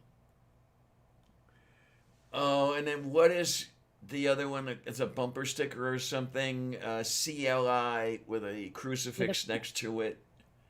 and it looks exactly like clit. Yeah, I think it was Yeah. like Christian Liberty Initiative. I want to say Christian Liberty Initiative. Maybe I'm wrong about that. I don't know. I don't know, but it's funny I'm anyway. trying to find the original. Ah, there's the original picture that inspired this. Oh jeez. Oh, Boy, he was having a bad hair day that day. I'll tell you. I mean, he looks well, as evil as he comes off. Really. yeah. But that is what inspired me to make my own Photoshop version of it. I had a couple of people submit their own, but frankly, mine was best. And I mean, Oh I don't my. just say that because I'm awesome. I say that because I've been using Photoshop for like I don't know 100 2 or years. 3 decades now. So if I'm not any good in it, boy, do I suck. Okay. Yeah. Oh my. So okay, that's and I'm gonna forget where it's from, and if I write it down, I'll forget where I put it. Mhm. Psalm 137. Happy is the one who seizes your infants and dashes them against the rocks. Yeah. Well, you got to have a hobby. Yep. Crack them like eggs. Yeah. Well, Well, that makes me think of that one. Let's see if I can bloody find it because I know I have it. The license plate. There it is. Hold on. Present Moo, now. moo, moo, moo. Window. This bad boy and go. Yeah. I was looking at the rules for what you are and are not allowed to do in California with vanity plates. Uh-huh. And I think this one would be legal, actually, because they don't seem to ask you, what does this mean? They just say, like, no profanity, no using, like, a 1 to substitute for an L, that kind of thing. Okay, yeah, that's the interesting one. I know the guy who was in a fight with Pennsylvania over 81 Ist or something like Right. that. Hemant Mehta wrote about him. Yeah, he was um, with the local atheist group here. Now he's in Florida somewhere, I think. But yeah, I remember that fight where he finally got to use that license plate. Yeah. Well, one thing that amuses the hell out of me now, I didn't take this picture, but I have seen this car in person, and I totally gave her like a thumbs up and devil horns. Uh, this is such a great license plate. Oh, right. I love the shit out of that. When I saw that, I was just like bouncing on my toes, going, "Oh my gosh, you're awesome!" And there was another one I saw where I totally gave him a thumbs up. His license plate just said "Logic." That's all it said, "Logic." Okay, okay. I was like, "That's awesome. That's totally awesome." Oh So my. In I've some been ways, thinking about what to get as a vanity plate if I do get a vehicle, and I looked it up because there's a database, and someone took the plate I wanted, fucking oh, took it. But apparently, you can get like the same plate for a different kind of vehicle. So if I do get a scooter, it's still available. oh well. But I was very frustrated. So I've been trying to think like everything I want is one character too long. Oh, Can't put my name on there. It's eight characters. A couple other things I can't put on there. Too many characters. So what can you do? well, I Anyways, don't know. interacting my brain. Could you leave out one of the letters in dance, and then like have bionic dance? Because No, because I'm assuming. let's put it this, I have far too many people online who already who call me things like bionic dunce. No, I'm not doing Oh it. yeah, that's right. Yeah, yeah, yeah, yeah, yeah. You I'd know, forgotten the about. ones that I just like, I'm rolling my eyes and face palming are the people who say bubonic dunce, and I'm like, what? You're just throwing everything at the wall now. There's no creativity there. You Mm-hmm. know, I mean, like bionic dunce at least keeps part of my name in there. You know, but bubonic dunce just doesn't even make sense. And would they even know what a bubon is? And probably not. Uh, well, I mean, we have all heard of the bubonic plague, Mm-hmm. so clearly they're making reference to that. Yeah. But a bubon or a bubon is one of the pustules that you develop, and I don't know if See, anybody out there would know that. I've never heard people say it like that. The time I Oh. heard it, it was bubo, not bubonic. Ah, okay. So yeah, that's probably the case right there. Yeah. So this is the first time I've heard bubon instead of bubo, like ever. Edger, hi, honey. Yay! It's Oh, been too hey. long. Well, I don't know who Dan is, but I'm not his, so no bionic Dans. I mean, I suppose I could take out the second I in bionic. Tata Boucher. I don't know. It's one of those things. Like the only thing I can think of is probably already taken. I'd have to look it up. So I mean, I gotta. I don't know. I know someone already has XLR82XS. That Oh, one I that one. The universal license plate, right? what? Is that the license plate that's in all the films where they need a license plate? No. That's 2GAT123. No, XR82XS. Say it fast. It sounds like accelerate to excess. Oh, Casa Petrona. Okay, fine. Yeah, it's not 2GAT123. That's the movie one. That's the 5.5 license plates. Someone already has accelerate to excess, so there's that. I suppose I could try for just XLR8, but I'm sure that's taken already too. I don't know. But it's something I've been thinking about. Yeah, I did see one that said Sith Lord, but it was Sith LRD. So I guess it could be Sith Lard, but I haven't seen any Sith who are that fat, so. Okay. Well, Darth Maul was pretty lean, and Darth Vader was mostly cybernetic, and, you know, I mean, I suppose the only one who might be even slightly chubbity would be the Emperor. And even then, he wears robes, so how can you tell?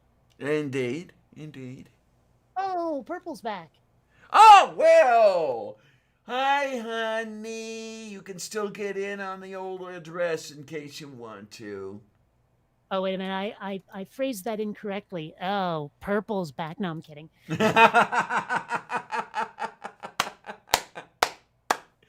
C'è tosta, bello Star quotidiano. Wars. You've seen Life of Brian, right? Oh, yes. Well, this one amuses the hell out of me. Oh, okay. Kenneth Cawley played both characters, and I'm just like, well, all right. He's got the whole yin-yang thing going on now. Although, actually, I've wondered about the dark side of the Force, because they say, like, you know, fear is the path to the dark side, and, you know, use your anger. But then when they talk about the light side, they say, like, be calm, at peace, and passive. And so it seems to me that really the difference between the two is whether you are like calm or like dispassionate or passionate seems to be the difference. It seems to me that someone could be a dark sider if their power over the Force came from humor or from like love of music or something. You know, here I am, I can only use the Force when I'm playing a musical instrument.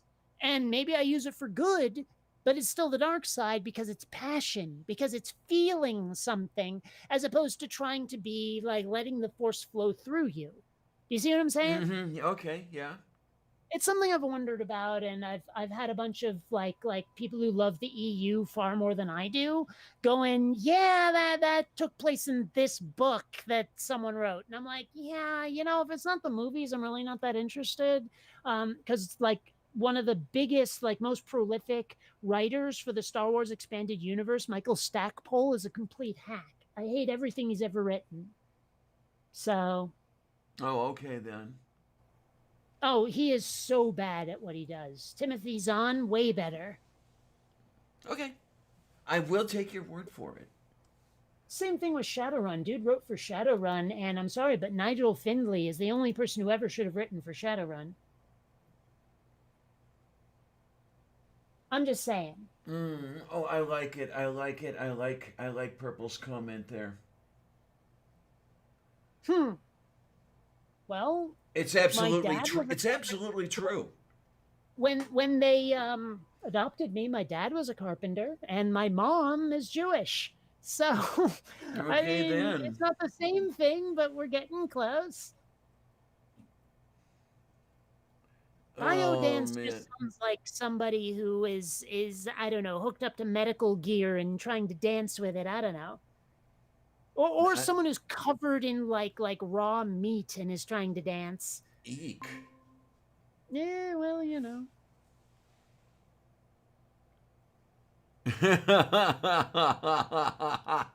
I've seen that one, yes.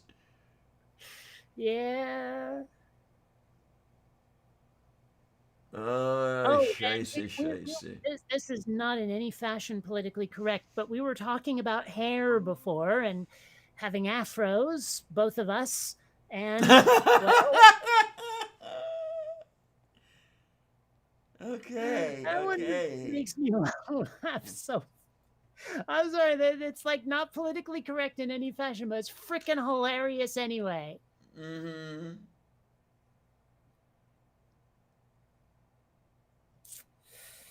Date Oh, avanti per and cosere. I saw a meme and I objected to it. So Oh I made my no. own version. I made my own version. I mean, like, does that not illustrate me perfectly? Yeah, to a T. Or a K. Hmm. The one thing that makes me, gives me pause though, when they say, all I want is a log cabin in the middle of nowhere and fast internet. One of these things just doesn't belong there. You know, how are you going to find fast internet in the middle of? Satellites? Well, in most cases, satellites are still pretty slow, aren't they? Or is that changed? Hmm. I don't know. I'm just saying is like it doesn't necessarily have to be a landline is all I'm saying. Oh, right. I mean, because every now and then I have the occasional moment of insanity where I wish I could live out Kelly's Island, that place where my grandparents had that cottage. But I'd also like to be able to do a YouTube channel. And from what I know of the internet connection out there, it would never be enough power to do.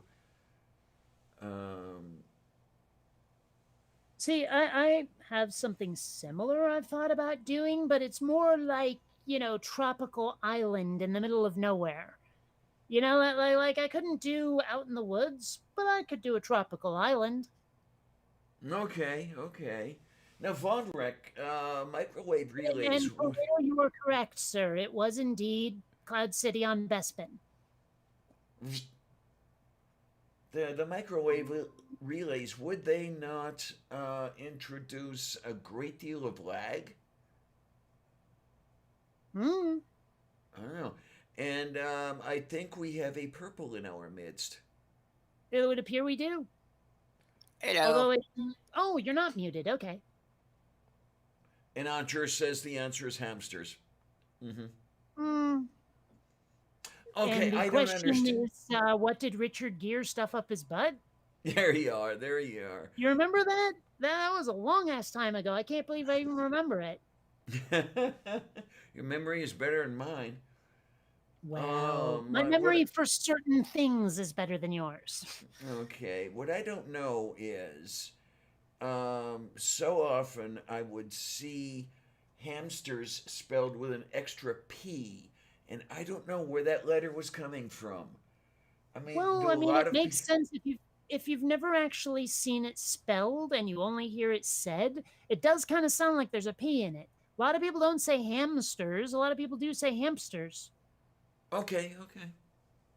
I I mean, guess I just like don't run in the right circles. That's all. I guess I don't know. It just naturally like just when you're saying it, the way the actual procedure of moving your face muscles, it will come out like hamsters sometimes.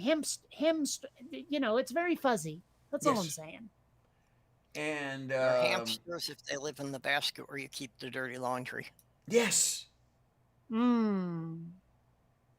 And of course, Uh, as I understand it, the hamster in the hamster dance is called Hampton. oh, okay, okay. I would have the thought. I wonder what it's called, and then I would never follow through on it. Sorry, say that again. I would occasionally have the thought of what is that hamster called, and I would never follow through on it. Now I know. Oh, Now I know. well, no. Now you're taking my word for it. I might be wrong. Well, Wasn't as Hampton far the pig from Tiny Toons? Well, yeah, that too, but it's not like he's the only one who gets to get the name. I guess I don't know. as far as I Oh, understand it, speaking of is Hampton from Tiny Toons, though, there hmm, is something coming up next month, really soon, that I've been looking forward to since the '90s. well, You see, next a month long, is in long two time days. ago, Yeah, I know, but what I'm doing is on the 6th. You see, Ah. a long time ago, I think it might have been 1993, Tiny Toons came out with a special called Tiny Toon Adventures: How I Spent My Vacation. And school is over, they're all kids, they're going doing vacationy stuff, and Hampton and Plucky get into the car with Hampton's parents and like his uncle or something to go to Happy World Land, which is obviously supposed to be, like a Disney-esque theme park or Six Flags or one of those. Mm. And like at one point, they're trying to figure out how long it's going to take to get there because the car ride is basically taking the entire special, and so Plucky gets out a map and he's looking at it and he's saying a lot of stuff that's vaguely like it's the descendants of left pointed albuquerque kind of stuff, and he says, and by my calculations we will arrive at Happy World Land on April 6th 2021. And I have been waiting for that day for so fucking long, and I may have to make a video about it. All right then. I like the idea. I really, really, really, really, really, really do. Yeah. And Von Rick is saying moo, so it must be very, very, very, very, very, very moo as well. Okay. No, but it's lowercase. It might be just a little bit moo. Oh, okay. I was asking on my Twitter if Yes, a virus appeared that turned all the cows into zombies, would anyone notice? Well, given that it would turn them into carnivores, they might. Yeah, they're not the herbivores people think they are. At minimum, they will scavenge dead carcasses and they will eat birds and rabbits if they can catch them. Didn't know that. No. And one thing that I saw recently that I don't know why anyone hasn't thought of this before, but the main reason why a zombie uprising would fail is the smell. We could tell they're coming. Oh my gosh, it stinks. It smells like corpse. Run, zombies. Well, Oh, they okay. used that in one of the early episodes of The Walking Dead. Did they? I don't remember. Yeah, It's been too long. Well, because they were trapped in the city and surrounded by zombies, they smeared themselves basically in the goo from one of the zombies they killed Yeah. so that they would smell like the zombies and they could walk through the mob of them without getting attacked. I'm gonna have to check that show out again. I do not remember that part.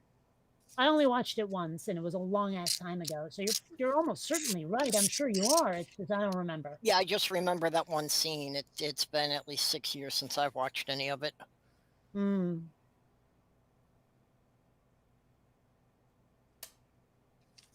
A little while ago. Yeah, just a few minutes. But yeah, I think that was like, in like the first 4 or 5 episodes that they did that. Wow. I actually remember very little about the show. Like I can picture some of the characters, and that's about it. And you know what? There is one trope in any zombie story that I really wish they could leave off, and that's the person who gets bitten and hides it from everybody. Oh, yeah. So tired of that. It's like they have to do it. They feel obligated to do it. Well, I can see that as being a realistic thing, though. Yeah, but it's overused is the problem. Like realism and entertainment are often at odds with each other. Well, that's unfortunately how something becomes a trope. That just gets used in everything of the genre, so people get sick of it. Well, there are a bunch of things like that I'm doing my damnedest to avoid when I'm making Quinn Redshift. A couple of things you just I will not do simply because it's been overdone. A good example, I suppose, would be if someone orders food on the Enterprise and it happens to not be from Earth, they will always say, "Oh, here, have some fill-in alien name, fill-in human dish." Oh yeah, these are Cremorian Fangor noodles or something. And it's I'm pretty sure that on that planet, they probably just called them Verglog or something. Yep. Why can't you just say, "Here, have some Verglog. It's from Cremoria. It's a kind of noodle." I mean, most of the time we will talk about foreign food that way too. We don't say, "Oh yeah, here's I don't know, Korean spaghetti." Yeah. we'll say here's fill-in Korean dish. It's noodles. You know, Well, I there- mean, There is Well, one yeah. Star Trek episode I remember where they did not do that. It was an early one, so maybe that's why. The one with Clint Howard as the alien character, and you're gonna have to be more specific. it's you've got a It was very the Star Trek episode with the alien. Got it. yeah, Right. that one. Well, I mean, Clint Howard and oh, what the hell's that other guy's name? Jeffrey Combs have played so many aliens. Yeah, I'm horrible yeah, with actors, so but the alien person wanted to make a toast with the Enterprise crew that came aboard his ship, and all he said, he said, "But first the Tranya," and then held aloft a bottle of this liquor that was supposed to be Tranya. And Well, okay, you found the exception that illuminates the rule, but Yes, my point is yes. they do way the frick too much, and I'm avoiding it just as hard as I can. It's the same thing. You've heard my rant about how they overuse the word must. move beef.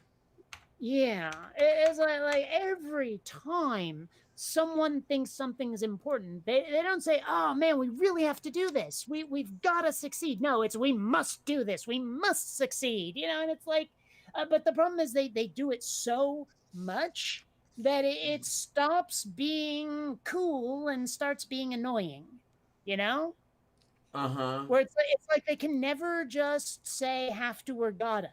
And I'm not even sure writers know they're doing it, but they've done it so much that I can't not hear it. You know? Oh, okay. I found the.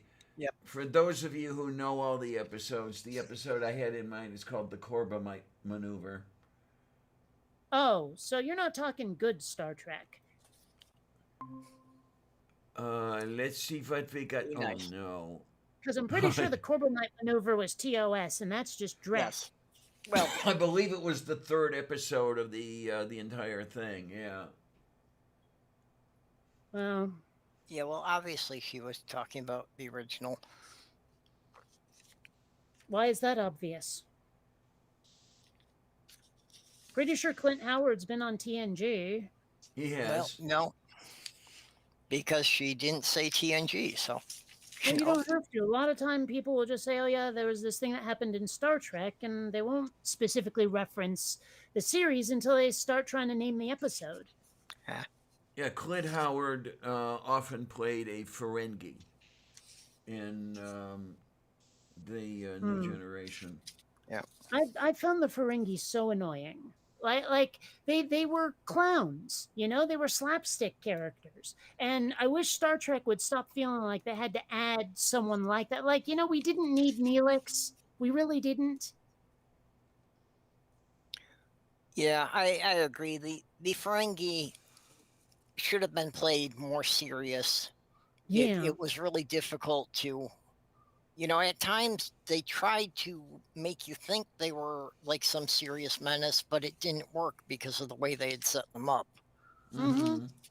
Well, but I mean, and originally they were a little bit pathetic, but they were not clownish, you know? And then Deep Space Nine comes around, and like everyone except Quark is a complete dipshit, and they all speak in the most annoying voices possible. And it's just like, this is not something I really want out of sci fi unless it's explicitly a comedy.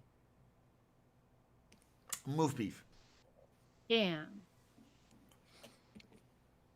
Yeah, well, you can't portray an entire race that way. Otherwise, you wind up wondering, you know, how did these idiots ever build a spaceship?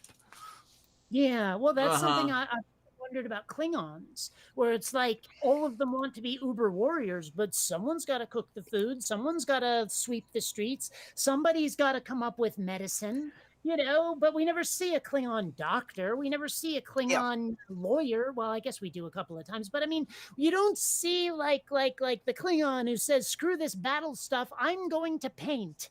You know, it just doesn't really happen. They are very monoculture. All of Yeah, them. you don't see them yeah. as a functioning society. Oh, Yeah, this is and it's the same interesting. in almost all sci-fi, like popular sci-fi. Anyway, it's something that I'm trying to be aware of in Quinn Redshift as I try to expand the universe. And I have been thinking about what happens after the animation is done. I want to continue it as a graphic novel, Mhm. and I've been thinking about all of those tropes and how I can avoid them without it being clearly a political maneuver, if that makes any sense. Okay. Something is my not to know for to into is not to knowing that Ancher Mhm. says Farang is Thai for foreigner. Okay. I did not know that. Okay. Why is that important in some fashion? I'm confused. It So seems Just non some the it seems stuff going on about non-sequiturs the The might be food. used. Ferengi, the Ferengi are literally foreigners. Well, but that's not how you spell Ferengi. The vowels are all wrong.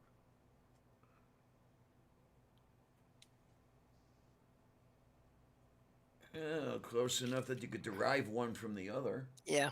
I suppose, but still. I like to So, play but with subverting some of the tropes yeah. or just outright calling them out. Mm, You know, yeah. like in the novel I'm working on, I've got one where, you know, the alien reveals himself to this woman, you know, basically the whole thing of, you know, I'm actually an alien and we need your help, you know, and she just kind of draws back a bit and you're not going to give me something about like I'm the chosen one, are you? And he said, well, I chose you. Hmm. Well, as I say, I've been thinking about where Quinn Redshift is going to go in like when the animation is done, and I have been working on like what the comic pages might look like. You know, for example, this is the poster I created. You see that, Yep. right? And I was Alrighty. thinking like the backgrounds could be different. Like I could do where did it go? Come on, click. There we go. I could do that. And I think that as well, you know, little things like that where I could just change it up, maybe to suggest mood or setting. I don't know. It's Hmm. something I've been playing with because I do want to continue the story. I have a larger story in mind. It's just I got to finish the animation first. You know, and it's going very well. Yay. It's just also the fact that it's taking a while is giving me more time to refine the larger story. Like because a lot of times I'll come up with a plot, but I don't have characters to hang it on, and so it fails. Or I have a lot of really cool characters and no plot to give them, or I design a really cool world but no plot within it, and I'm like, well, I've got a decent imagination, but I need to be better at follow through. I need to be better at completing these things, like just in terms of their concept. And the fact that the animation is taking so long is helping me do that. Yeah. Okay then. It's very moo. Yeah. Moo is a good thing.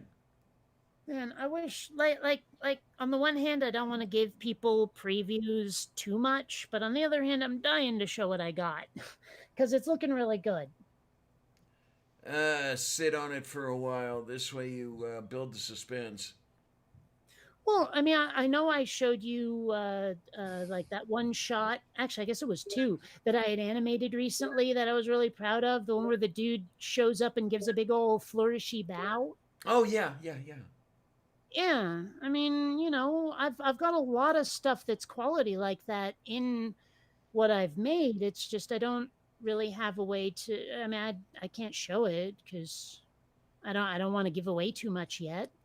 I'm actually kind of sorry I said anything about some of the actors who are in it because I wanted people to be surprised when they heard Arn Ra's voice. But I said, "Oh yeah, and there's going to be a big surprise. One of the actors, and everyone, it's Arn Ra's." And I was like, "God damn it!" Yep. Well, I tell you, some of the names that you've rounded up are some pretty darn good names. Well, you only know one of the others, really, don't you? Well, I know Truth Surge, and I know Aaron Ra. Well, isn't that it? Trying to think. I don't think I've told you any other names, and like the only one you might actually know is, well, maybe you don't know him. He's done a lot of stuff for me in the past. Michael, I've never known how to pronounce it. Butchin, I don't know. I think it's Butchin, but yeah, he's done a lot of voice stuff for me, and like he's in it briefly. Yeah, Well, whether it's Or- Butchin or yes. Buchin would depend on which country it's from. Well, the funny thing is, like, I actually, his part is 4 lines, and on Twitter, I offered it to Mark Hamill, and he said, call my agent. I was like, oh, well, it was worth a shot. Uh, well, I guess he has to say that, yeah, because I guess the agent has to be involved one way or another. Yeah. But I mean, it's a shame. I was hoping. I do have some other people who've done voice acting as Facebook friends, but I wasn't going to ask them because it just seemed obnoxious. But I was like, I gotta try Mark Hamill. I gotta. You know, it would seem that that would be something you could use Fiverr for, to see if there are any actors listed on there who would do a couple of lines for a, small Fiverr? fee. I Fiverr. don't know it. What is it? Oh, it's a website, and where people basically can just shill out whatever they're willing to do for whatever price. And there's actually a lot of like retired and like B-list actors on there who will do Huh. things like record telephone messages for you for like $20. Well, there Hey, is how do you something like that that? a friend of mine did for me for my birthday. He got one of the like major cast members of the Orville to do a video message for me, like a video birthday thing. Oh, well. I don't know how much that costs, but apparently there are services like that where you can just get like there's a laundry list of celebrities who will record those for you. Well, I am still majorly impressed that you got Seth Andrews to do a teaser for you. Oh, but he's such a nice guy, It's like Oh, he I've is, I absolutely. well, I mean, I've heard people say they're shocked that they got me to do something, and I'm like, "What? Someone asked me a favor? They're a nice person." I said, "Why not?" I mean, it's like what am I gonna do? Hold myself loftily over everyone? No. Well, I'm thinking more in the sense of that he actually had the time and everything to do it. Well, it was really short. I mean, it was like what, 1 or 2 sentences? Mm. I mean, how difficult can it be? I can record that in like 3 minutes. I was going to say sometimes 3 sentences takes an hour and a half to record. Well, I don't know. Still, some people have done some really good, some good work for me, and I'd like to. I don't know. I'm just glad. Eh. So Fiverr, you say? I'd hate to like tell Michael, sorry, I cut your part, but if I can find like some kick-ass actor to do the character I'm thinking of, that would be awesome. Oh, this is horrible. This is icky. There's a What person is? who doesn't like this program. I don't know. What did we get a down thumb or did someone just comment? We got a down thumb. Oh, I'm oopsie. distraught. I'm gonna jump off the top of the building here. Well, it's almost certainly because of me. What? I know I can be abrasive as fuck at times. The worst part is I don't even know I'm doing it half the time. Like there have been times where people have just lost their shit on me, and I'm like, what? What did I even fucking say? Oh, It's please. like no part of me thought it was inappropriate. Well, there are a lot of people out there who are just full of shit. That's all. I I mean, don't know. really, when you come down to it. If you're going to jump off a building, I recommend the one on the next block from me. It's a single Okay. story building that is half buried and with an earth berm around it. So from like the grass to the roof is almost 6 feet. Almost. Oh my! Well, I got a pretty good bruise from falling. I think 6 or 7 feet. I was that house I was trying to rehab some years ago. I fell off a retaining wall and onto the sidewalk. God, was I had a purple arse for quite a while.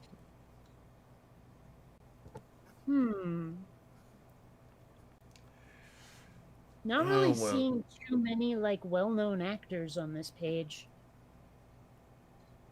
I'm seeing a lot of people I've never heard of, and one or two who look really similar to famous actors but aren't them. So you Vonric don't. was also mentioning Cameo is another website like that. Oh. Oh, good. You can filter it by. Okay, good. Like there's this one dude here where I swear he looks so familiar, but it's not the guy. I don't know. Hey, B. Yay. Yay, yay, yay, yay, yay, yay, yay, yay, yay. Whoa. I know I've run Oh. across some things on there of, people who had been like in a TV show 25 years ago, and you kind of wonder, what have they done since then? Well, there have definitely been a few people like that, that's for sure. Let's see. Oh no, that's asking people to do animation, not people acting for animation. Yeah, I got some guesses at other people you might have in there, but I'm not gonna. Because if I start guessing them on stream, you have to either, give something else away, or you have to. Actually, Yeah. most of them Metal are around it. people. Most of them are people I found in voice acting groups on Facebook. So you probably won't even know who they are at all. Oh, okay. I was Yeah. thinking a few more people from the community, because I know a couple of people in our community have done voice acting before. Yeah, no, it's not. Well, one of them's Arthur Janowski, right? Good old Artie Janowski. Cirrus has. Yeah, I guess so. I know I've voiced other people's videos from time to time. I was in a couple from Dark Matter at the beginning there. Yep. I remember one from Dark Matter that you appeared in. Yeah, well, actually, I was About in. if all the atheists were brought up to heaven. Well, there was another one where he had me play a fundy lawyer. And let's see, there was another one that I was in that Prophet of Zod had made where I played Mary, of all people. Let's see.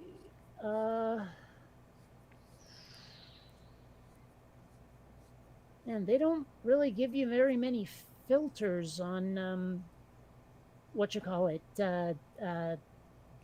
Cameo. I haven't really looked at that one much. Oh my gosh, Kevin McDonald is on there. Who? From Kids in the Hall. Oh, okay. Dude, Ernie Hudson. Wow. And the guy who played Todd on Scrubs. I think that was the Todd, if you remember that guy. Man, there were a lot of... Wow, Debbie Gibson. Okay. That name sounds vaguely familiar. 80s singer. She was the one where like there was this whole rivalry between her and Tiffany, except it was between their fans, not them. I'll take your word for it. Huh, Jamie Farr of all people. Huh? I didn't know he was still around and kicking. Well, his hair is awfully white and he looks weirdly like Dick Van Dyke, but there he is. What do you Alan know? Mockery? Wow. There are a Holy lot of shit, people out man. there. Wait, Nicholas Brendan, that's Xander from Buffy. That's the guy that I named my kitty after. Okay, well, tell him that. Tell him he's got to do some voice work for you just because of that. Oh, wow, Penn Jillette. What do you know? Let's see, Tom Arnold? Wow, I have not...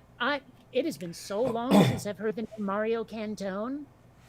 He used to be on that, like, little game show for kids, whatever it was. Malcolm McDowell? Oh! He'd be perfect for the part. Okay, so you found a good resource now.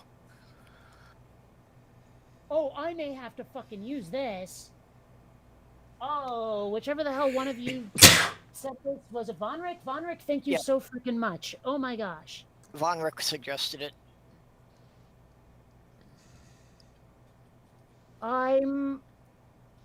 Yeah, Wait, Von Rick what? says he only knows about Cameo because Seth Andrews bumps his account there. Okay. I gotta make sure, like, how much money does this cost? And honestly though, it kinda $47 million sounds, dollars. well, it kind of sounds like they're not gonna do actual acting. It sounds like they're gonna do more of a, like that video that was made for me that my friend did. Right? You know what I'm saying? Is like, I don't know Yeah. if I can ask them to do a part. Ah, good. There's a FAQ. Let's see what it says. And I hate it when people say FAQ. It's a FAQ. Damn it.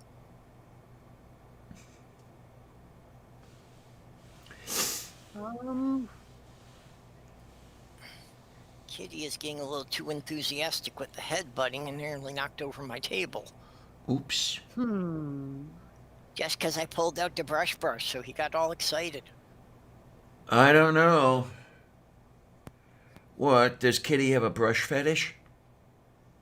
Oh yeah, the brush feels so good. Especially under the chin. Oh yeah, it's so good. Okay, general. Okay. Customize video messages, direct messages. It doesn't really say, like, can you get them to act for you?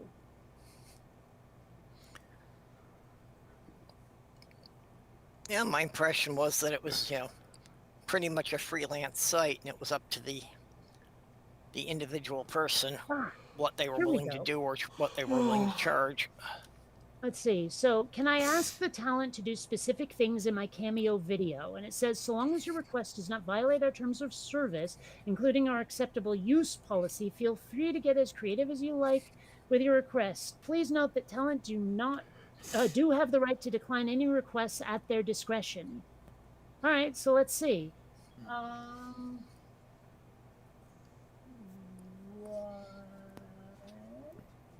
Yeah, I don't know. If you're doing something that's going to be for public distribution, whether or not that might get into any issues, if they're still members of the Screen Actors Guild or that. Right. Oh, probably would, but I don't know how consequential those issues would be. Maybe it's you might have to pay scale or something. I don't know. Well, that's what I would wonder about. If that would be fixing scale, or if that would be back to the thing of that you have to go through their agent. Right. Well, I can always email them. They do have. You can always ask us, like, link. So I can do that. I will. Let's see. Where did that go? Here we go. Help Centaur. Contact us. There we go. You've got a man-horse hybrid who's assisting you? I have what now? Oh, right. Sorry, I was... Well, actually, no. The centaur needs some help because centaurs are upper stages. No. Sorry, I'm distracted. I think you need to work on that one a bit. Okay. Most of my stuff needs a whole hell of a lot of work.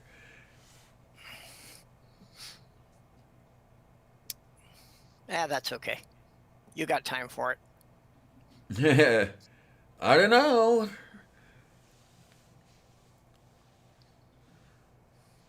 Well, I have a month anyway.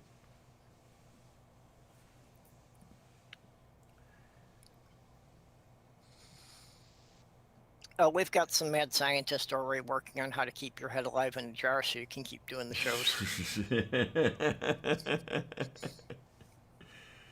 Oh, man. I tell you, the nephrologist and I are going to have a lot of fun. Most doctors and I have a lot of fun.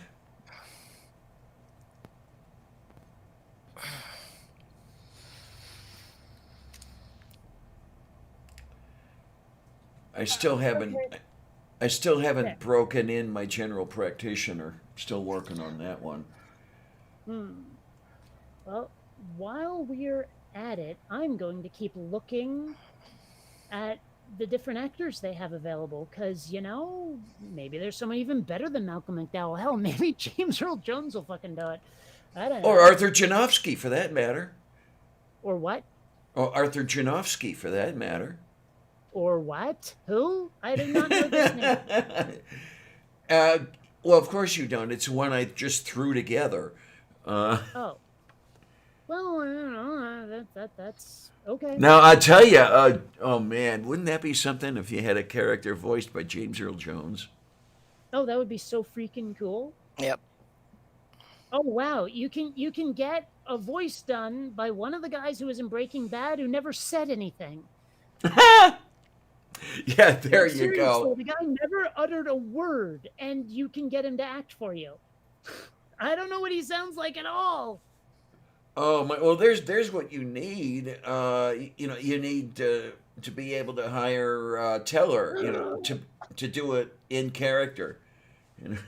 Michael Biehn! Oh my god, I want to get him to do it instead of Malcolm McDowell. Oh my gosh, he's the guy who played Corporal Hicks in Aliens. He would be absolutely perfect for the role. Oh my gosh, I want Michael Biehn. Just saying. Okay then. Well, I'm sorry, he's awesome. He really is. He was Kyle Reese in The Terminator.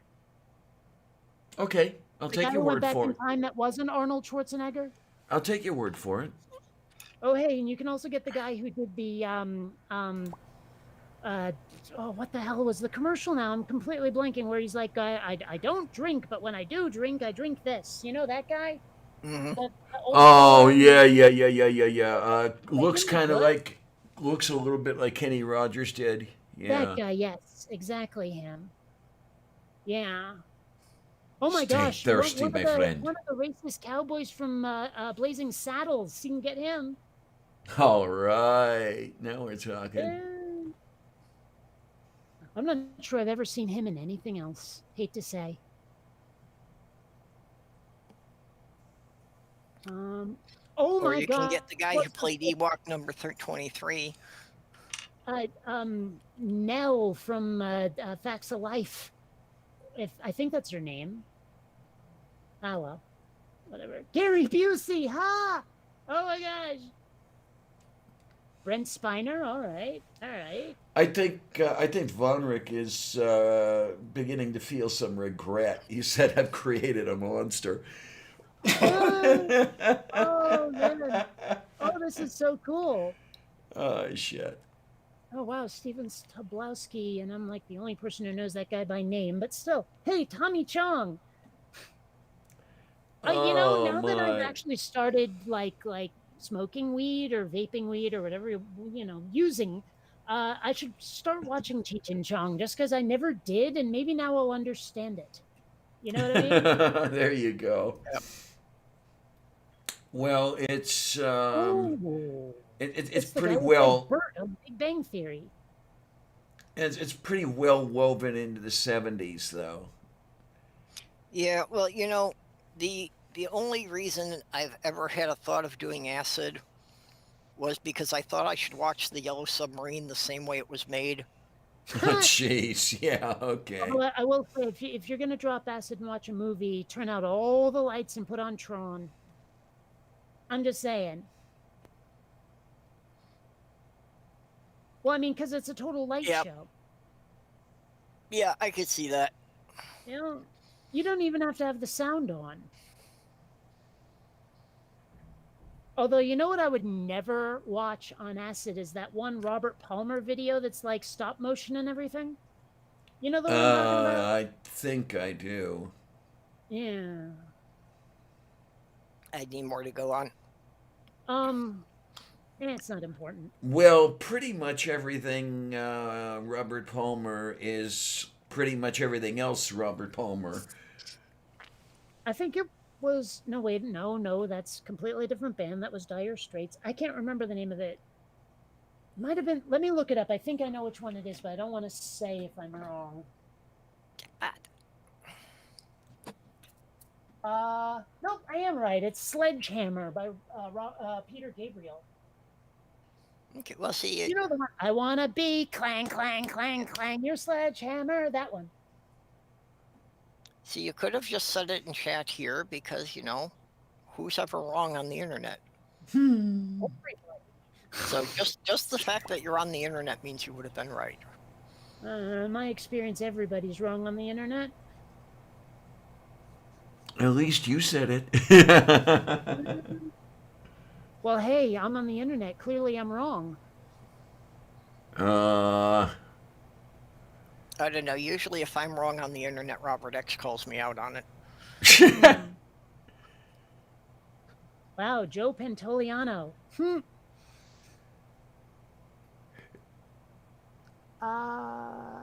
Oh, I didn't know that guy's name. Okay, fair enough.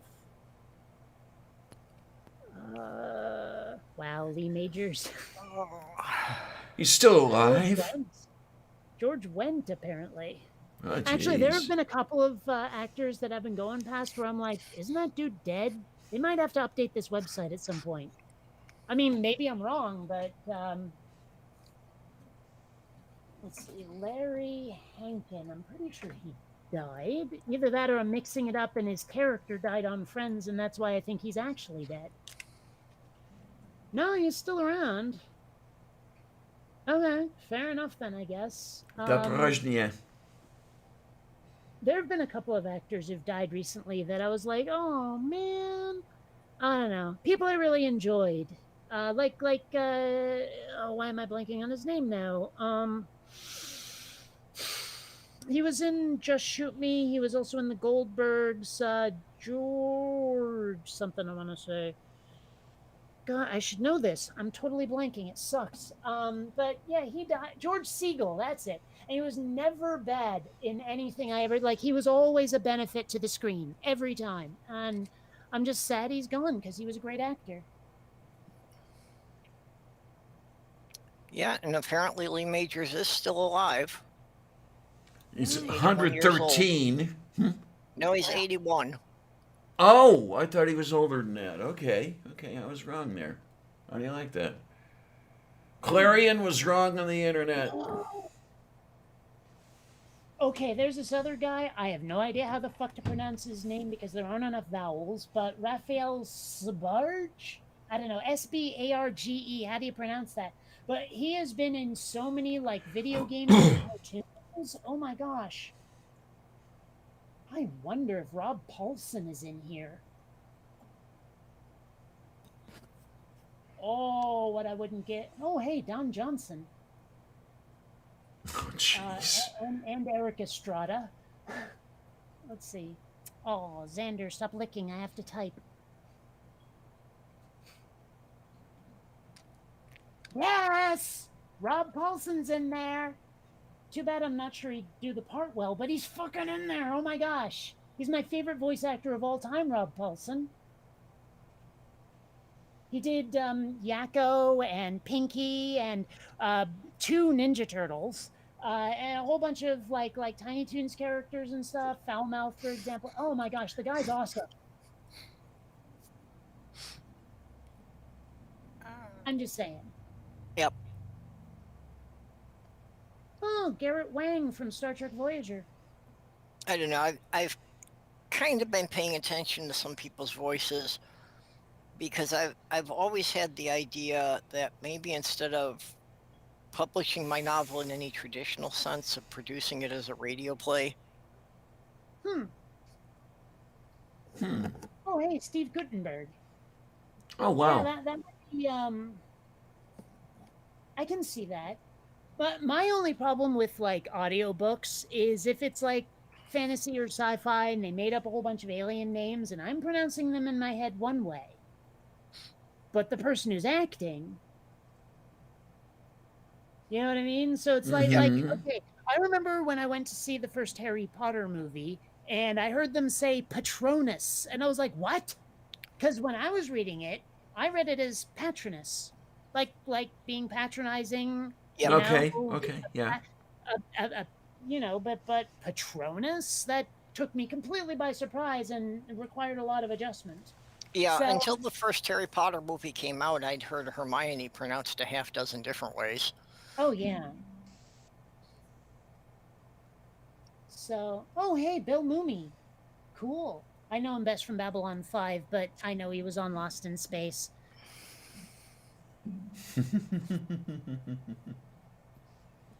What do you chuckling at? That Lost in Space series, yeah, that was kind of humorous. Oh, The robot I character, for example. Say again. I tried to watch it, but I don't know if it was just the sound quality was that bad. But for the first episode, I could barely hear it, so I stopped. Yeah, Yeah, the I remember seeing it, when it was in syndication on TV. Hmm.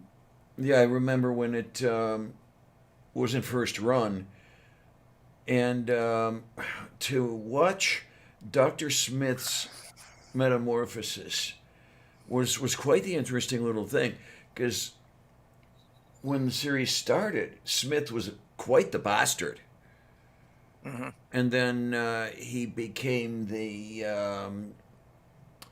mousy. Say again. Comic relief. Yeah, pretty much. Because I mean, Um, I've definitely gotten the impression that from what little I've seen of him, that he turned into a total goof. yeah. Mm-hmm. Yeah, well, a sniveling coward. Yeah, Yeah. and getting everybody into all sorts of trouble from his sniveling cowardice and the whole thing. Yeah. The whole... There are a lot of names on this website that I'm seeing where it's like either I recognize the picture but not the name, or I recognize the name but not where I know them from. All kinds of stuff like that. And I'm gonna guess that James Stewart isn't Jimmy Stewart based on the picture. Probably not. Uh, I don't know. It's funny because like the TV show The Goldbergs, I really like it, and the guy who created it is Adam F. Goldberg. But there's an actor out there called Adam Goldberg, and apparently even with the F, he's getting really pissy about the lack of distinction between them. Oh, well. But Adam F. Goldberg is like, dude, I took the F to distinguish us, and I got no problem with you. Why are you getting on my case? But apparently, it's become a rivalry, like it or not. Yeah. Well, it's like Also, Michael J. apparently Mark Fox. Summers is one of those voices. Go on. When Michael J. Fox tried to join the Screen Actors Guild, there was already a Michael Fox registered. Hmm. J isn't even his middle initial. Really? Yeah, he said he picked J for genius. I like that. That's good. I like that, and I hope he meant to be wrong. But yeah, no, that's.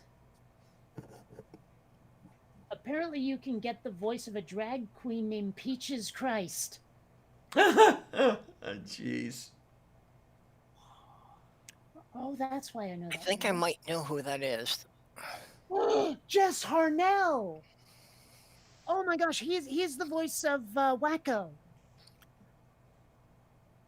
Akafu. Oh, I'm getting that one out. He seems like such a nice guy. I've seen videos of him, and he seems like just this full of life, loves to have fun kind of guy.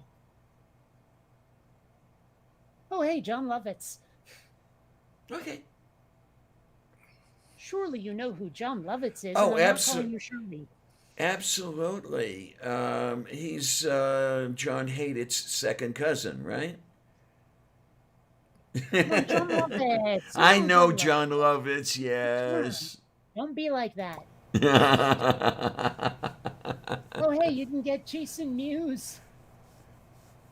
Okay. You know, Jay of Jay and Silent Bob? Oh, Tabolo Casa. Yeah. Oh, he would be so funny in that role I'm trying to cast, but he would be completely wrong for it.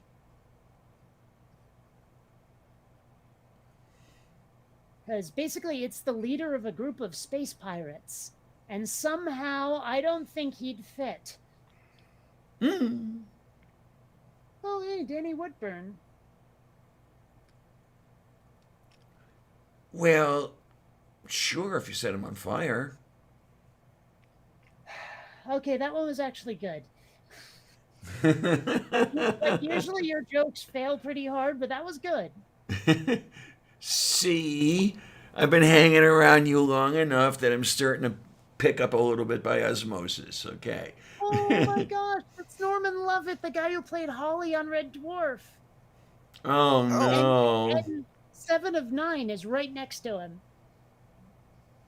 I Oh was my, actually oh my. surprised by how much depth they gave her character. When I started watching Voyager, I was like, oh yeah, they just put her on to be a sex kitten, but they actually wrote her character quite well. They did let her develop over the course of the series. Yeah, she sure did. Oh, har har. No, really, as a character. No, yeah, no, I'm with you.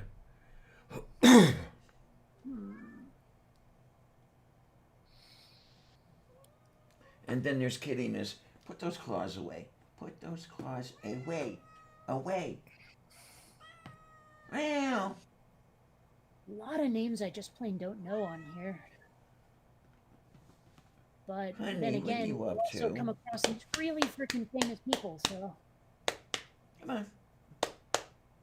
You. Uh, You don't have to be shy. Come on. Huh.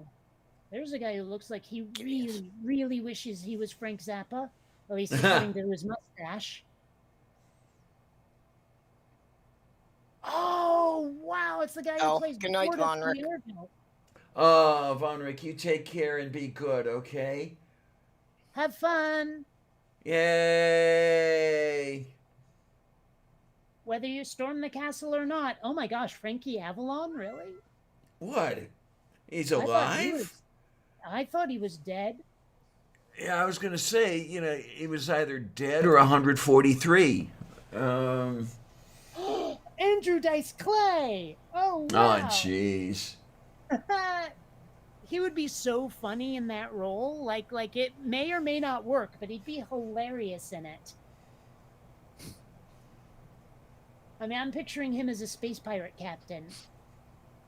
Okay, yeah, I see your point.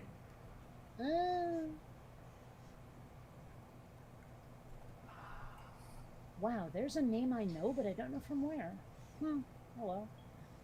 Not important. Ah, Kevin Pollak.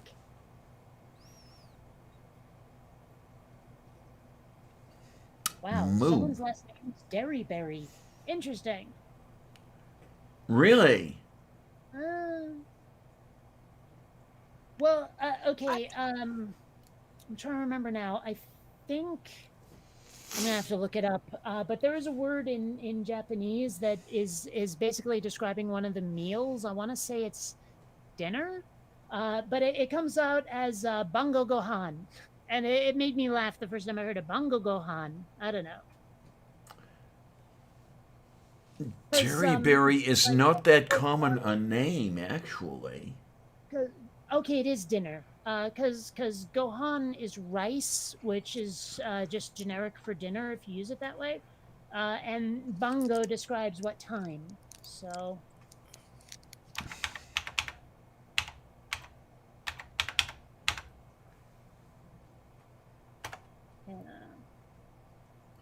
Oh, hey there, my little lap kitty Xander. Oh. He's being cute.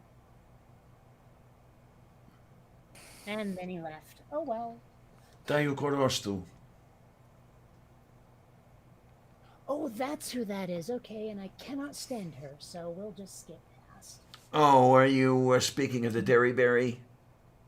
No, this is someone else entirely. Oh, okay, fine. She's an actress who's been in like just about everything, but never as a major star. And I like the only time I saw her as a regular on anything was House. And she always plays, and I use this word specifically, a complete and total cunt. Like she Oh, has okay never then. played a nice person ever. Ever. She was always a complete bitch. Balkosenda. There's that. No, I looked up the name Derryberry, and there seem to be more of them than I thought there ever were. Okay. Yeah. Because Part of why I'm not too worried. the reason I started looking, it hit my ears. Guy by the name of Martin Derryberry was an ex of one of my exes. And I was thinking that Derryberry was not a common name, so, you'd have more chance of a connection than there seemed to be, but oh well. Déjà cabaretier. Part of why I'm not too worried about getting doxxed. I've got such a common name, I actually tried it. You put in my name and my city in Google, and it comes up with 600 results, and I couldn't find a single one that referenced me. Now you got me thinking. That difficult to find either, but whatever. It's like, have I pissed off anyone enough that they would try to hurt me? I don't think yet. I'll keep trying, but I don't think yet. So I don't really care that much. I mean, I'd prefer it if like my info wasn't out there, but it's not hard to dox my ass. Besides, I live behind the gate, so I'm okay with it. Yeah, enough people in the community already know my real name anyway, but... And it is generic as fuck. Yeah. and Beano just Beano. She doesn't just have a bitchy voice. She plays someone you don't want to know every time. Like very the kind of ambitious that involves stepping on everyone else's neck on your way up, or really extraordinarily jealous or whatever. I mean, yeah. Move beef. I've never seen her play someone I'd like to know in real life.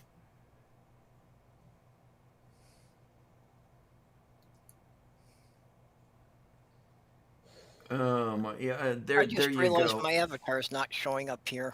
I wonder what That happened. is weird. He's broken. I think maybe your camera is on and pointed at something dark.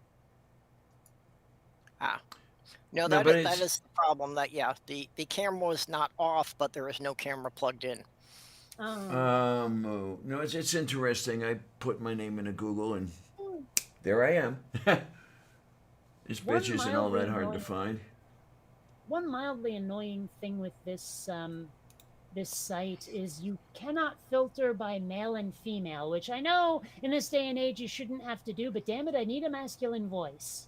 Yeah, no, I would think that for that application, it would be something, that they would have, because that's something people would definitely be looking for. Yeah. Oh, well. But it's clearly not here. Oh, well.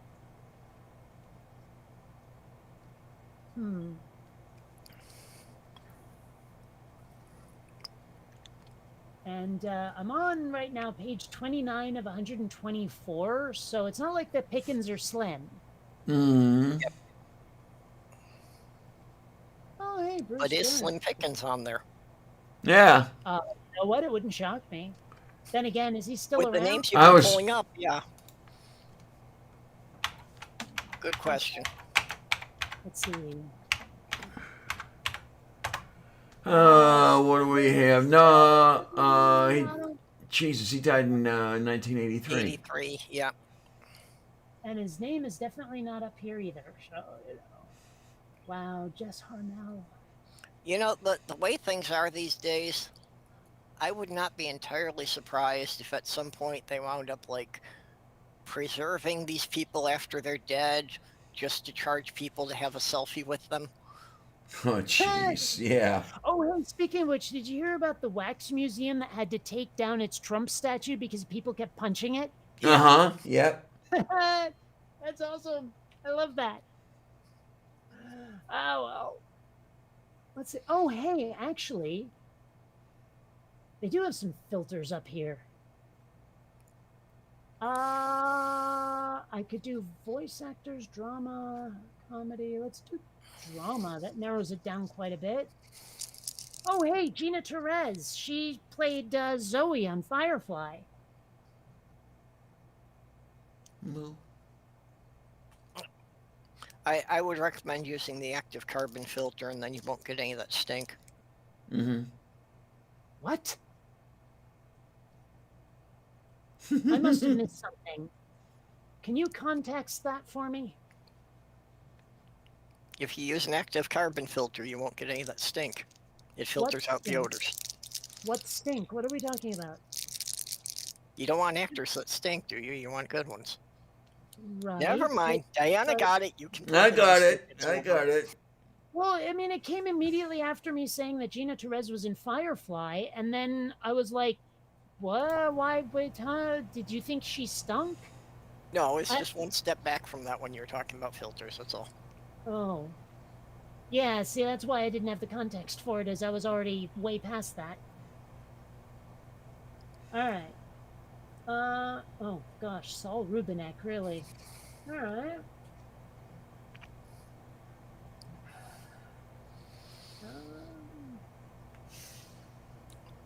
Ugh. Huh, C. Thomas Howell. Been a while since I heard that name.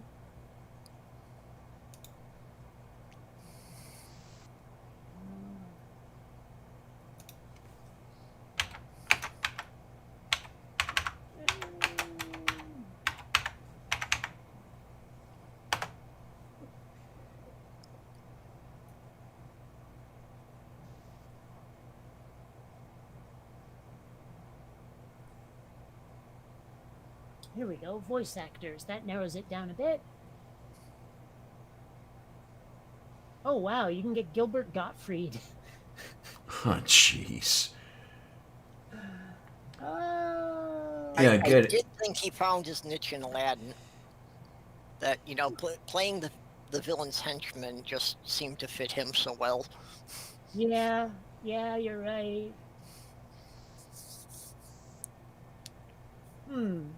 James Marsters, wow. That's the guy who played Spike on Buffy. Ah, Moo. You know, he's not actually British. Like, when you hear him talk, he sounds like a California white boy. Oh, wow. Imagine going through life with the name Wilf Scolding. Peter Weller? Oh my gosh, he'd be perfect. Oh, wow. I'll trust your judgment. Peter Weller, he played RoboCop. Hell, he played Buckaroo Banzai. Okay then. Yeah, Moo. Very, very, very, very moo. yeah. That's what I needed from Squall Mart. Okay. Oh, wow, Michael Winslow. That is so cool. Oh my. For those Yes. who don't know, he played Jonesy on Police Academy. He was also the guy in Spaceballs who was saying, "I lost the sweeps, I lost the creeps, and I lost the," that guy who makes all the funky noises. He's like amazing at that stuff. I was Yeah. just watching Spaceballs yesterday. Yeah. Wow, there's someone on here called Jen Brown who looks exactly like a girl I know named Stacy.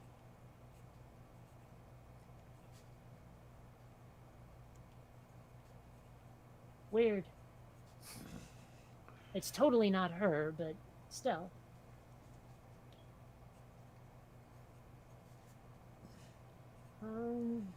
Yeah, but anyway. What a day it's been. I haven't been feeling well all day, and I can't brain. So, yeah.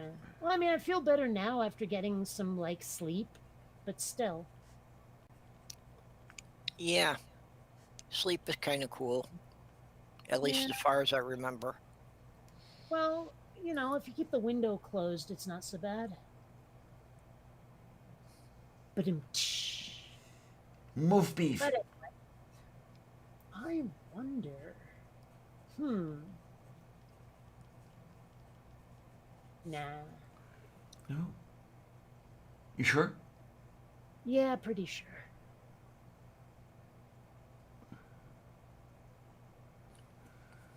Oh wow, it's already 8 p.m. Yikes! No wonder. Well, time flies and you're having No, it's fun. quarter after 10. Actually, really, it's 20 after 11. Well, you're all wrong, including me. Daju korostu. Well, in London, it's tomorrow. Uh-huh.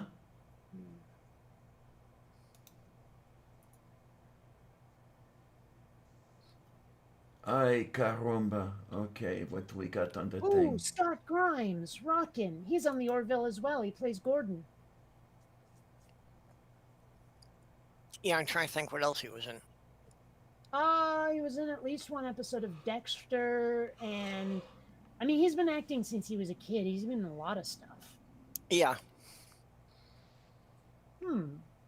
Yeah, I'm just Suddenly- trying to remember what show I saw him in before the Orville came out.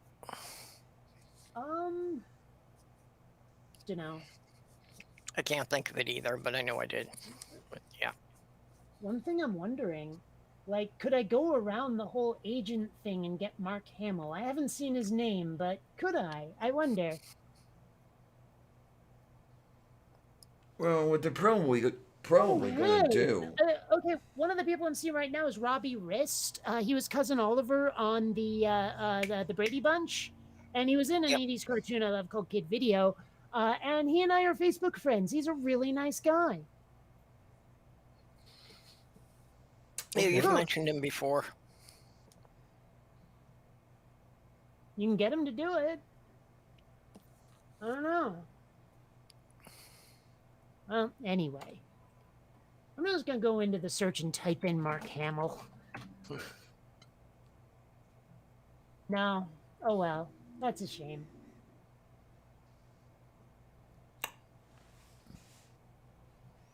But, yeah.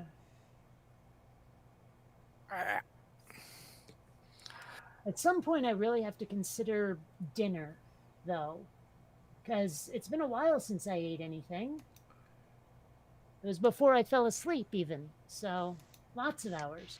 Yeah, I was gonna say you fell asleep at Like 2 1 p.m. p.m. Say again. 1 or 2 p.m., yeah. Your time, and that would be about 4 my time. So yeah, a while ago, about 7 hours ago. Robert Picardo. Oh my gosh. Sorry, I've been a fan of his since 1983 or 4. So, Moo. well, what can I say? Oh wow, Richard Thomas did not age well. Oh no. Yeah. I know most people remember him as John Boy Walton, but I remember him from Battle Beyond the Stars. I remember that. Yeah. Well, that movie is one of my go-tos whenever I try to explain to people that the story being told matters less than the setting when it comes to genre. Because Seven Samurai, The Magnificent Seven, and Battle Beyond the Stars are all the same story, but no one would say that The Magnificent Seven and Battle Beyond the Stars are samurai movies. Yeah. Why? Because they're not set in medieval Japan. You know, and it's like a lot of people try to claim Star Wars is fantasy and not sci-fi. I'm like, fuck you. There's spaceships and robots. That's not fantasy. You know, Yep. you look at most fantasy, it looks like Lord of the Rings. You say fantasy, it conjures up images of Lord of the Rings. If you say fantasy, when it comes to like Star Wars, people are gonna look at you funny. You know, go into a video store when they still existed and look on the sci-fi shelf and look on the fantasy shelf. Tell me which one you find Star Wars on. You know. So, anyway.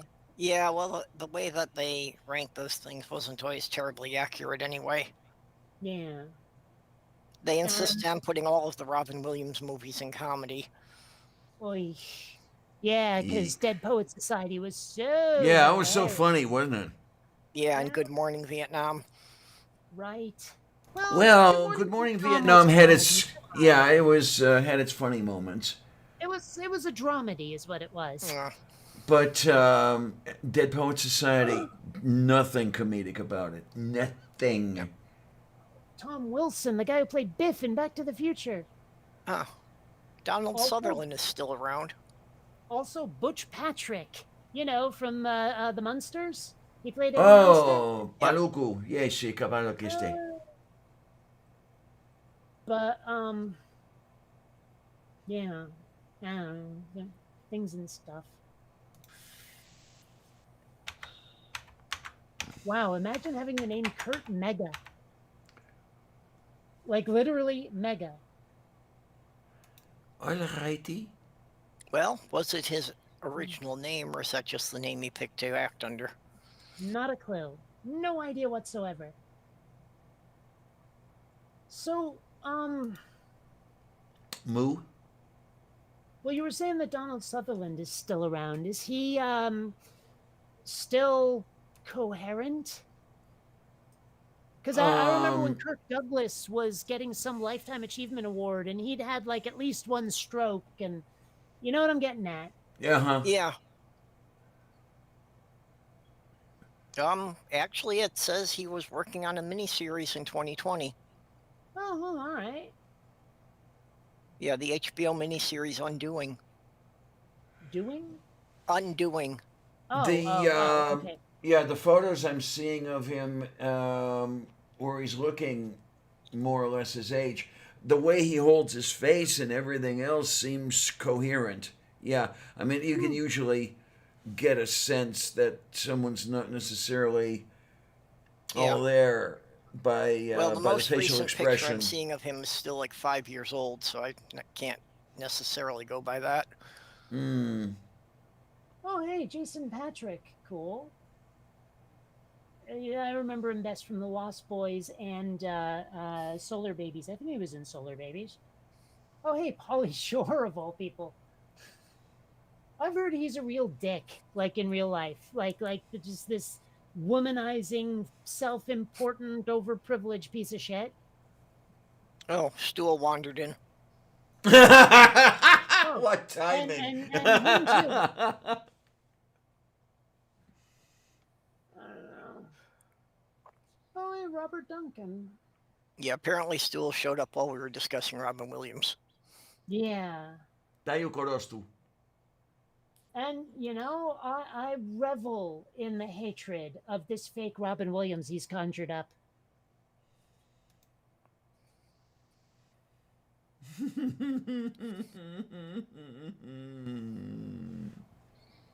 Why do I know the name Dan Fogler? Oh, no, I'm mixing Because him you're up with Dan confusing. Fogelberg. I was I'm going mixing to. yeah. That's exactly what I was thinking. Yeah. Ta projesa. Yeah, What Dreams May Come. That was the other Robin Williams movie I was thinking of. That was a little difficult to watch. You know, I'm trying to remember if that's one I watched or not. I know I watched, it was either that or The World According to Garp, and I forget which is which, frankly. What Dreams May Come is basically about the afterlife. Yeah, I know. That doesn't help me. See, the problem is I worked in 4 video stores, and after a while, some movies started to blend together. Yeah, I can understand how that happens. Yeah. I never saw Garp, so don't really know what to go by on that one. Well, I remember it being similarly quirky, is the problem. Oh, wow, you can get Kirk Cameron to do something. He charges way more than anybody else. Like, seriously, most people around 50 to 100, and he wants 195 for whatever you're asking him to do. That does not surprise me. Frickin' Kirk Cameron. Yeah, he can seems to just- think an awful lot of himself.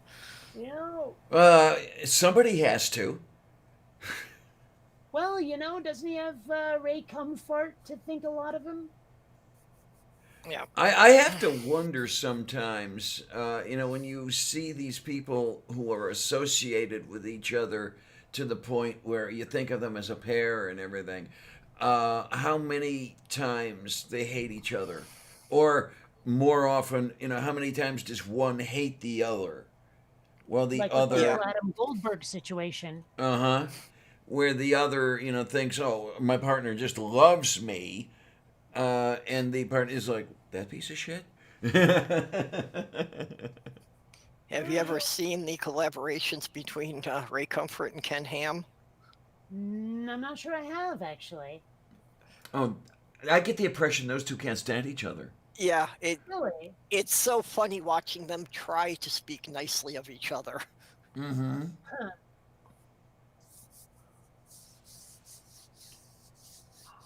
You know, it's clearly, you know, a strictly business venture. They're both doing this because they're hoping that the crossover is going to give them a bigger audience, but they clearly can't stand dealing with each other. Yeah.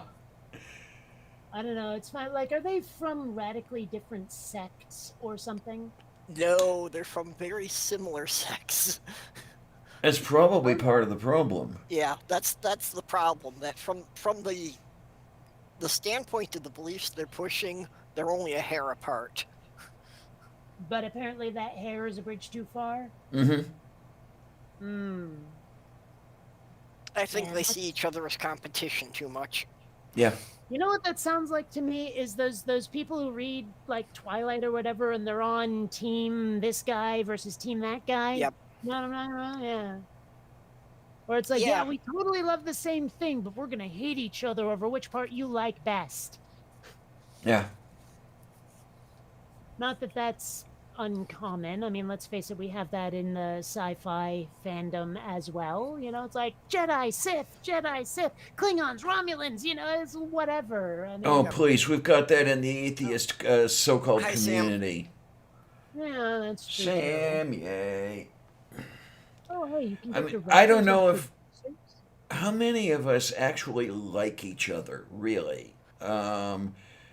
I see small groups of people who are genuinely friendly toward each other, but overall, I don't know that there's that much love to go around here in the atheist community, if you want to call it a community.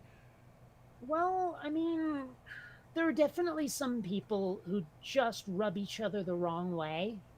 And then there are some people who seem to have changed, you know? And then there's other folks where they are who they always were, but now they've shown you the part you didn't notice before. Yeah. Like, I'm thinking here of Matt Dillahunty and how he can turn on you on a dime.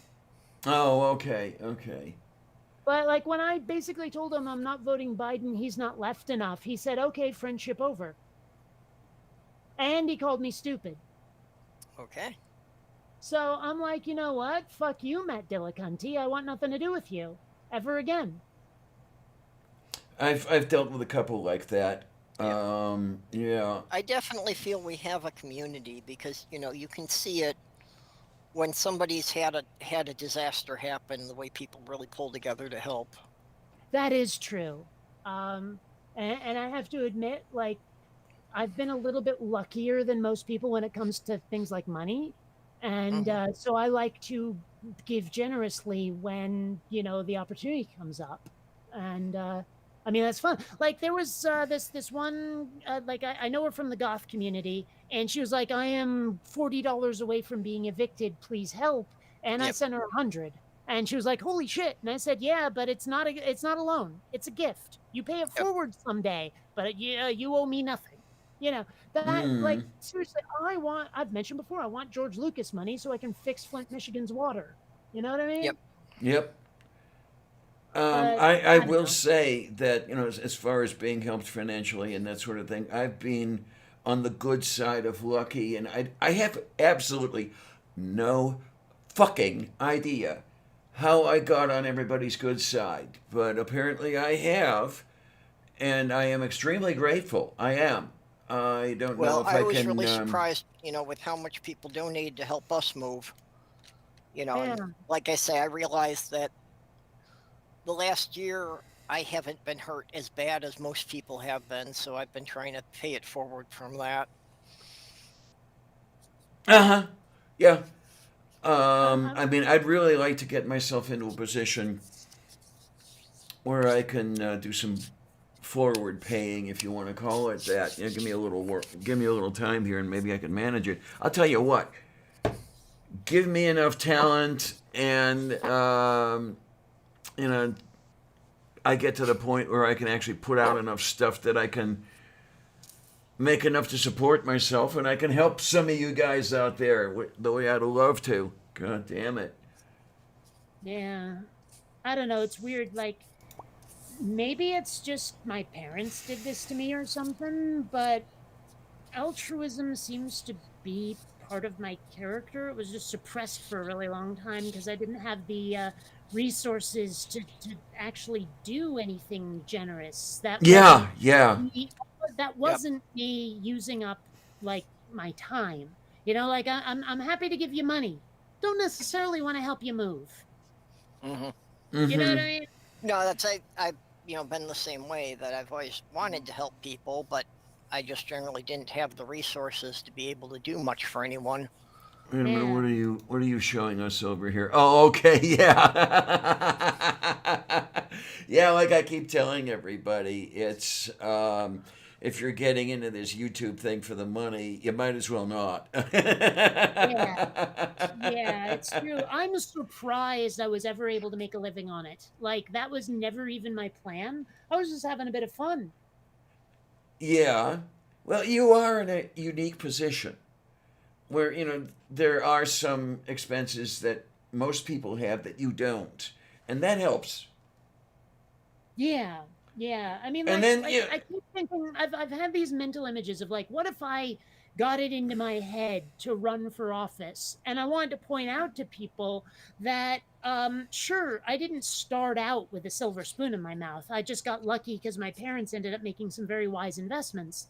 But because my housing was taken care of and my medical expenses were taken care of, even on significantly less than today's minimum wage, I can still sock away a few $100 a month.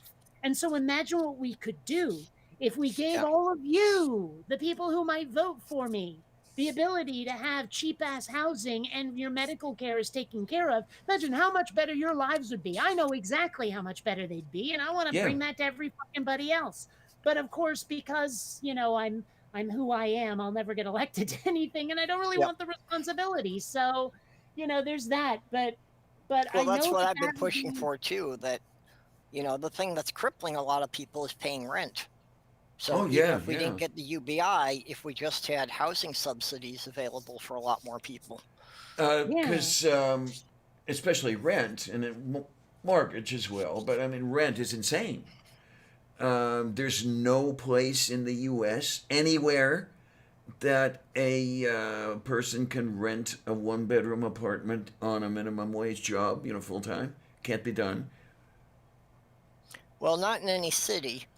You could rent places in some rural areas, but then your chances of actually finding a full-time job are pretty slim. Yep, yep.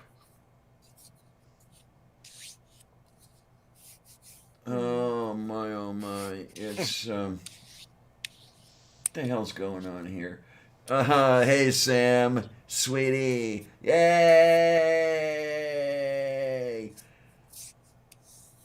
Hmm. But there's the other thing when I think of that as well, I think it's a good thing that I'm not making my living this way. I mean, think of the pressure. Well, Kate, you know. Oh, I do. Yeah. I mean, there were times when I would only put out a video a week, but it still was difficult at times. Mm-hmm. I mean, if nothing else, when I started doing response videos constantly, sometimes people just weren't being idiots enough, or they were being idiots, but in a format that was not easily responded to. So it's like Yes. I was going, how can I cut this up to be able to insert my commentary? Well, I fucking can't the way they're doing it.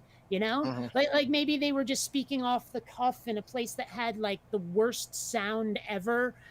Tons of room echo and line hiss and all of that, and it's just like I can't use this. You know. Well, Um, that's and honestly, I feel so much better not making those videos anymore. I've honestly never been happier being an animator now. I wake up in the morning eager to start working. There's nothing better mm, than loving what you do. Nothing better.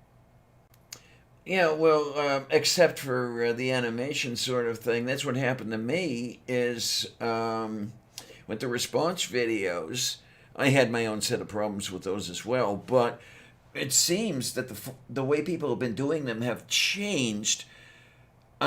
Did they intentionally do it that way? Did they become incoherent such that nobody could respond to them?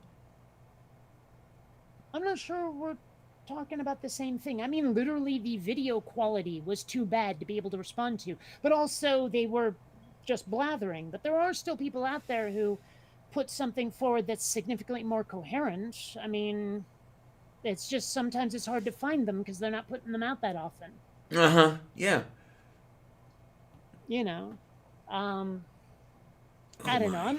I'm glad to be out of the community, frankly, because it was starting to really wear on me, and I hate that, but it was. There were too many people who were being too cliquish. It started to feel like being in high school, Yes. and I just and now there's a lot of people I want to avoid just because they were that dickish in my direction. Now I Mm-hmm. don't want to go to Mm-hmm. an atheist convention again because I don't want to run into Matt Dillahunty, but he will be there, guarantee it. Uh-huh. And there's a few other people where I'm just like, you guys crossed a whole bunch of lines the last time we interacted. I want nothing to do with you assholes. And I know I crossed the line too, but usually like it's rare for me to cross a line when it wasn't earned. You know what I mean? Like it's pretty Okay. rare for Okay. me to Okay. just unload on somebody. They have to have been a dick first, is my point. Yes. Mm-hmm. But anyway, I Well, don't know. It's in many ways the atheist community is kind of toxic. well, especially now, and especially some of the SJWs. But happily, I've found a few people I can get along with, present company included. Thank you for that. Yeah. But yeah, it's kind of nice to be able to talk to some people and everything. You don't feel quite as lonely. Although the loneliness is still there. Don't get me wrong. Well, I mean, I have to admit this has been pretty good, especially during lockdown, to be able to have these twice a week sessions. I definitely miss board game night because that was another social outlet. But part of why it's been so difficult to get any kind of social life here is simply because the city's so spread out. Everywhere I might go is like either a very expensive Lyft or Uber ride away, or is just like in the freaking boonies some other fashion. It's like, half of the like when I was trying to play Ultimate Frisbee back in the day, it was in La Jolla. La Jolla is not easily Holy gotten to. shit! Not cheaply gotten to. So, and Yeah. there was a like an RPG board game type store where I wanted to maybe try to get into a D&D game again, middle of nowhere squared. So, I mean, you need a car in this town to have a social life when there isn't a pandemic. Mm-hmm. And as backwater as Pittsburgh is, it does resemble that as well. Um, and to get together with people and shit like that, everybody's on the north side, and that's out of my price range.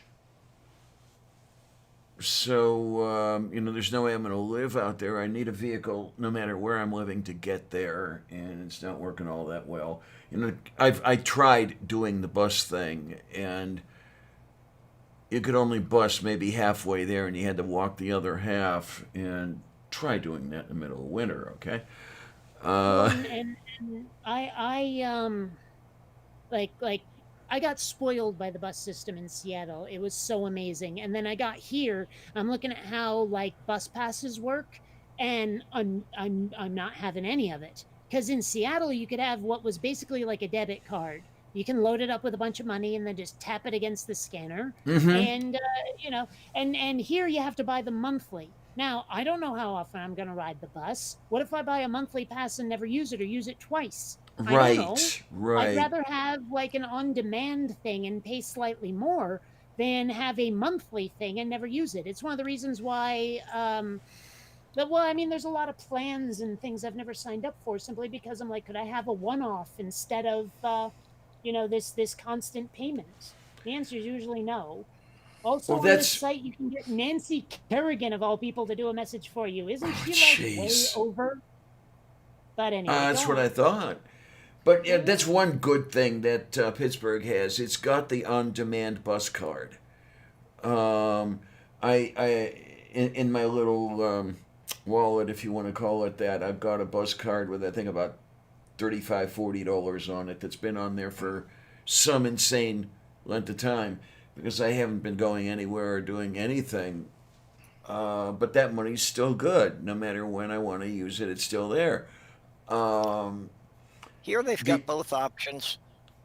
You can either buy a card that's, good for unlimited number of rides within the month, or you can buy a card that's just good for like 10 rides that, doesn't expire. So if it takes you 6 months to use it, it's still good.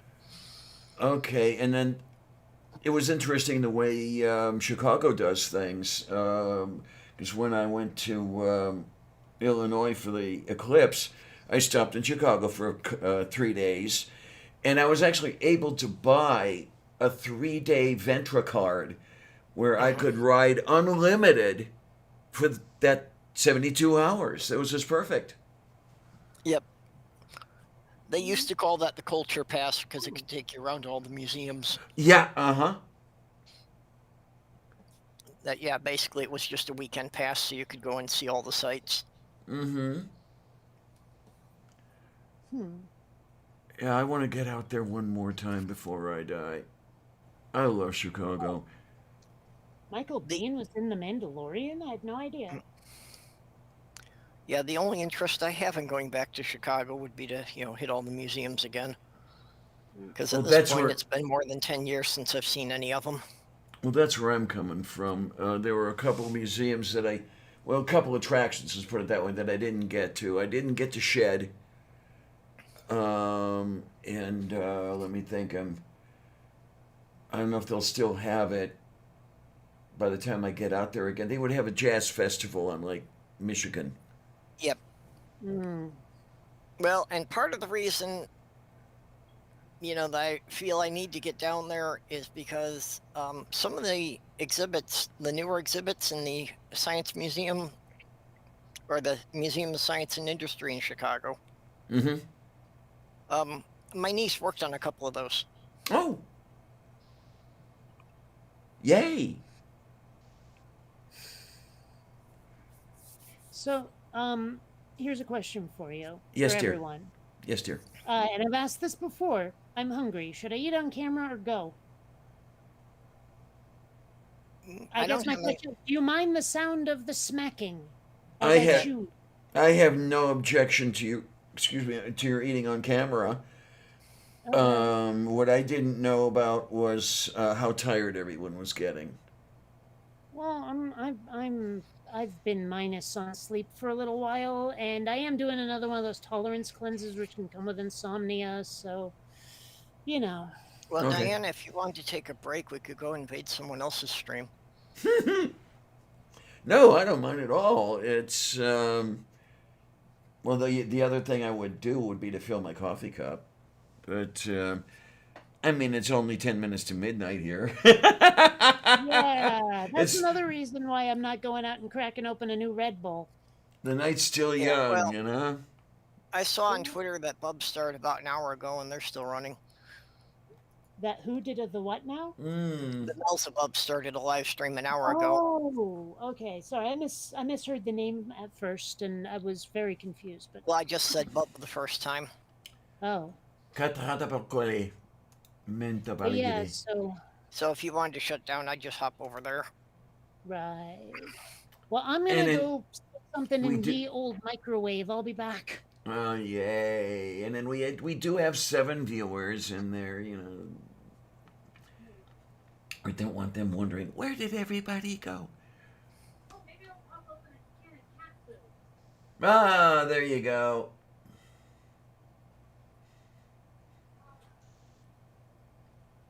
Oh wow! Dial a ride will take you anywhere in the county for free. Okay. Sharatike.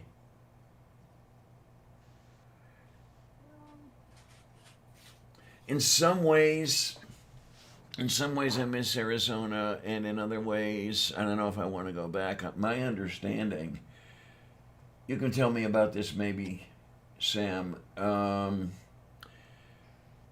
Southern Arizona, anyway, I'm told has become pretty much urban sprawl from border to border. Is that the moo or is that foo-foo? Been to Phoenix once. Never otherwise been to Arizona. Closest I can come, I've been to New Mexico and Vegas. Okay, now I loved the desert Southwest. I really did.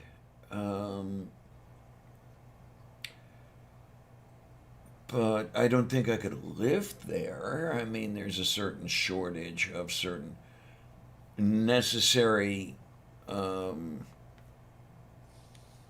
resources. That's the word I was looking for. And of course, that's the fault of all the people who decided to go and move there and plant their lawns and have their golf courses. Assholes. Well, I mean, it does seem to be this constant chase around the country of like cheap rent and people wanting to jack the prices. Where it's like, oh, you jacked the rent all over the place here. We're going to move over there where it's not as expensive. Oh, you moved over there, did you? Well, now we're going to raise the prices over there. It's like the same thing happened, like, writ smaller in Seattle, where it was this constant, like the counterculture cool kids would be in this part of town. And all of a sudden, the like business executives realize, oh, hey, everyone's going over there to be with the counterculture kids. Well, why don't we start going over there so we can start, like, getting money out of them? And then they go, fuck, this place is getting gentrified. We're going to that part of town now. Mm-hmm. And it's just this like, chase around Seattle to like, stay away from the corp guys who are chasing you to get your money. It's very frustrating. Yeah. Yeah, that's going on in a lot of cities. Yeah. Well, that's happening out here as far as the gentrification is concerned. I mean, that's why I had to move to where I am now, is because the older neighborhood was being gentrified. And one of the problems with that is, I mean, the mayors love it and the yuppies love it and all that shit. And I'm sitting there thinking, yeah, but where do I get to live? Well, if they could leave just one section of town untouched for people to be like just there. Like the only things allowed are restaurants and coffee shops. Mm-hmm. That kind of, or something, so that like just a way of saying, look, we do actually want to patronize your business, but we'll come to you. Yeah. Yeah. Okay. Stop trying to go to where we are. We'll go to you. Yeah, it's amazing. Not that far from where I am right now. Is a brand new, I mean, it's been erected since I came out to this area, this particular neighborhood, not Pittsburgh itself. And half of it or more is sitting empty because nobody can afford to go there. Yep. The shops and the apartments. That's nobody what's can happened afford a lot in Minneapolis. Mm-hmm. Yeah. That there's neighborhoods they've rebuilt over the last 20 years, and now there's just a lot of vacancies. Mm-hmm. And with the apartments especially, is what it is. Yes, with the multiple $1,000s per month apartments, what they needed was a fill in the room. Well, they did have a fill in the room, and they weren't listening. It was like, well, Google is setting up across the street. We're going to draw from there, and it's like, the Google people can't afford it in these apartments. So, well, I mean, that's also a major plot point in Cyberpunk 2077, where one region of Night City is called Pacifica. And it was originally supposed to be like the tourist hotspot. And there's this mall that they built, and it's now like completely destroyed and occupied by gangs and stuff, just because they didn't realize that this was not going to succeed. They had a lot of ideas, but no customers. And I have to wonder, I really do have to wonder, is it the case that none of these people realize that they're putting their money into a pit? I think that they're it's, gambling that the rich people will come in and actually be able to pay the rents.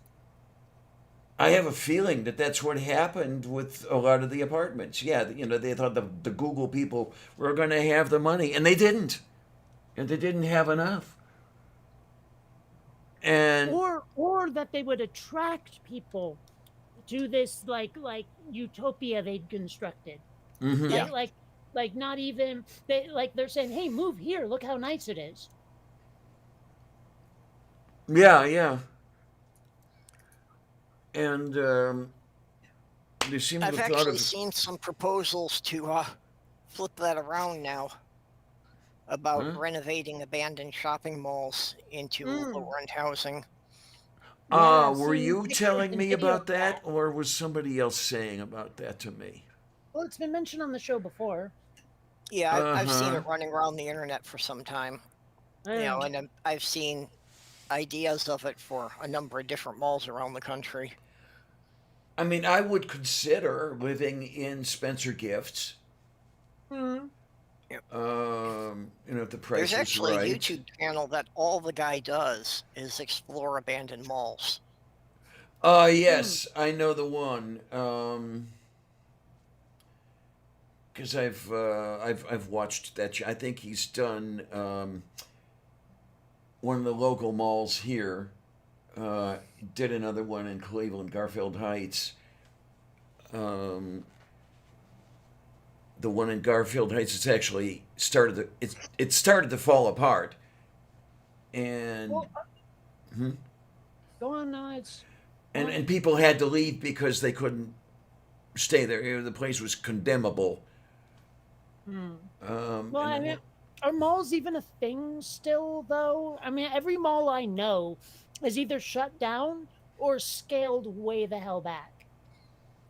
well, it appears with the malls I know of that here in Pittsburgh anyway, they're scaled way the fuck back. Hmm. I mean, they will Yeah. have entire floors or entire sections that are actually gated off from the rest of the mall. Yeah, Well, that's they, most of they them were struggling like that with just empty sections that were fenced off. well, like I was saying before about the guy, or about the people who are speculating. They're like, "Hey, let's make this wonderful yuppie utopia a yuppie-topia, and like people will move to it." Well, there was a guy bought up the Burlington Square Mall, or at least part of it, in Burlington, Vermont, and then tried to convert it into like a 17-story office complex. And boy, did it not work out for him.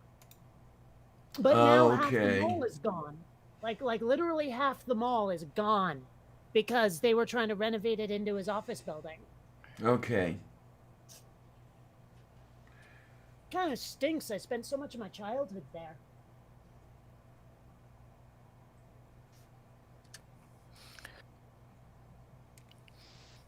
Okay, so one of the malls that I was just thinking of when we were talking about this sort of thing, yeah, Wikipedia says Century 3 Mall was an enclosed shopping mall. Okay, so that one's gone. Yeah. Um, Well, last week I had to drive into the cities. So I did go to Mall of America just to go to the Lego store. oh, okay. Hmm. Okay. But they had an awful lot of empty shops, and two of their big anchor stores are empty now. Mm-hmm. Mm-hmm. Sears went out of business, and originally that was their biggest store in the mall. Has Okay, Sears gone out then. of business entirely, or just that branch? No, Sears, Kmart bought Sears out in the bankruptcy, Oh, well, and and we know what as happened to far as I Kmart. know, there aren't any Sears stores left. Yeah, all You know, right. they're just cashing in on the known brands. Like you can get Craftsman tools at a couple of different stores now, but I don't think there are any actual Sears stores left. Hmm.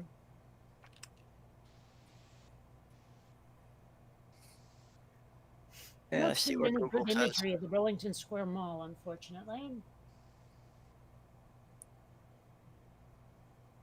Oh well, doesn't matter. I mean, you guys There's what wouldn't I have the was. reference for what it used to be like anyway, so oh well, never mind. Okay, Sears used to have 3,500 stores. Roughly 700 stores are still open.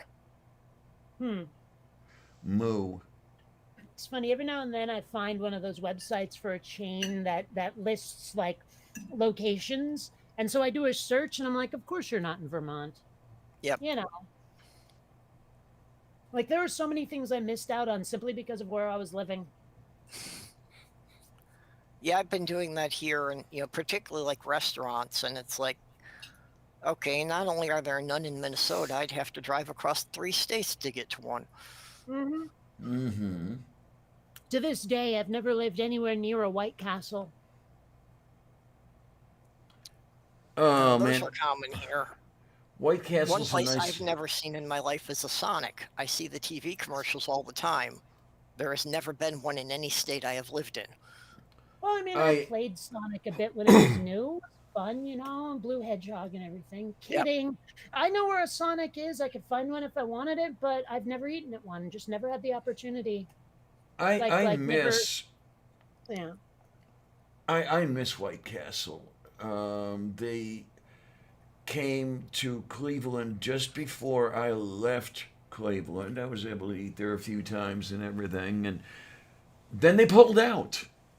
It doesn't sound very manly to me, but they did. I And knew you were going Yep. there. You couldn't resist going there, could you? I couldn't. No, It was not at all. compulsion, wasn't it? White Castles are still fairly common around Minnesota. Unfortunately, the only one in this city apparently closed in 2018. I mean, they weren't a bad place to go to at like 2:30 in the morning. Yep. And In South Minneapolis, the building is still there, one of the original white porcelain White Castles. It's been Oh, turned into wow. a real estate office now. Okay, then. There's this one restaurant not too far from where I grew up that has been different restaurants through my entire life, but you can tell it used to be a Pizza Hut because of the roof. Ah, okay. Yeah, we had a few repurposed Red Barns in the Cleveland area, which was a local or a regional actually hamburger chain, and they had that barn silhouette going on, and that's how you knew it used to be a Red Barn. Um, but they had a You can little. tell that most of the Panda Express stores used to be Burger Kings. Okay. Okay. Man, what has happened to Burger King anyway? Like, I can't find one. I don't know where they are anymore. Have they just lost the battle to McDonald's or something? Pretty Oh, no, much. There There's is two one. of them within 5 miles of here. There's one Burger King within walking distance of my building. I don't know if I know of any others in the neighborhood anyway. I got to see on the thing. Yeah, we get I'll be right back. I gotta clean this plate and make some more beverage for myself. I'll be right back. Yay, it's a good yeah thing. we get sheets of coupons in our weekly mailer for Burger King every month. Da próżnie.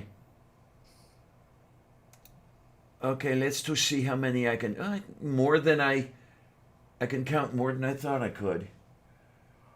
Because just on this view of the map, we got, let's see, 1, 2, 3, 4, 5, 6, 7, 8, 9, 10, 11. I count 11 just on this view. Within The restaurants, of course, are one of the things that is going to be most impacted by the COVID. The chains that have the corporation to help them will get through, but most of the independent restaurants, I'm worried we're going to lose most of those. Yeah, I don't know about the. There's the Chinese buffet that I used to like to go to before the pandemic hit, and I hope that they're still going when it's over. But then again, this pandemic may be over in 2041. The way the Americans are screwing everything up like this. We discovered a nice Chinese buffet when we first moved here. Actually, Alias Fake Name took us to it. Oh well. So yeah, for the pandemic, they've been trying to keep going, with just having takeout. Yeah, well, that's this place. They're doing takeout only, and I can tell that I don't know if they're still having the troubles, and probably are. They were at one point having financial troubles because they were cited for someone living in one of the unused areas of the one of the owners living in the unused area of the restaurant. So I mean, if you're having, it appears that you're having trouble keeping the place going and paying the rent. Yeah. So yeah. Well, and that's the problem with all these places that, they wound up closed for like 6 months or so and, no money coming in, but they still had to be paying the rent and the utilities. Yeah, In San because Diego, I go walking past like some bars and stuff, and I see people packing themselves in with no masks and no social distancing. I'm like, what the fuck is wrong with you people? I'm not even gonna walk down this block. You're all breathing germs at me. Yeah. yeah, there you go. Yeah, a bunch of them are reopened around here, but yeah, until pretty much everybody's been able to get the vaccine, I'm not going to sit down in a restaurant. I So, would like okay, to be. here's something I figured out not too long ago. Yes, dear. You got a guy who's got this isolated polar fortress, and he has countless minions at his command. He laughs all the time, usually when making declarative statements. He has his own catchphrase. He sneaks into people's homes, and he wears a very distinctive costume. So Santa's clearly a Batman villain. Yes. Yep.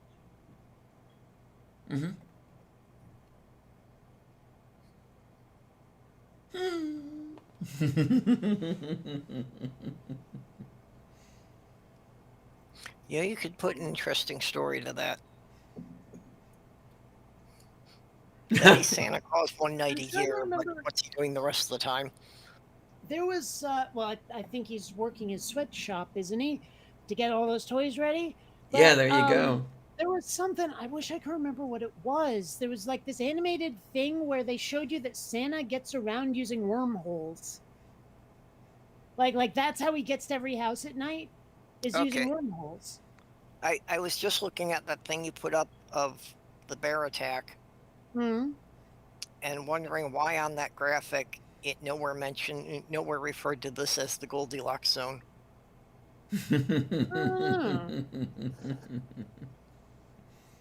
And I'm just wondering, like there is another place, actually two other places I can think of in the universe where you might be subjected to bear attacks, Ursa Major and Minor.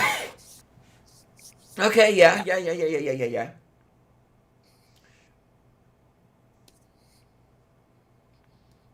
But if you go fully clothed, you don't have to worry about it. Yeah, except I don't think I'm the one who's bear and being attacked. I think I'd be attacked by someone who's bear. Shut up, Clarion. No, I've actually been having arguments with people over whether it's green lit or green lighted, or if it's gas lit or gas lighted. I say it's lighted, not lit, because you were given a green light. You were green lighted. You were not lit in a green fashion. The green light was lit for you. You were green lighted, as was indicated by the lighting of the green light. But, there's certain people who insist on saying green lit, and I'm like, really? Really? I mean, I know that light and lit, sure, but that's not the context. You got it wrong. I don't know. Well, and absolutely it is not copywritten. Right. I don't know. It could be Green Lanterned. That has a nice ring to it. Yeah, but these people aren't saying lit. Oh my. I just, it's one of those things. Like the original context of gaslighting was a husband slowly turning down the gaslight and telling his wife that it was just as light as it had always been, and she was just delusional. So she was gaslighted, not gaslit. The gaslight was lit in order to gaslight her. You see. Yes. But you'll still hear people say, "Oh yeah, that dude was totally gaslit." No, he fucking wasn't. Ah well. Oh my. Poo poo. That's what it is. It's just poo poo. Yeah.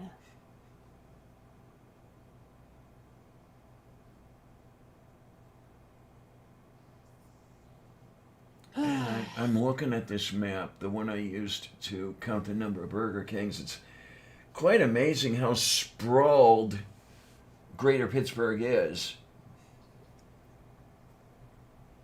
Okay.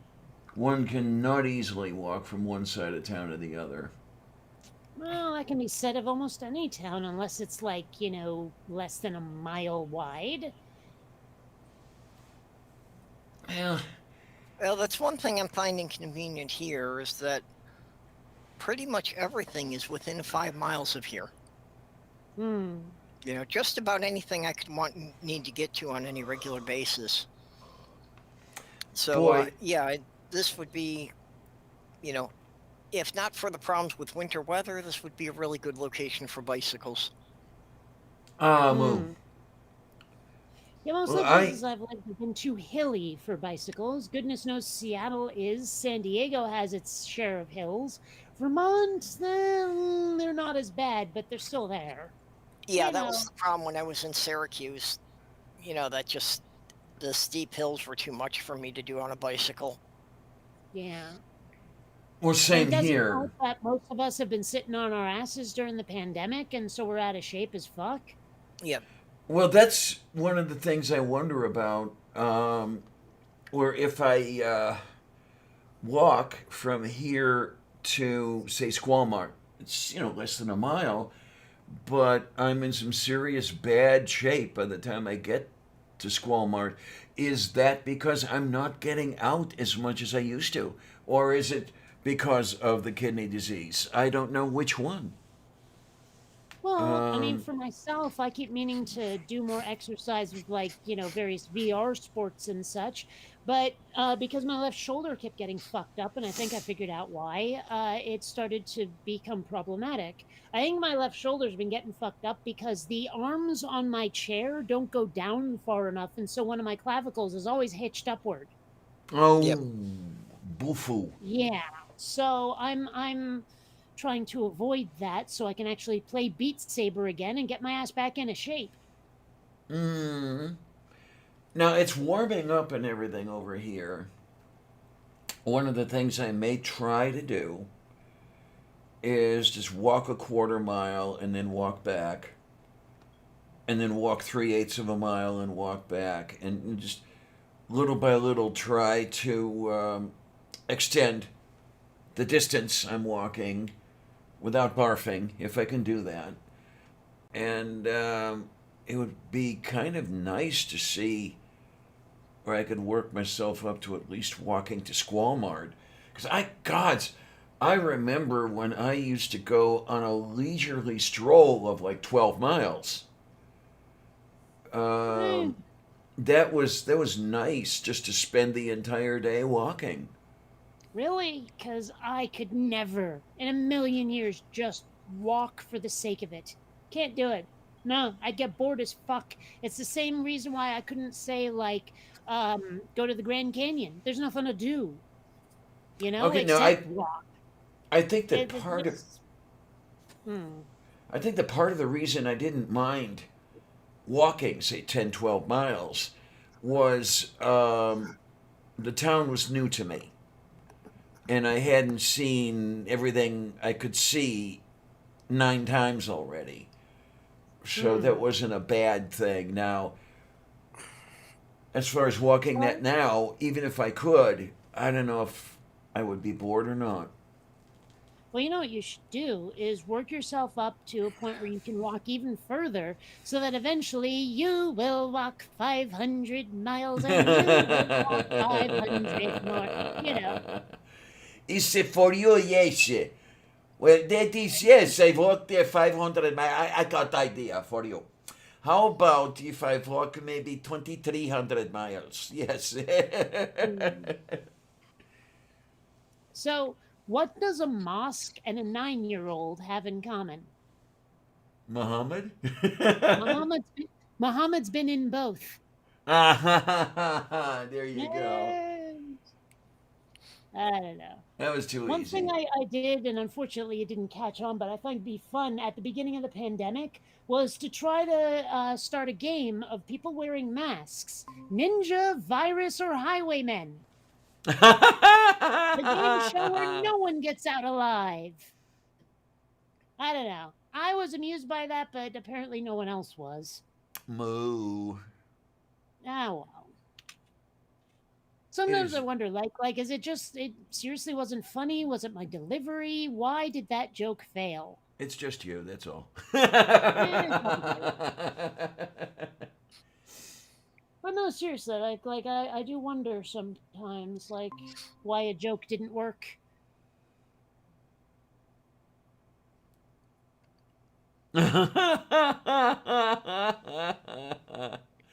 Chapeloga. Hmm. I was just checking. Actually, Diana, you'd only need to walk 350 miles, and then we could, meet you at the Ark Encounter. Oh, is that all? It's not that far from here. Yeah, it's only 350 miles from Pittsburgh. So, I think I've shown this before, but I gotta show it again. This is an actual place in San Diego. I took this picture where it says palm reader over a picture of people boxing. Yeah. And I can't help thinking, like, if it had been anything that didn't involve using your hands, it'd be less amusing, but a palm reader over pictures of boxing makes me laugh. They'd have to be a speed reader for that. Mm-hmm. Yeah. Well, and if they got it wrong and a customer was unhappy, they'd have to roll with the punches, wouldn't they? Yep.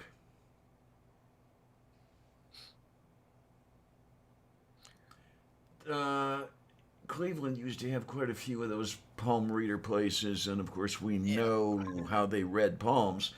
But fewer and fewer came to exist because they were being zoned out of existence.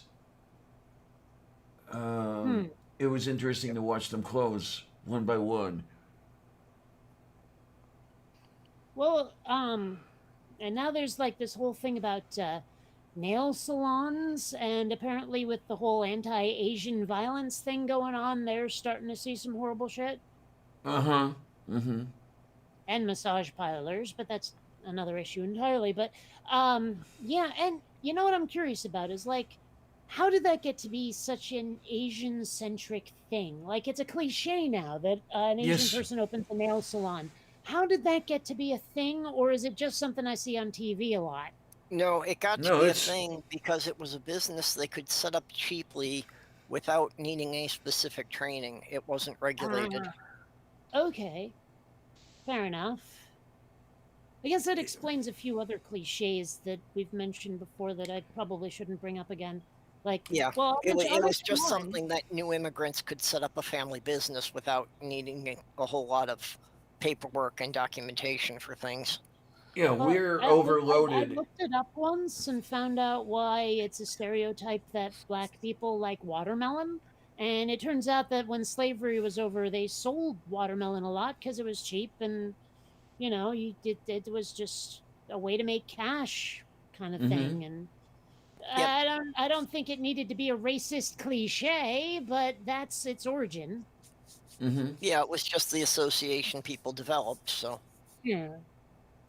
Yeah, and then the whole fried chicken thing had a post-slavery origin as well.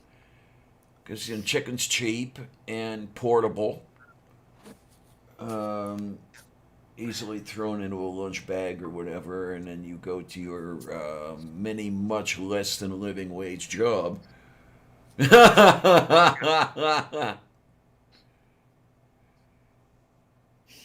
don't even know if that's real, but I kind of want one.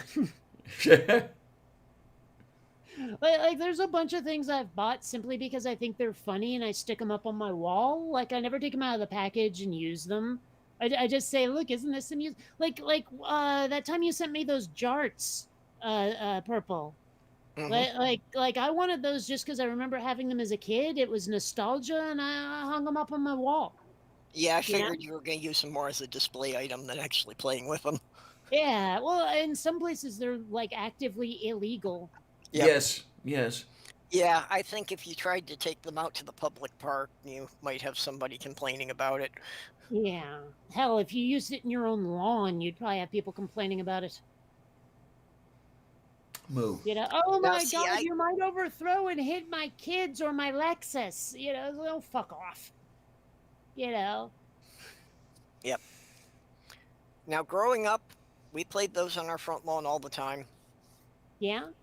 We did not have any fatalities. No fatalities. Yep. But what about injuries? That didn't matter in the 70s, you know. Yeah. Fair enough. Nobody really worried about, you know, anything short of a kid losing a limb. You didn't even get a ride to the hospital. Hmm. Yeah, you know, I never actually had to go to the hospital when I was little. Like, not for an accident like that. My mom did a couple of times, but not me. Oh, I I had know, more. my mom's a bit of a klutz. The only one I remember was because it was the very first time I ever had stitches, was because my brother put a can opener through my foot. Oh, Eesh. yay. Yeah. I had more than my share of trips to the ER. I remember one of the neighborhood kids clipped the back of my bike with his bicycle, tore my knee open, Yeah.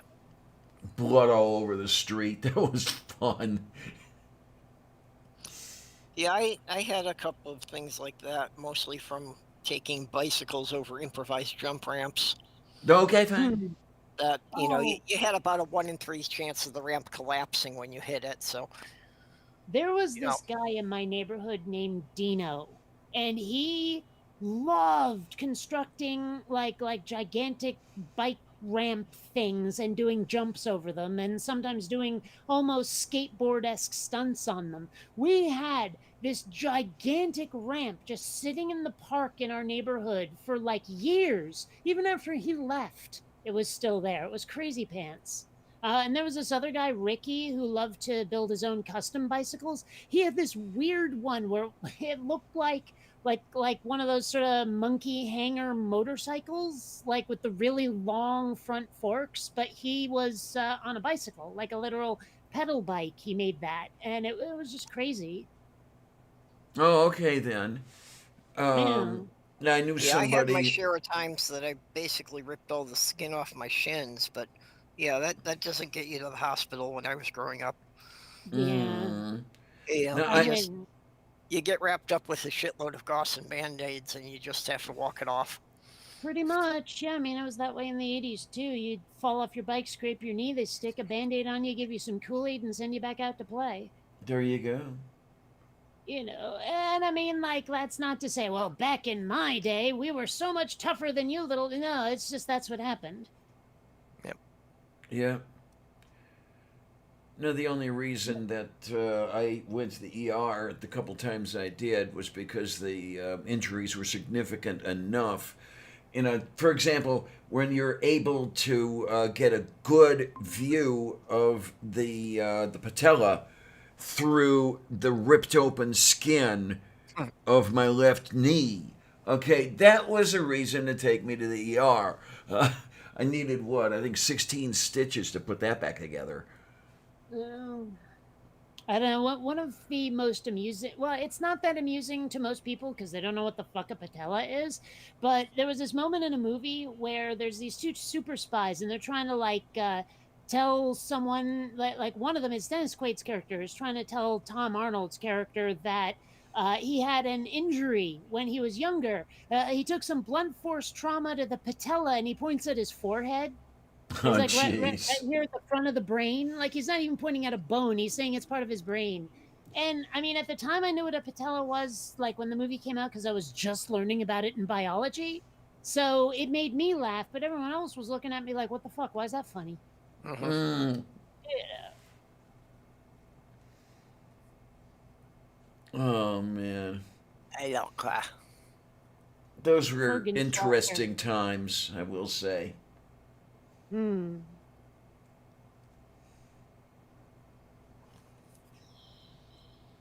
But no, you were talking about Yeah.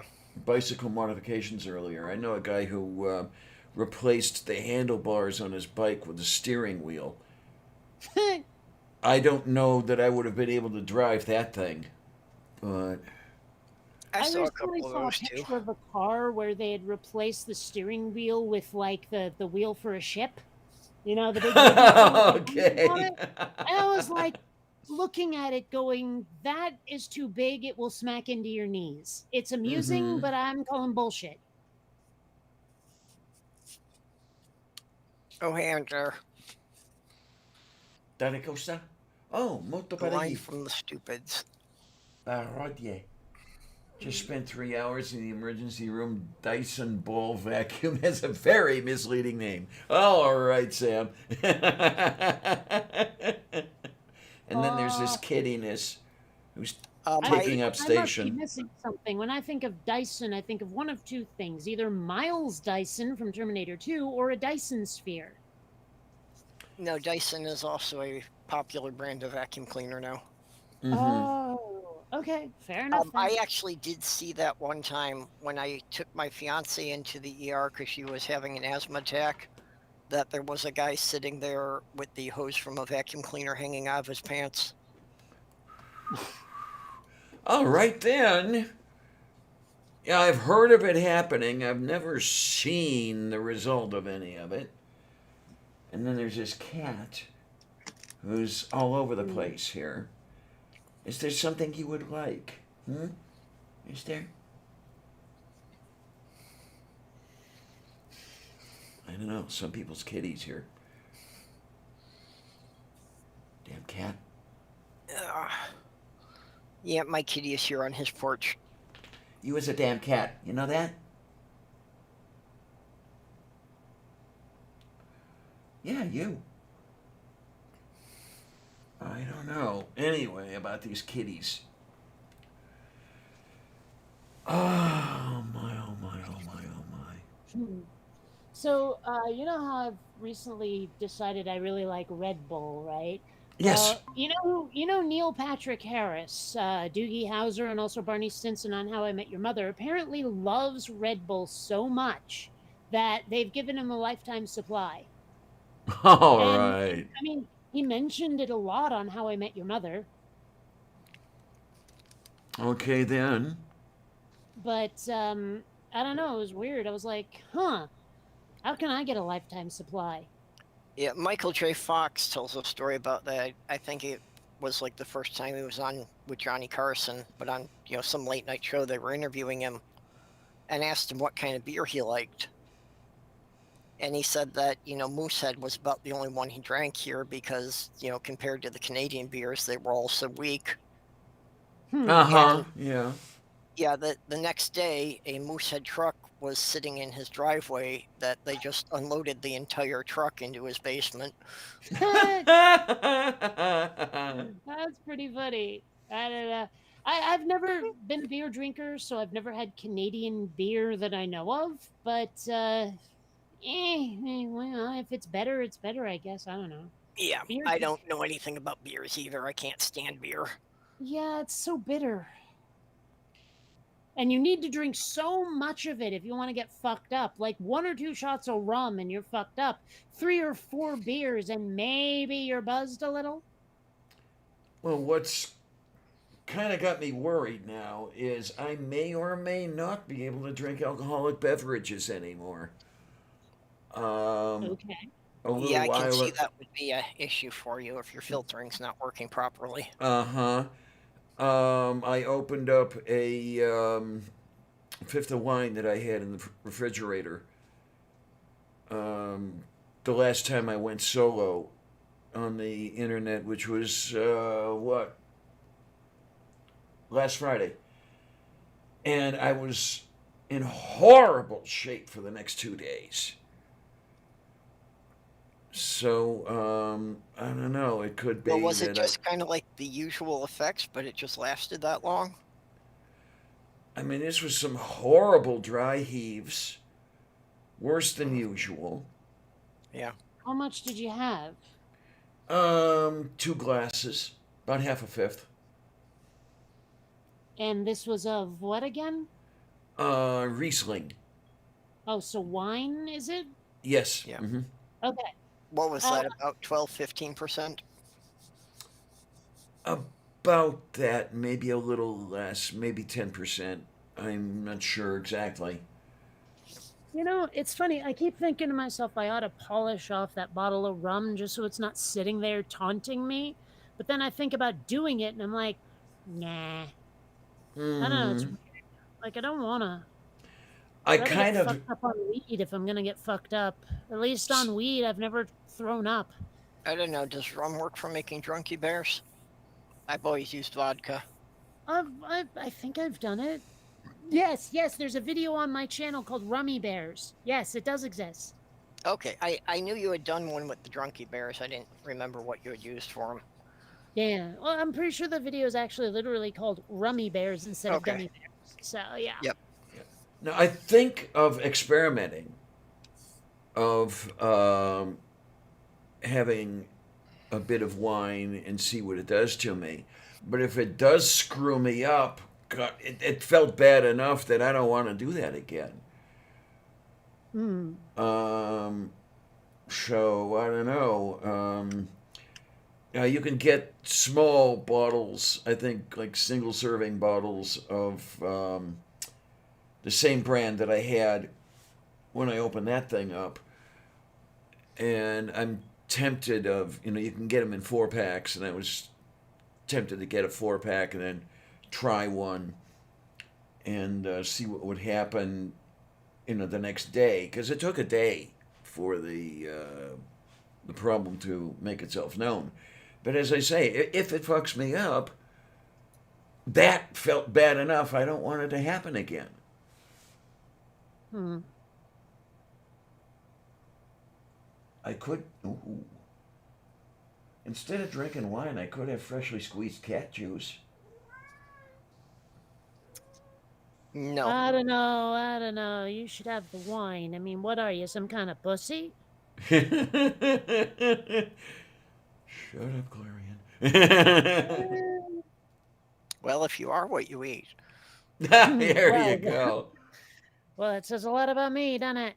I think I'm a fish. For the pariti. Mm. Oh man, there's something I haven't had for a while. Maybe I should get a bag of Swedish fish. You know, as much as I like Swedish fish, the fact that they stick to your teeth as hard as they do is kind of annoying. Oh, I Yeah, love yeah. Swedish fish. I'm like the only person I know who enjoys circus peanuts. Okay. The big orange ones? Yes. The marshmallows that have been run through a hydraulic press. Essentially, yeah. And I like them. No one else does. Hell, I actually enjoy marshmallow peeps. Okay. God, when was I know I've had a marshmallow peep, but I can't remember the last time. I mean, it's just a marshmallow covered in sugar. What's the big deal? But a lot of people look at them and say that they are just abominations that should never exist. And I'm like, really? Why? I mean, like, seriously, what's the problem? I don't know. Maybe somebody tried to put one on a pizza. That'll turn anything into an abomination. I'm trying to remember exactly how they did it, but there was this like sort of reversal of the pineapple on pizza, where they'd put pizza on pineapple or something. Okay. Yeah, it was. I don't know. It was an amusing little moment, I guess. I don't know. You know what? That's why I want to go to Squall Mart tomorrow. I want some pineapple. I want some pineapple chunks. I have those on my counter right now. Give me your number. I'll fax them to you. Okay. Yeah, we can egg that fleeg. Because, I really do enjoy pineapple chunks. yeah, I've had a fresh pineapple, so I don't need one again for another few years. And, oh, yay. There you go. There you go. Yeah. Oh, My problem with jeez. pineapple is generally liking it too much and getting myself in trouble. Well, yeah, when you sit there and you're eating the pineapple pieces until your lips are like burned off. Yep. Well, I Mm-hmm. have something of an allergic reaction to it as well, so Oops. if I eat too much of it, just basically all around my mouth breaks out like I've got a social disease. Okay, then. It's No, very but unattractive. the picture that you just had up there, Kate, I have not seen a handset like that in a very long time. Oh, I and had it was heard. in I another tab. actually was asking a question of people on Facebook, and of course, everyone decided to take the question, screw around with it, and then answer it. But I was like, is there a reason for us to use the term cell phone or even mobile phone anymore? Because those are in the vast, vast, vast majority. They're just phones. Now we should be saying landline or something if it's not a cell phone.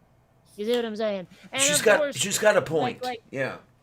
like people decided, oh well, here's the etymology of the word phone, and here's the history of phones, and this is why. And I'm like, dude, that's not even addressing the point I'm bringing. What the hell's wrong with you? So I don't know. Mm, yeah, and then yeah, we know that the cell phone comes from the broadcast cells, and then the whole bit was finding a way to switch from cell to cell as you were moving. But as you say, Kate, those phones are in the vast majority now. Yep. I mean, if somebody like me has 3 of them, they've got to be in the vast majority. Yeah, Took me well, long it's enough just to have one. it's just like a thought that crossed my head. There've been a bunch of them where I'm like, do we even need that term anymore? Because the thing it describes is either gone completely or so much in the minority that the distinction is unnecessary. I wonder, you got me wondering. Well, I yeah, because wonder, if somebody is talking about a landline, they do have to specify now. So why should we have to specify for both of them? I wonder Yeah. how many And people also, have. there's another reason I'd be a lot happier if we just called them phones. Because honestly, whenever British people say mobile instead of mobile, it makes me twitch. So if it was Okay. just a phone, that would be helpful. Well, If at you see what I'm least, saying. yeah. Yep. Well, especially if it would have a molecular group attached to it, which consisted of a carbon atom with 3 hydrogen atoms bonded to it, to where you had a methyl mobile phone. Oh, Kato pala You have to kagasin go eh. too far for that one. methane? You mean ethane? Is that what it is? Mm-hmm. I don't know. Okay, Andrew, why do I? It's like, okay, one thing that drives me absolutely up the wall is how you can say a word to a British person and they will immediately change the vowels on you. Mm, yeah. It's like oh, who am I thinking of? There was someone where their name had an I in it, and he pronounced it eh, but of course they had to change it to I. Tayo I remember korostu. once. Oh, what the hell? It was one of the gens, down under Jen, who kept saying Kent Hovind, and I'm like, but there's no Ah. E on the end of it, and his name is clearly Kent Hovind. That's how he says it. Mm-hmm. But how did you get to Hovind or Whackin Phoenix instead of Joaquin Phoenix? Whackin? Well, You yeah. know, and Well, I mean, that's the thing is like I don't really care for it when people say foreign words with an accent when it's not their language, but at least get the vowel sounds right. I well, I have to say I did like Kent Hovind just because it was just one letter off of a bovine, and I did think he could be outsmarted by a cow. Okay then. Well, but but there's a D at the end of it, so it's 2 letters away from bovine. Yeah. Aunt Ger wonders why I have 3. Okay, it took a while. I bought my flip phone to take it on the Illinois trip with me. That was in 17. Um, then, up until then, I had a landline. But then I started using the flip phone as my regular phone. Then I was able to get a government phone. I was able to get an Obama phone for free. So I ended up with that one. It was a smartphone. It was the first smartphone I ever had. And it's so old that it barely works now. I ended up buying an older model smartphone. So now I have 3 phones. Hmm. I'm not sure Uh, how many of my old cell phones I still have. I tend to throw them out when I'm done with them. Well, one of my deactivated phones I keep by my bed to use as an alarm clock. oh, there you go. Yeah, my flip phone, that's the number that most of the spam numbers call. Although they're starting to find my newer, if you want to call it newer, um, smartphone. But I keep the flip phone around as a spam trap. If that phone goes off, I know that I don't have to answer it. Um, then there's the government phone, which, as I say, barely works. Um, at some point, I'm going to have to see if I can get the service gracefully terminated, which I doubt I'll be able to do because they are so incompetent. They don't know how to do that. Because yeah, I wouldn't mind just having the decent smartphone and the spam trap. We shall see. It is the fufu.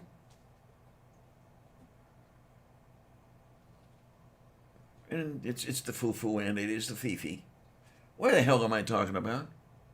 Mm, I think a poodle. Aren't you talking about a poodle? That could be. That could be. Hmm. Oh man, there was one of the very young female residents of the 3/4 house that I used to be in years and years and years ago. She had a hairstyle that made her look like a poodle. And God, it's anytime I'd see her, the response I would get was, "I'm not Fifi," Hmm. I Well, used, I mean, as much as I adored the 1980s, I have to admit the hair was sometimes just wrong. okay. It's just, yeah. Oh my, but what can I tell Yep. you? Date per loco, nete per odia palakise. Yeah, I'm weird. You already knew that. Ah, scheiße, scheiße, scheiße. Es ist voll mit der Scheiße. Es ist scheißvoll. But Mhm. Scheißbad. Nanu, nanu.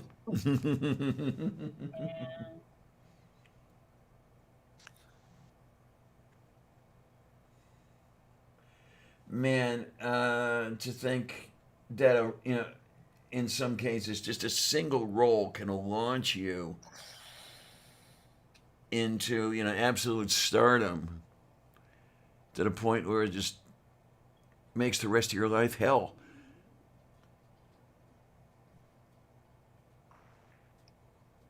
Yeah, and there was a video I ran across just the other day that was talking about that, about be careful what you put out there. You know, and was kind of targeted at YouTube creators. Mm. You know, that you'll have one thing go viral and you'll be known for that the rest of your life. So make sure it's not something that you're just going to be annoyed with. Yes, yes. And well, for the kids out there too, some of them don't. Many of them, most of them, don't think of the repercussions of what they're doing. And then, when you're searching for a job, 10 years after you did this YouTube thing or internet thing or whatever it is, it comes back to haunt you, Yep. to where, nobody wants to employ you because of this bullshit thing you did, a decade previously. What Because did you've got YouTube videos of yourself storming the Capitol. Yeah, pretty much. But I'm on this no-fly list. It's not fair. It's like, fuck you. Yeah. The one that really got on my nerves, and I hope it doesn't hold up, but for all I know, it will.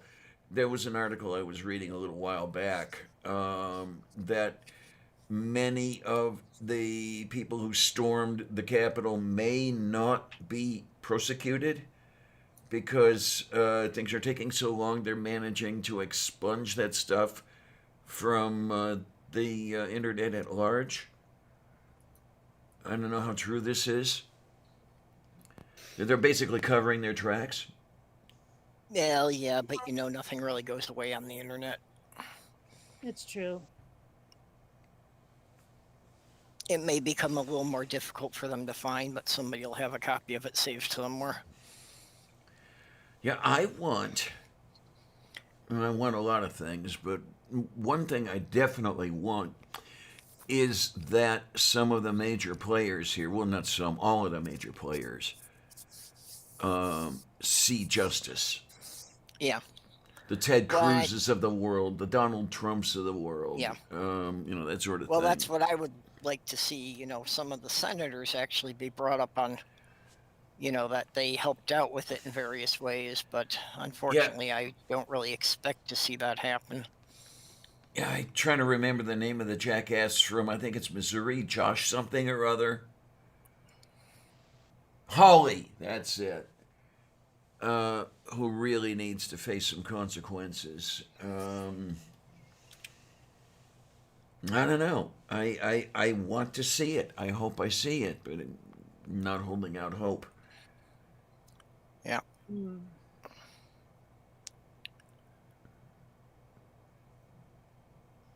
Tayo korostu. What? Right? Okay, just random questions since got people here. What? Can anybody recommend a good laptop cooling pad, or, you know, even what, any ideas on what would necessarily make one better than a different one? No I idea. suppose I shouldn't be surprised, but I didn't know there was such a thing as a laptop heating or cooling pad. Oh yeah, they are out there. I just don't know. Yeah, basically it's just a little thing you put under your laptop that's got a couple of cooling Oh. fans in it to keep I- the bottom from heating up. I figured out what it was. I just didn't know they existed. Oh yeah. Mm, Yeah, you put it into Amazon, you come up with a couple hundred results, and I just don't know what makes one better than another one. Hmm. I'm Although the trying main to thing that I would be interested in is which one's quiet. Because if it makes too much noise, you're not going to use it. Yeah, right. I cannot remember whether I'm generating a false memory or what, but I think I can remember some of the original items where you had people screwing 80 millimeter case fans to a frame to make some of the first cooling Oh, apparatus. probably before they were commonly available.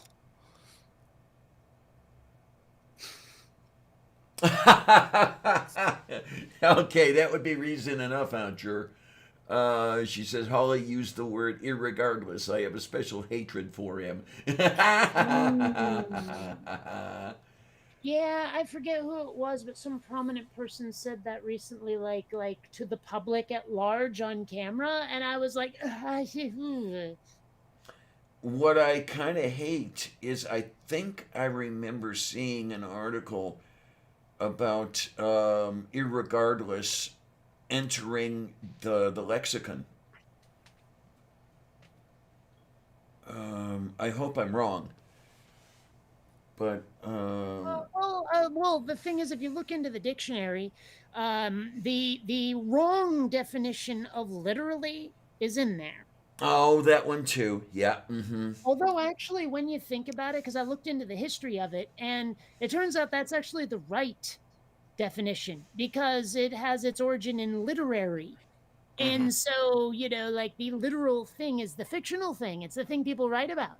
Yeah. Apu. It's literary. Okay. It's so if you were to say, yeah, my head literally exploded, you're actually speaking in like hyperbole and symbolism and in metaphor, all of that stuff. So technically that is correct. We just haven't used it that way in ages. So, Yeah, it's actually that the definition of it has reversed over like the last 150 years. and then reversed again. Okay. Moo. No, I definitely need to get my stimulus check because I think I do want to buy a new laptop. Because if I'm going to have to submit myself to dialysis, I might as well have something to keep me busy. Yep. That's a The on- reasonable plan. The only thing I don't know is how much trouble am I going to have finding a power supply that will last me 4 hours. Well, the newer laptops are getting better. Okay. Because if there's Basically, anything, just the machines and particularly the display screens are becoming more efficient. So it'll run longer on the same battery as one 10 years ago. okay, yeah, if there's anything I cannot stand, it's being in a position where I'm able to do nothing useful, and I just have to wait something out. Yep. And I know what you especially mean. I find something that that's very going to take frustrating. half a day, one of these deals. Well, 4 hours isn't exactly half a day, but you get my point. Yeah. And sorry, but there's only so much reading I can do until I get That's to the you point. saying that. You read all Well, the time. well, that too. I do sometimes, though, run into the point where I'm forcing myself to read something. And I'm doing much better if I'm doing something. Say if I'm working. If I could sit there with a laptop in my lap, and I'm working on a trailer for something here or something like that, I can do that for 4 hours, standing on my head, basically. If I have to limit myself to reading narrative fiction, I'm going to run aground fairly soon, in short order. Why? There's so much narrative fiction out there, and it's the best. I mean, it's just the kind of reading, it's. I Well, do another better thing- with. don't I know do that- better I with don't know working. what you mean by the kind of reading. What does that mean? Okay, well, to me, the act of reading narrative fiction and the act of reading, say, nonfiction, they're quite different, those two actions. Well, yeah, one of them's fun and the other's dull as fuck. Mm-hmm. And And I love that calculus the one textbook. that's What can I tell you? nonfiction- I'm just saying, the one that's dull as fuck is the nonfiction. I'm telling you, the real world will never be as cool as what someone imagines. Ever. Oh, And it's true. I mean, like how, you've seen the thing I've posted before about what science gives you, or what we want from science, and what science actually is. Where on the one side you've got the spaceships and all of that stuff, the futuristic stuff, and on the other side you got the dude with the blackboard. You know what I'm talking about? Oh, Yep. I think you've posted that one already. And I'll tell you, though, looking at how a neuron works is absolutely fascinating. Is it though? Yes, really it is. I'm not lying to you when I say that I find it fascinating. Well, yeah, you find it fascinating, Yep. but I mean, just okay, fine, but it's not like a giant galactic space battle out on the fringes of the Milky Way, now is it? It's not exactly adventure and excitement. It's that it basically it's not. It may be fascinating, but what it's not is entertaining or fun. Now, since we know this discussion's not going to get anywhere, We've I'm gone going to round go and back- around on this one already. I'm going to go back to the earlier thing about having a laptop that you can use for 4 hours unplugged. Hmm. Yeah, And- enter does make a good point. Yeah, Mhm. perhaps they do have outlets available where I could just plug the fucker in and do whatever I have to do. I mean, I would rather not be chained to a machine. Let's face it. Yeah. But if I have to be, I'll try to make the best of it. Hmm. But what I was going to say was another thing that, they sell like these, power supplies. Basically, it's just a battery on a USB plug for recharging your cell phone and that. Oh yeah, yeah. And, we could certainly do something like that for a laptop, but basically having a second battery, and about as complicated as it has to be is that we might wind up having to make a custom cable to plug into the laptop. Well, I don't know if they do But it that basically anymore. you could double the battery capacity that way. Well, I don't know if they do it anymore, but I had a laptop a long ass time ago that had an external battery that could like it had a port built into the laptop specifically for an external battery. And it wasn't like something you had to have it on a table and set it next to the laptop. It was actually something you could put under the laptop. And it would hitch it up a little bit, which is actually kind of good. Not necessarily wanting it flat, but point being, like that has existed at one time. I don't know if it still does. Okay, I haven't seen those, but yeah, I know that basically something very much like that was what I was thinking. one of the things that I am able to do right now, the laptop I do have, I found a call it a sesqui capacity battery. It has half again the capacity that the original equipment battery has. Yep. So And I you was can able generally find those online for most of the common machines. yeah, so Of I just would a higher amp hour battery. yeah, I was just I'm able to switch that out, but the whole thing is that the laptop is starting to go, and I don't know that it's going to last that much longer anymore, especially with the thing where I have trouble turning it on after I've turned it off. And okay, I'll just do some looking, and maybe for a few $100 I can find a fairly decent laptop. Well, if all you want is to get online, I still say a Chromebook might not be a terrible option. They're cheap. They're kind of like crappish in terms of what they can do. They're essentially just web browsing laptops. Eichel.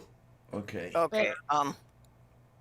When we just bought a bought a laptop for Sloth Girl, and yeah, several people specifically told me to avoid Chromebooks.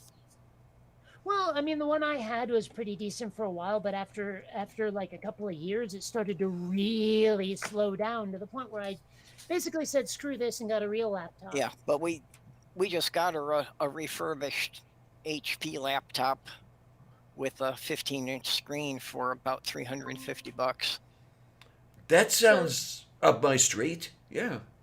This right here is actually an external hard drive rather than a battery, and what they're really showing you is the thing that it's mounted on. That's what's being advertised, but I'm sure it can be adapted for a battery if you wanted to Yeah. attach it somehow. Okay. It's not the thing that I owned.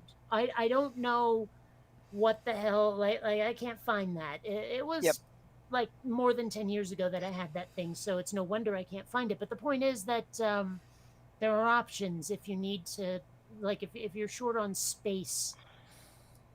Mm. Yep. Yeah, that's the kind of thing I was thinking of, that could just, rig it with an extra battery, so, Yeah. keep it running for 4 or 5 hours. I mean, I'm definitely not looking forward to any of this, but there are Yeah. there are people I'd like to see again. There are people I'd like to see. I don't think that I'm going to be able to see any of these people this year because I don't think that we're going to be clear to gather. I don't think that we're going to be able to say have an ARC protest this year. I may have to wait until 22, and I don't think I'm going to. I don't think I'm going to be able to make it to 22 without dialysis, unfortunately. Yeah. Mhm. Yeah, and Um, I'm not making any plans for this summer yet. yeah. Yeah. I don't know. I've got a few plans. Like my parents and I were saying, okay, once we're all nice and vaccinated, we're gonna come visit you, Kate. And I'm like, sure. That's the only future plan I have right now, though, is my parents coming to visit me once we're all stabbed. Yeah, and Mhm. that's open ended, yeah, because you don't know exactly when everything's going to be finished. I know. Or for that matter, like whether another variant will show up and we'll have to wait for another damn vaccine. I Yeah. mean, who knows how lockdown is going to last, but even so, I mean, I guess if all three of us are vaccinated, it's not terrible, to get together. Yeah. Moo. That's kind of what I'm looking at, is that, after I'm vaccinated, getting together with anyone else who's also vaccinated, I think shouldn't be a problem. But if Yeah. there are people who aren't vaccinated, that could still be an issue. And it has been about 2 years since I've seen them. At least we're approaching 2 years. Might Yep. be a year and a half. I'm trying to remember the last time I saw them. I'm sure it was after Adam and Will's wedding, but I don't know. And in your case, it's certainly not fun because, I mean, you actually like each other. You know? Well, I like my dad a lot. My mom and I tolerate each other. Okay. I mean, like I've told you about my mom. She's Oh, all yeah. right Oh, yeah. at times, but she's very clueless and like quite unintentionally so. But she's very self-centered too. Mm-hmm. Mm-hmm. Like it can be difficult sometimes to get her to consider context or perspective that's not her own. Uh-huh. Like I'm sure I told the story where I was like, Mom, you keep doing this thing. And she's like, I don't think I do that. And then I recorded her doing it and she still denied it basically, or denied that it was a problem or something. But she completely didn't realize the effect she was having on other people. And I was like, well, Moo. And just the way you put that, it's kind of obvious that you're not the only person upon whom she's having an effect, which is interesting. Yeah, you would think that you might be open to suggestion if other people were saying this to her, but I guess not. Well, that's largely the problem I have with my family is, it's not like there's any hatred or animosity there. It's just that they really are very clueless over what I value. So they keep trying to help me the way they think I need help. And it's like, no, that's really the opposite of helping. Been there. Yeah. And it is very frustrating because then you'll get a lot of those people get up in your face and go, well, I was trying to do you a favor. Yep. And it's like, I told you what I needed. You gave me something else. Where's the favor? Like I appreciate your effort and all, but it was completely misguided, and it didn't have to be if you just fucking listened to me. Mm-hmm. Yeah, Yeah, okay. the other problem with my family is if I actually let them do me a favor, I will be reminded of it at every occasion for the next 15 years. Ugh. Bleh. And I repeat, bleh. Yep.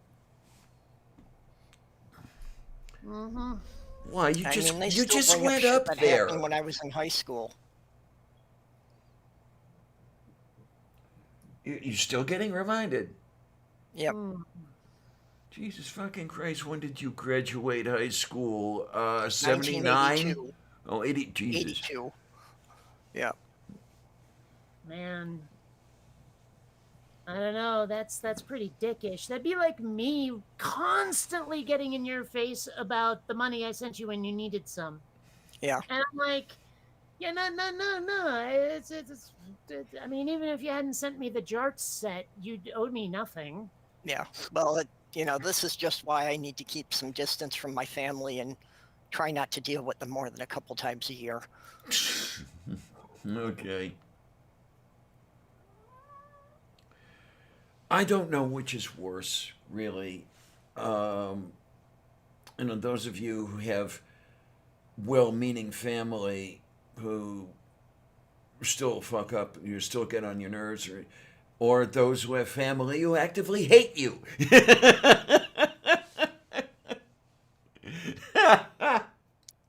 I find it easier to deal with people who will tell me to my face that they hate me. It is easier. Okay, I can understand that. Well, because I mean, like it's very difficult to get someone who is acting like they hate you, or at least acting in ways that are detrimental to you, and they don't realize they're doing it, to like confront them with it in a way that doesn't make them immediately defensive. Mm. And it's just like I mean, there have been a number of times. I remember I was at a concert or something with a friend of mine who insisted on miming like she was conducting. And it was so distracting. It was all I could see out of my peripheral vision. When I asked her to stop, she refused and said, fuck off. Oh, great. And I'm like, okay, sure, but apparently asking people to stop doing something that's pissing you off makes you the villain more often than not. Yeah. So it's just deeply frustrating at times to deal with that sort of thing. Okay. Colleen says, so I'm probably going to get another cat. Really? I was just wondering if you had any pointers or advice on introducing your new cat to the cat you already have. Well, the problem is that every cat's different. Yes, that's the thing. I mean, like I've found that older female cats tend to really not like the intrusion, especially if. Well, I mean, okay, I've never tried to introduce. Oh no, I take that back. Actually, Kitty loved Popcorn when we got her, and unfortunately, she I don't know what happened to her. We got back from vacation. The guy who was supposed to be watching the cats was like, the little one disappeared, and the big one now has this big slash on one of her forelegs. And I was like, what the fuck? But she loved the little baby girl cat, but she hated Rover, who was the baby boy cat. And Columbia hated Xander, the baby boy cat. So I'm starting to think that the advice I was given on like get a male kitten when you have an older female was bullshit. But no, I'm just saying is what I was told and my experience do not match is all I'm saying. Mm-hmm. I don't know what cat you have, Colleen. You have a boy that's 5. Okay. I would not necessarily recommend getting a girl cat. Unless of course your male cat is nicely snipped and the girl cat is similarly spayed. Otherwise, it could go badly for. Yeah, you could go from 2 to 22. I would definitely. I don't know. I mean, a 5-year-old boy cat. I'm not sure I'd necessarily get him a boy companion because they might get territorial, but I also have to acknowledge that right now I'm just guessing. I will Yeah. say that I had this little sort of tent-like enclosure for Xander. Well, actually, I got it for Columbia originally, so I could take her outside with me. But like, I put Xander in it so that he and Columbia could be in proximity with each other and get used to each other without being able to reach each other and kill each other. Because Columbia, the first moment she saw Xander, oh my gosh, the hissing was intense. She hated him. Oh, Like right away. expect that no matter Yeah. what. Well, I don't know Well, what your no, but I living mean space is. above and beyond what I've seen from other cats, she hated him. Oh, oh.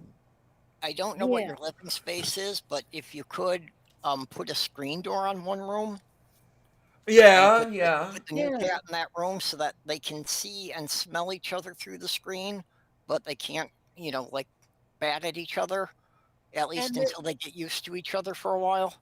and if you don't have a screen like that, they have said, well, let them get to know each other under the door itself, like the space Mhm. under the door Yeah. where they can sort of sniff at each other and maybe put paws in there, but they can't damage each other. Yeah.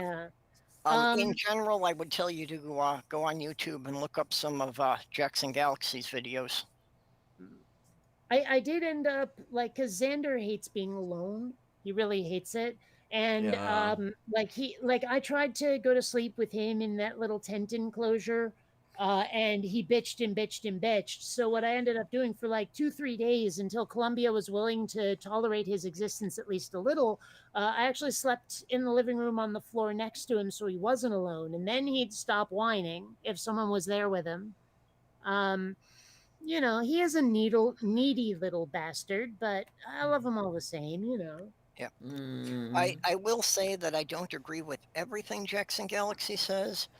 Particularly, I free feed my cats. He doesn't like that. Hmm. But 85% of what he says, I think, is good, solid advice. I've tried free feeding my cats. It doesn't really go very well, honestly. I give them 3 meals a day now, where, like, for breakfast they get a quarter can of wet food each, and later they get another quarter can, and then a handful of kibble for their last meal. Okay. Yeah, it's I can't interesting. teach. I have yet to be had by a kitty who's had a problem with free feeding. Maybe I'm just lucky. I don't know. Yeah, no, I've had the same thing. That I've had a couple of them that, depending on what their situation was before I got them, for a couple of weeks they might eat themselves sick every day until they get used to the idea it'll always be there. Okay. But once you get past that first month or two, I haven't had any cats that even like significantly put on weight if they knew the food was always there. Okay. Okay. I think the only reason I would free feed my cats is just so they'd stop bitching when they're hungry. Hmm. Like Columbia has made a habit of an hour before dinner, just strolling up and meowing, meowing, meowing for an hour. Yep. And when I decided, okay, I'll try to feed you earlier, she started bitching and bitching and bitching an hour earlier. Earlier. Mm-hmm. And I'm like, okay, Oh, well, she maybe knows I'll what go she's back to doing. maybe I'll go back to feeding the little fuckers at 6 if that's going to be a thing. She knows what she's doing. Well, Oh, I'm sure she does, but I mean that doesn't mean I'm gonna give in. when I was having cats that I did anything more than free feeding, I got in the habit of feeding them at bedtime. Because also, right after they eat and have a full belly, they're probably going to want to go to sleep. Well, that's when they get the handful of kibble, mine. Okay then. Yep. Yeah, it's right before bed. Yeah, but that way they didn't start bugging me for food until like 10 o'clock at night. And whatever you do, never feed them during daylight hours. Otherwise, the moment they see the sun coming up, they will come and tell you it's time for breakfast. Yeah. Huh. Well, and also do not feed them after midnight, or they Yes. will turn into gremlins. Mm-hmm. Okay, but is that midnight local time, or is that midnight depending on where the cats were born?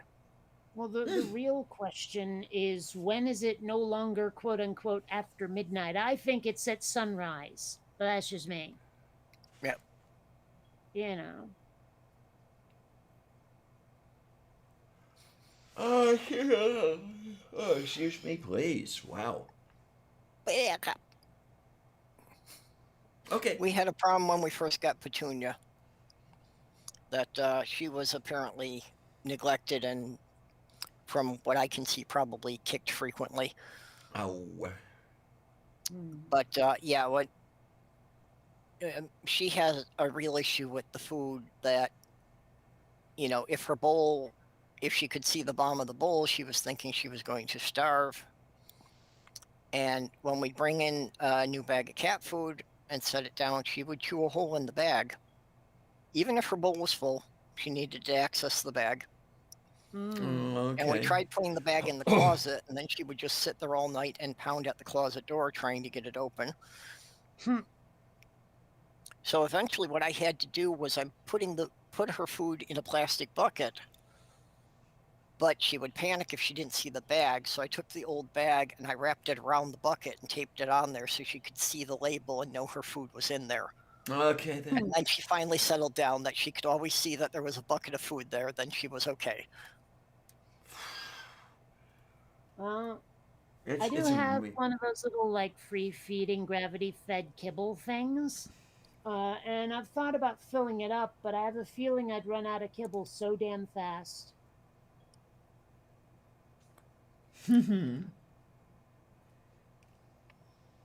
I don't know. Yeah. Well, I'll tell you, with the switch to the IAMS, she eats a lot less bulk than she did of the 99-cent stuff. Yeah, because there's less filler. There's more stuff she can actually digest. Mm-hmm. Hmm. I mean, I would be So- through say a 7-pound bag of Boots and Barclay in 4 or 5 weeks. Now, I do admit that this last bag of cat food I got was like 16 pounds, but I've had it, what, for 4 months so far? Yeah, well, that's, And I'm- you know, when I put my fiance's cats on the IAMS, you know, we showed her that, yeah, not only was it not costing any more that way, but also only about half as much stuff to scoop out of the litter box. Yeah, that's a big one because there's much less litter box filler, and then there's talking about your eating proclivities here. Yes. Yeah, so yeah, I've been feeding all of my cats IAMS for the last 25 years or so. So I definitely will specifically recommend that brand, and they have some different formulas. Yep. You know, for cats' particular needs. They've got a senior formula and they've got a hairball control if your cats are prone to that. Yeah, But they and all then seem to be happy, healthy cats on that. we're gonna have to So- see what she does because I'm gonna be taking her in to have some cat overhaul done, and after the procedure, we'll see how she eats and that sort of thing, and make whatever adjustments we have to make. So I just ran across this on Facebook. Magic mushrooms. Okay. Yeah. Like, aren't those Alrighty still then. illegal in most places? I know one state somewhere, I forget which, just legalized every fucking drug. But Right. Yeah, I think still, that was Oregon. well, and if you pronounce it like that there, they'll probably beat you up. But Ha! yeah, I Yeah. don't know if I want to I mean, I don't like mushrooms on pizza. I don't know I necessarily want them as hallucinogens, but I am curious. Hmm. I don't When I know. lived in Michigan, if I knew how to identify the right ones, I found them growing on the fringe of the woods all the time. I Yeah. just Yes, didn't know, which ones are edible, which ones are fun, and which ones will kill you. So I just left them all alone. Well, they are all edible ones. But I mean, when I was working landscaping, I could go out there and some weeks I could have filled baskets full of five, 6 different types of mushrooms. Hmm. No, around here, as you say, in the fringes of the forest and the woods and that sort of thing, you can find them in plentitude. It's just that you have to know what you're yanking out of the ground. Yep. Yeah, and I don't. Yeah, and there are some species that look extremely similar. Yes. That, you know, one is like very good and one is poisonous, and they look almost identical. Yeah, well, you know, I love the Terry Pratchett quote where he says everything's edible, just some things are only edible once. Déjà patronat. And I would imagine certain breeds of mushroom qualify. There is that. Honey, One is what like are you trying to doing? explain to people about, you know, all these extremely hot chili peppers and that, is that this is a plant that has spent the last 4 million years trying to become poisonous. Yes. I don't know how some people do it. I mean, there are some peppers that I cannot touch, and yet these people inhale them. Yeah. And I could go the rest of my life and die happy, never again hearing the Red Hot Chili Peppers. Okay, then. I'd be fine with that too. I hated that band so much. Honey, what? No, no, no. There is nothing for you in there. Nothing. Yeah. I was trying to find a replacement battery for my laptop here, because the thing will not come on at all, so I think the battery is so toasted that it won't even make a connection when it's plugged in. Okay. And Amazon is rather pissing me off because I enter the exact part number and it gives me 16 pages of Hewlett-Packard batteries that aren't necessarily anything similar. Okay. That's all. Dépetrage. That's enough of that rant. Moo. Yeah, it's. I am surprised how cheap they've gotten. Yeah. Yeah. Looks like it's only going to be like 15, 20 bucks for a new battery. Oh wow. Okay. That cheap. Yeah. I think that's less than I paid for a second battery, even what, in 17. Say 4 years ago. Yeah. Well, and what you were saying also about the capacity. Although on the old one, I don't find the amp hours listed on the label. Okay.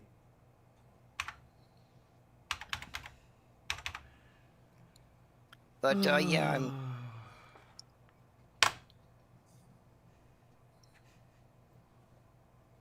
It is the poo-poo. That's what it is. No, you got me wondering, and then I'm just looking over here and seeing what we're having, and yes, but I needed that laptop this morning okay. for a Zoom meeting, and I tried to fire it up and nothing happened, so I had to go and borrow Sloth Girl's old one. Oops. Okay.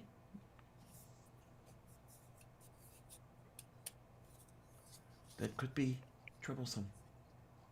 Yeah, Just well, a the little old bit. one has already been promised, so I need to, run the program to like destroy all the data on the drive and reformat everything. Okay then. Reset it to the factory original condition. So, and it's like I never used my laptop that much, so I didn't pay much attention to it. Basically, it was for taking to the hotel when I did the conventions. Okay.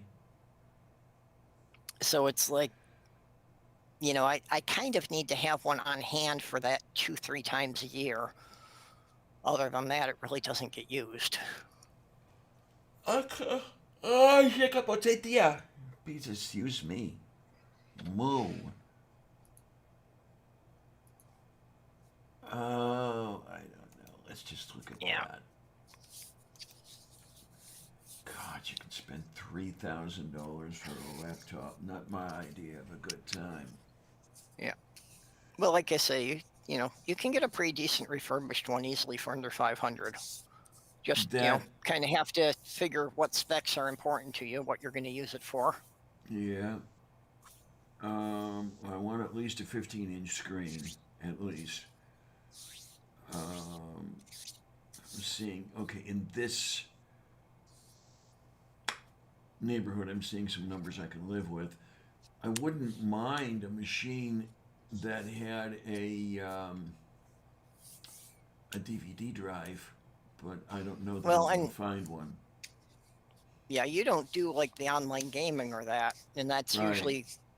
that's usually the biggest problem with these, you know, is that the graphics cards aren't the greatest. Mm-hmm.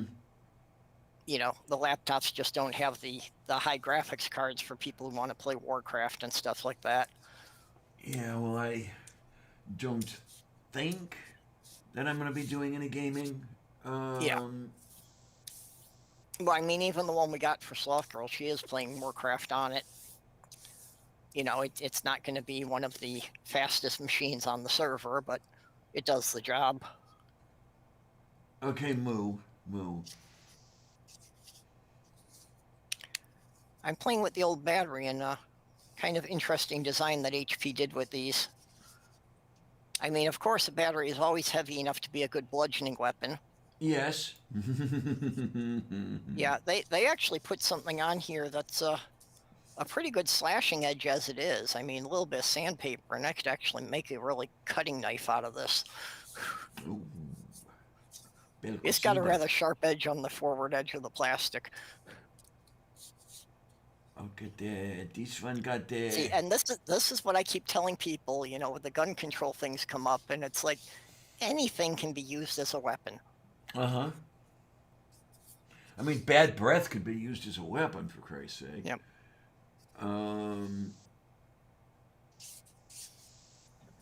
That's why I don't feel I have any need for a gun. I've got all my tools, and anything that can put a dent in a piece of wood will make somebody bleed. Yeah. Yeah, but the difference is it's not a ranged weapon, is it? You can't do it from a block away. I mean, like I think part of the appeal of a gun is that no one's right there in your face. They can't touch you unless they also have a gun. You know? Okay. So it's okay. like 9mm versus sword. Who wins? You know what I mean? Yeah, Like, I'm get not that. saying I think guns are good. I'm not saying I think people should have guns. I'm just saying that I can understand the appeal of that as a weapon over something where someone has to be within reach of you. You know what I mean? Yeah. I get that, but I would also say that somebody who has not actually like practiced at a firing range on a regular basis, I can probably throw things more accurately than they can shoot. Okay, yeah. This one doesn't look. So Oh, I think I got a bad. decent chance of nailing somebody with a screwdriver from about 50 feet. Okay, is my to that to adding to making. Okay, we are going to add this to looking to making. I should have two machines is to being to making in here.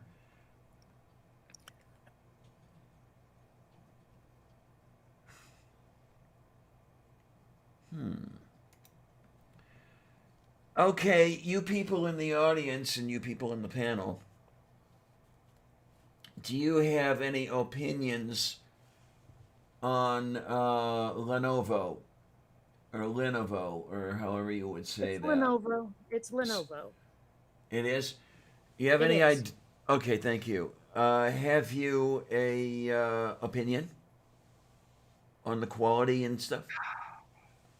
I'd say it's kind of mediocre. Not great, not terrible. It's just there. Because there is a laptop. Let's see. Let's read off the specs over here. What they have. It is an Intel Core i5 processor. I know I'm not a big fan of Intel, but that's another story. 8 gig memory, 512 gig solid state drive. 15-inch monitor at 1366 by 768. Windows 10 Pro. Oh, they have a DVD-R on it. They want $359 for it, refurbished.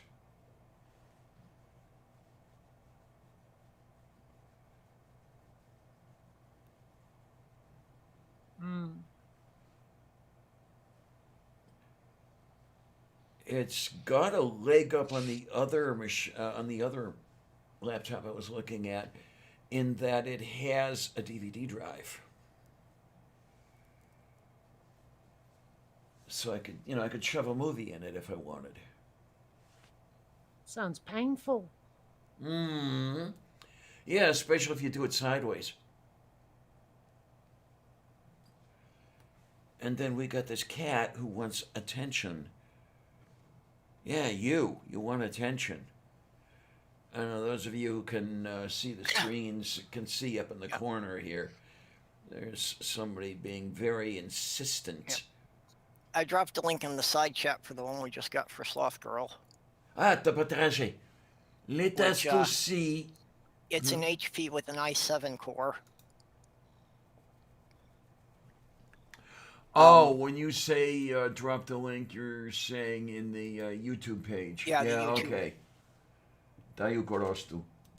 Honey, what Yep. are you doing and why are you doing it? Open the link in new tab. Honey, come on, But be yeah. nice.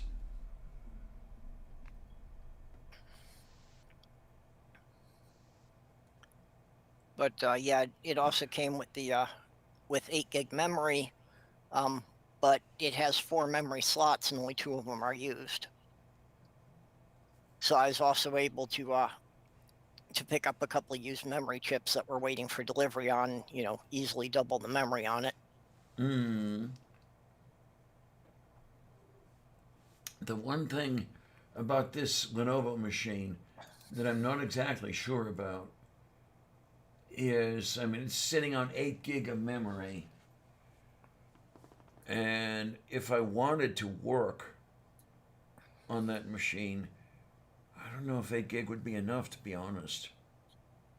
Well, by work, what do you mean, editing? Yeah. No, 8 gig probably would be very sluggish for trying to do editing. I think it'd be trying to, page things in and out too much. Move beef. Oh, well. Okay, so there's that one, and the other one is... Where are we? I want to... Dayu Korostu. My wish list, there's that one.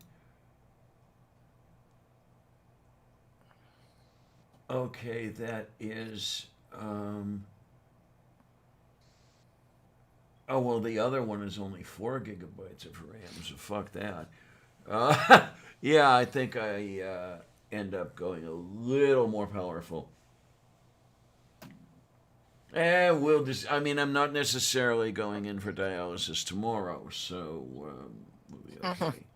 Well, and that's part of it. If you can wait around a bit, sometimes things will show up on Amazon really cheap, but if they do, they'll be sold out within the day. Yeah, So if you're looking for something in a used or a refurbished machine especially, you just have to keep watching it every day until you see a price you like. Yeah. Because anything approaching what I'd like to have as a new machine is just going to cost a little more than I care to spend. I don't know, unless I just throw the entire stimulus check at it, if I get one. Yeah, I'm kind of wondering if I'm going to get one either at this point, since I didn't have any problem with the first 2, but no sign of this one. Yeah, I got mine within a couple of days. Like, really fast. You have no idea how fast that showed up. I think I'll just blow it all on weed.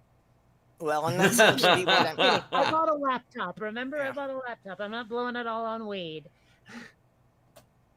that seems to be pretty much what I'm hearing. Is it's like either people got it in the first week or they still haven't gotten it. Nothing in between.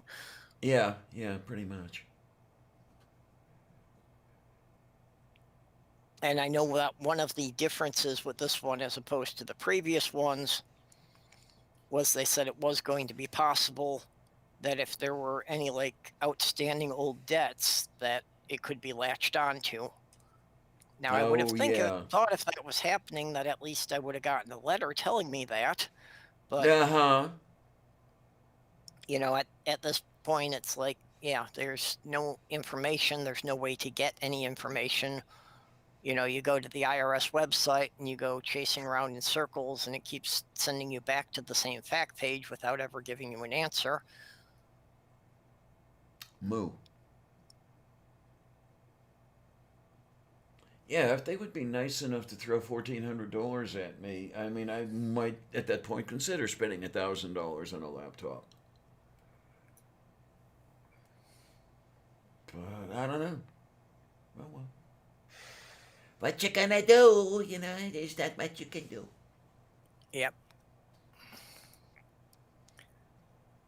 Well, you know, and you also have to think if the laptop's just something that you need it for being portable and, like you say, watching movies and whatever, if it's not going to be the machine you intend to do the editing on, it doesn't need to be as powerful.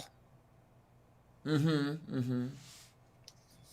I mean, quite honestly, the the laptop we got for Slothgo, Earl, is more powerful than the desktop that I'm replacing. Okay. It's got a bit less memory, but it's got a newer and faster chipset. Okay.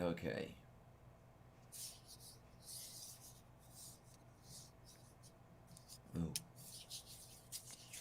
Very, very, very, very, very, very moo.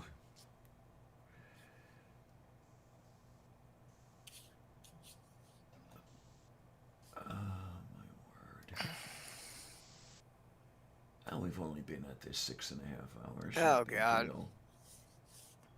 Yes, my child?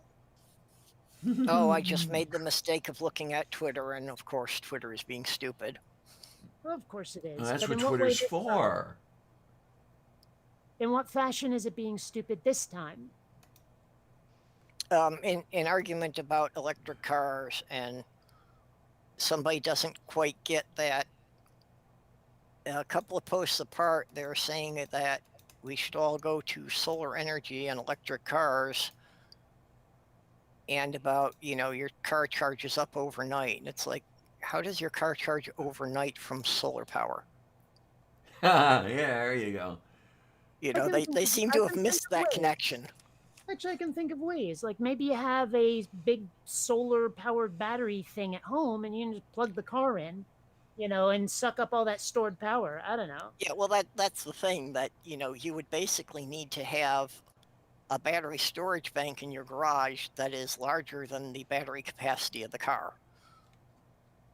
just in Well- order to charge the car. And, you know, that's actually probably the most expensive part of a electric car is the battery pack.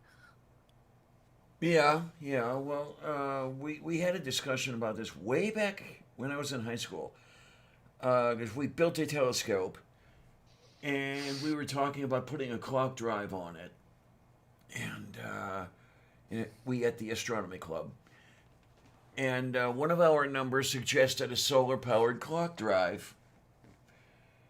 And we had fun all day drawing designs for a solar-powered clock drive, one of which included a power cable, you know, like 12,500 miles long. Oh, yay, those were the days. And Dave is no longer with us, and I miss that guy. I really do. Oh, well.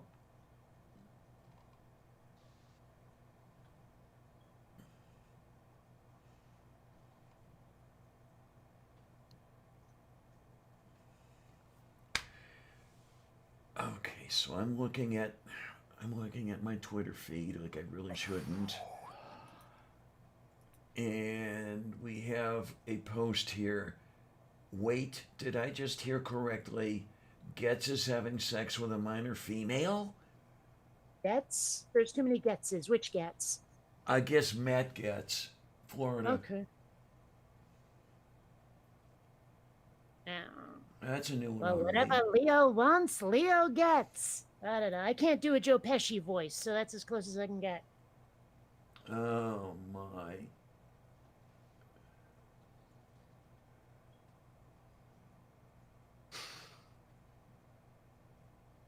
Yeah, I'd seen one or two mentions of allegations, but I hadn't seen what the allegations were. Okay, now I see. It appears what they are, maybe. I think I caught something on that earlier about him being with a 16-year-old girl or something. I thought he was the one who had a boy toy tucked away somewhere. Could have well had both. Mm.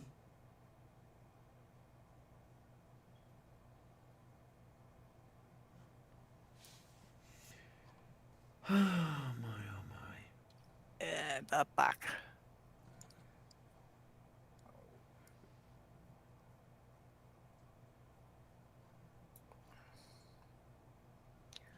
Oh.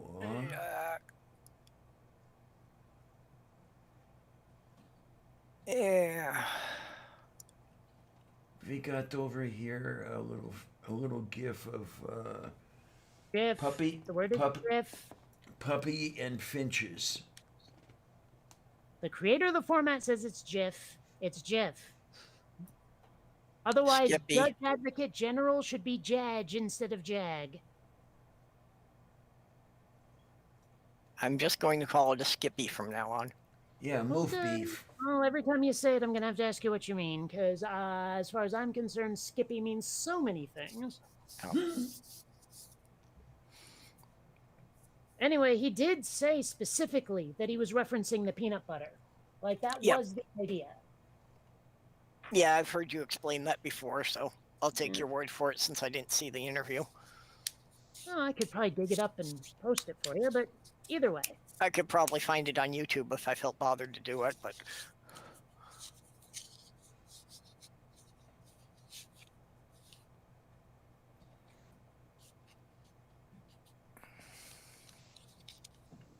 Oh my. yeah, I wasn't keeping up with the side yet because I was looking at stuff on Amazon, but GeoSam said he doesn't like HPs. Oh, okay. I was sticking to brands that I knew well, and HP was one that I'd known to be reliable. I have a soft spot in my heart for HP. The very first computer I ever worked on was an HP. I've owned a couple of them, and none of them gave me any real problems. So, I mean, I wish that I could own one of those HP computers that I first worked on, but it would take up too much space, to tell you the absolute Yeah. truth. I mean, here in the apartment, there's not that much space, and I think I would need the entire living room.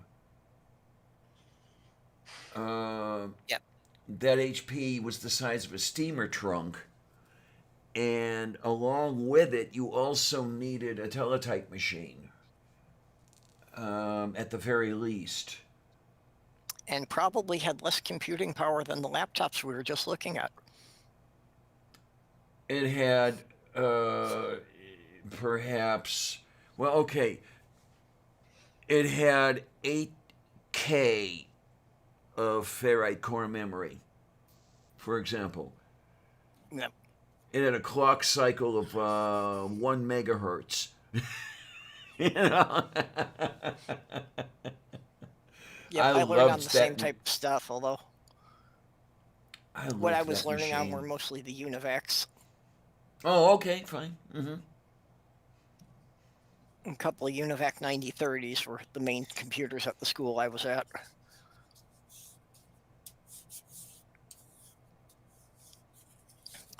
the printer was the size of a refrigerator on its side. Oh yeah, I remember that stuff. I remember some of my first PCs. One of them actually had the screen integrated into the case, and it was this tiny, tiny, like palm-sized green and black, not Yep. black and white, monochrome screen. It was crazy. Wait a minute, was that a K Pro? I don't know. Did the front of the case hinge down and that No. the keyboard? Okay, No. okay.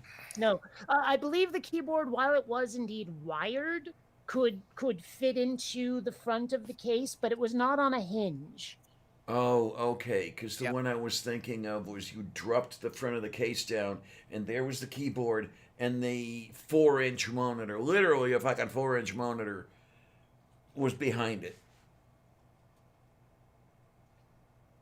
Yeah, that basically the bottom of the keyboard became the front of the case when it was packed up to move. Yes. Mm-hmm. Yep. I remember that machine.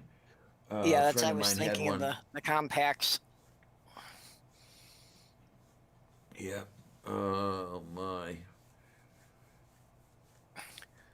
Computers the size of that thing behind you that they called portables.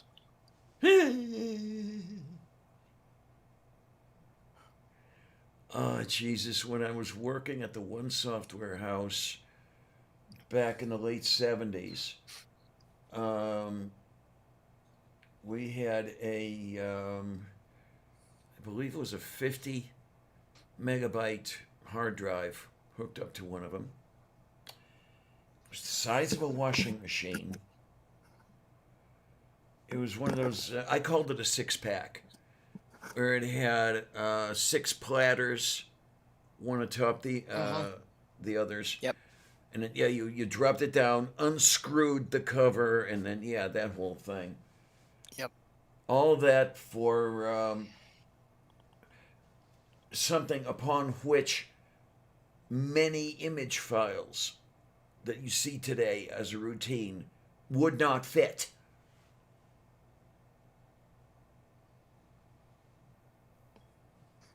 It's amazing.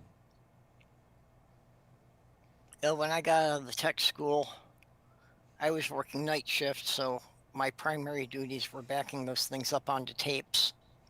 Oh, fun. Yay. Yeah. So yeah, we had the giant reel-to-reel tape drives, and you'd wind up with a set of about 12 to 15 tapes a night. Mm-hmm.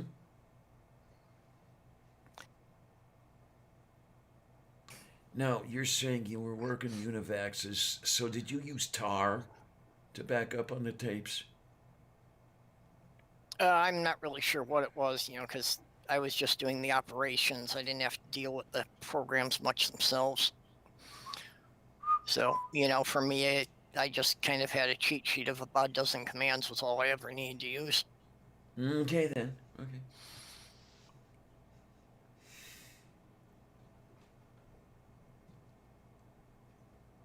Oh, my, oh, my. Putting Kate to sleep here. No, I've been slowly falling asleep like for hours. Yeah, we I'm should probably wind it up here. so Yeah, I was gonna say- completely minus on sleep over the last couple of weeks, and I just need to catch up, and I keep nearly face planting. And yeah, Yep. it is almost 11. I think I'm going to set a hard limit of 11 for me to go. À te pocher. Well, yeah, I also have to get something to eat and sleep, and I've got to start my own show in 11 hours.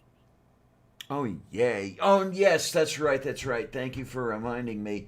I'm going to have to try to remember to get on your panel. Yeah, would very much Um, appreciate having you there. Just Oh, curious. speaking of getting on things like that, did you listen to that song I sent you? I can't remember if I listened to it or not. That's the You'd one you mailed. remember. That's the one you mailed me. remember. Yeah, you'd remember. It's very distinctive. There's no way to forget you heard that song. So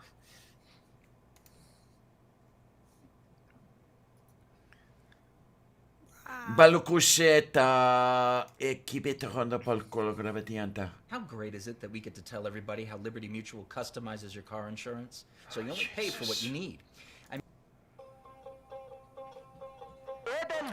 I buy Sammy's son a set of robotic fish and put a little wading pool in the living room for him. Oh God, I love it! What the song? What do you do? What? I put that song on. Ah. Well, I thought you might dig it. Oh my, oh my, oh my. God, that's crazy. I love it. It reminds me of a couple of the religious scam things that I've seen, where you have the guy yelling in Hindi, and then the other guy yells the English translation. I just thought it sounded really interesting, that song. Yeah, And I do. I think you can hear, like, for a long time I didn't know the title. I think you can hear why I called it the LOL song. Okay. Yeah. Because there's that one guy, he's like gabbling in some language I can't speak, and he's like blah blah blah blah lol through the whole song. He just does this lol like constantly. I started calling it the LOL song until I found out what the title was. And the title was The LOL Song. Well, 6 a.m. Jalendar Sheer, and I'm probably badly mispronouncing that, but that's the title. Nesta.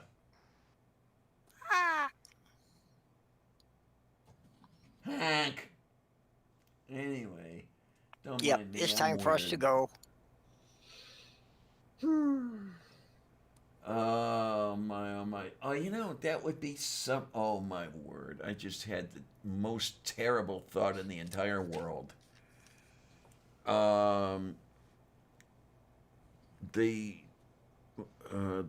Sherry Lewis puppet song or whatever, the song that never ends, set Oh, to Vina or to sitar or whatever you want to call that instrument. Can you Vina? just, oh. huh? Yeah.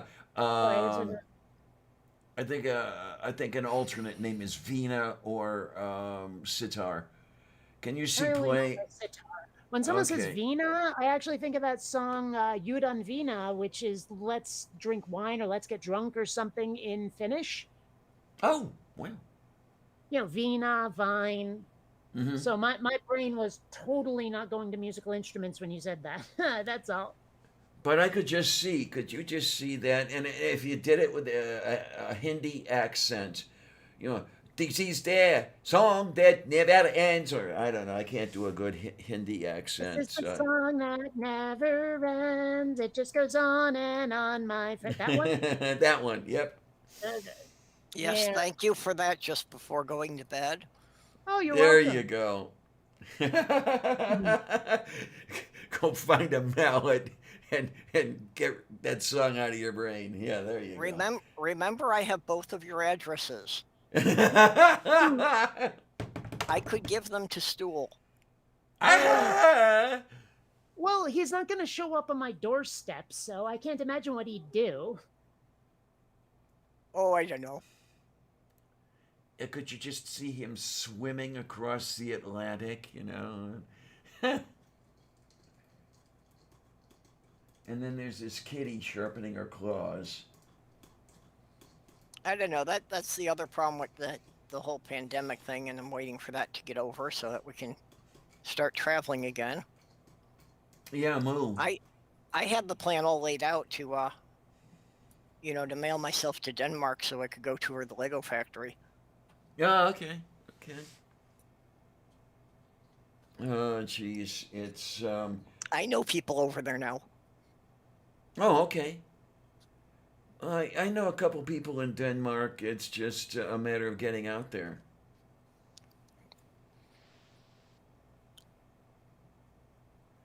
Because, trying to remember,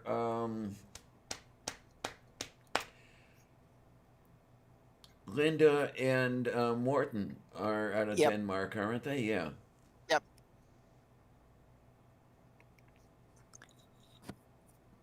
and hop switch. Yeah, yeah, yeah, yeah, yeah, yeah, yeah. Now I saw So something yeah, earlier.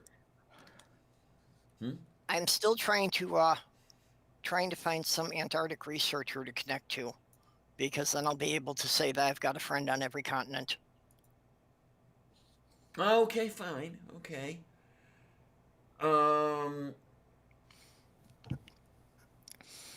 trying to think. Who would be in Asia? Steaming Cup of Reason, Oh, okay, fine. Yeah, okay. and I've had what's Lemon. Well, she changed it to Ms. Lemon now. So she's in Korea. Oh, okay then. Moof beef.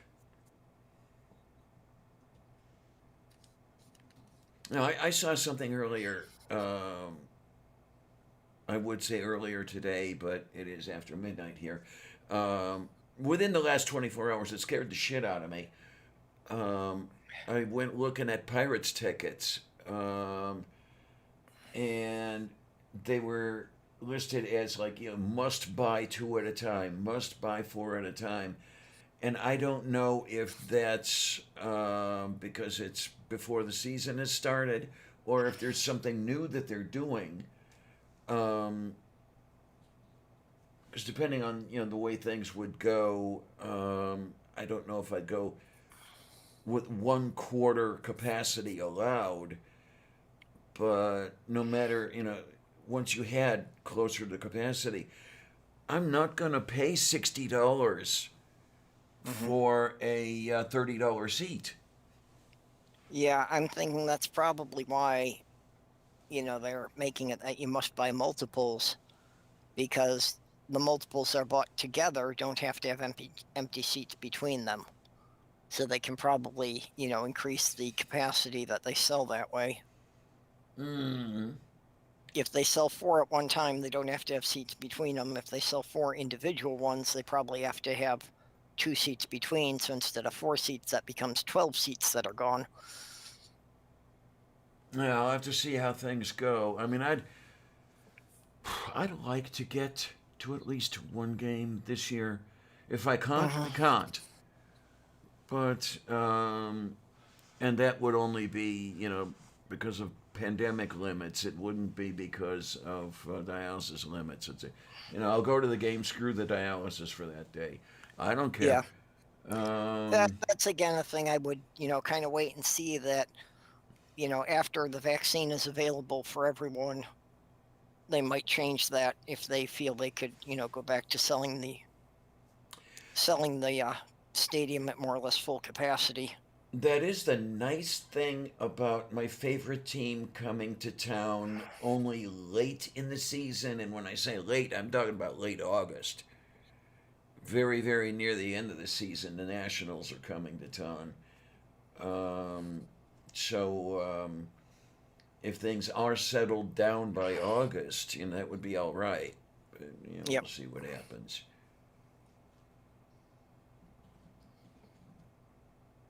What is you doing on the thing for to you in Toronto? Huh? What am I Okay. talking about? We were all supposed to be going. Well, it's still less than 2 minutes now. I was going to for say me. I have My 2 clock says minutes or so. 58, so it's not quite time, but I'm out of here soonishly. I'm very tired. I'm gonna go to bed and just, Yeah, one of those deals. I know the feeling all too well. Is it safe to do that without a spotter? I have cats.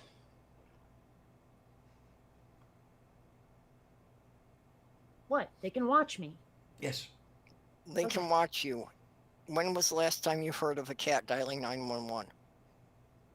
Well, you didn't say that. You said I needed a spotter. They can see me just fine. Look, I spotted her. She's over there.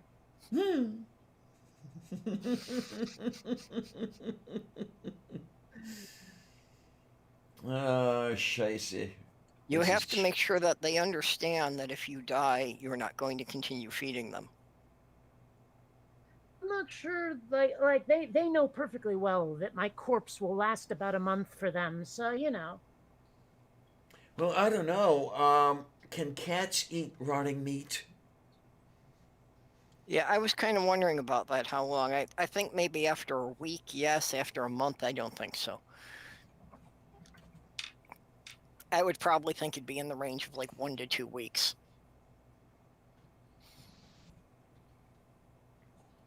I know that this one over here would be in trouble. There's nowhere near as much on these bones as there used to be.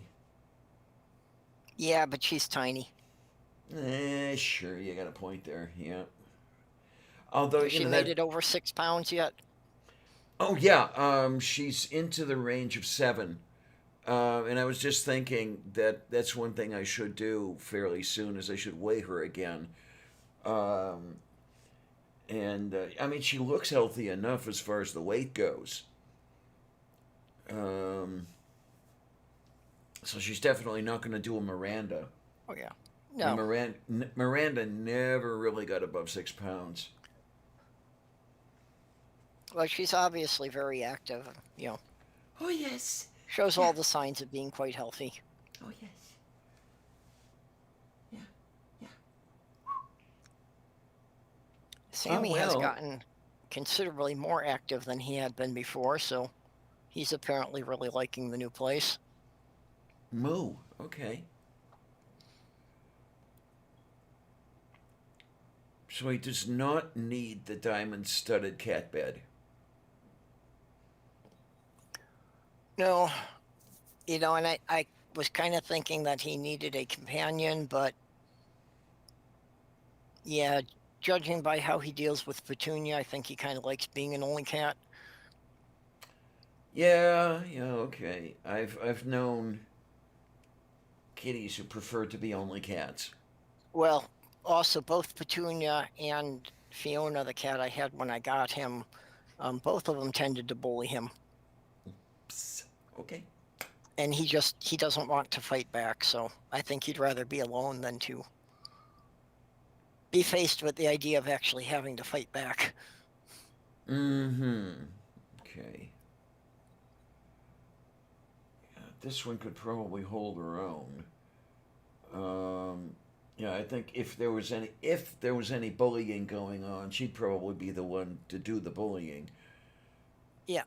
Well, Petunia's been declawed. Sammy hasn't. So if he ever tried to fight back, he's got a huge advantage. Uh-huh. Okay. But he just refuses to even try.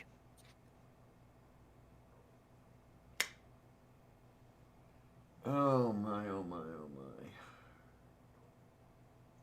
I'm looking around for the little one and I don't see her. I wonder if she went off. I wonder if she's asleep on the bed. Trying to tell me something. Okay, we need to close down here.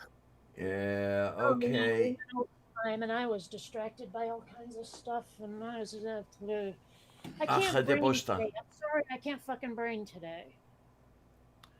Well, yeah, you're kind of running on fumes at this point, so let's do something about that. Yeah, did you manage to get yourself some food? I did. Didn't I thought you guys didn't notice?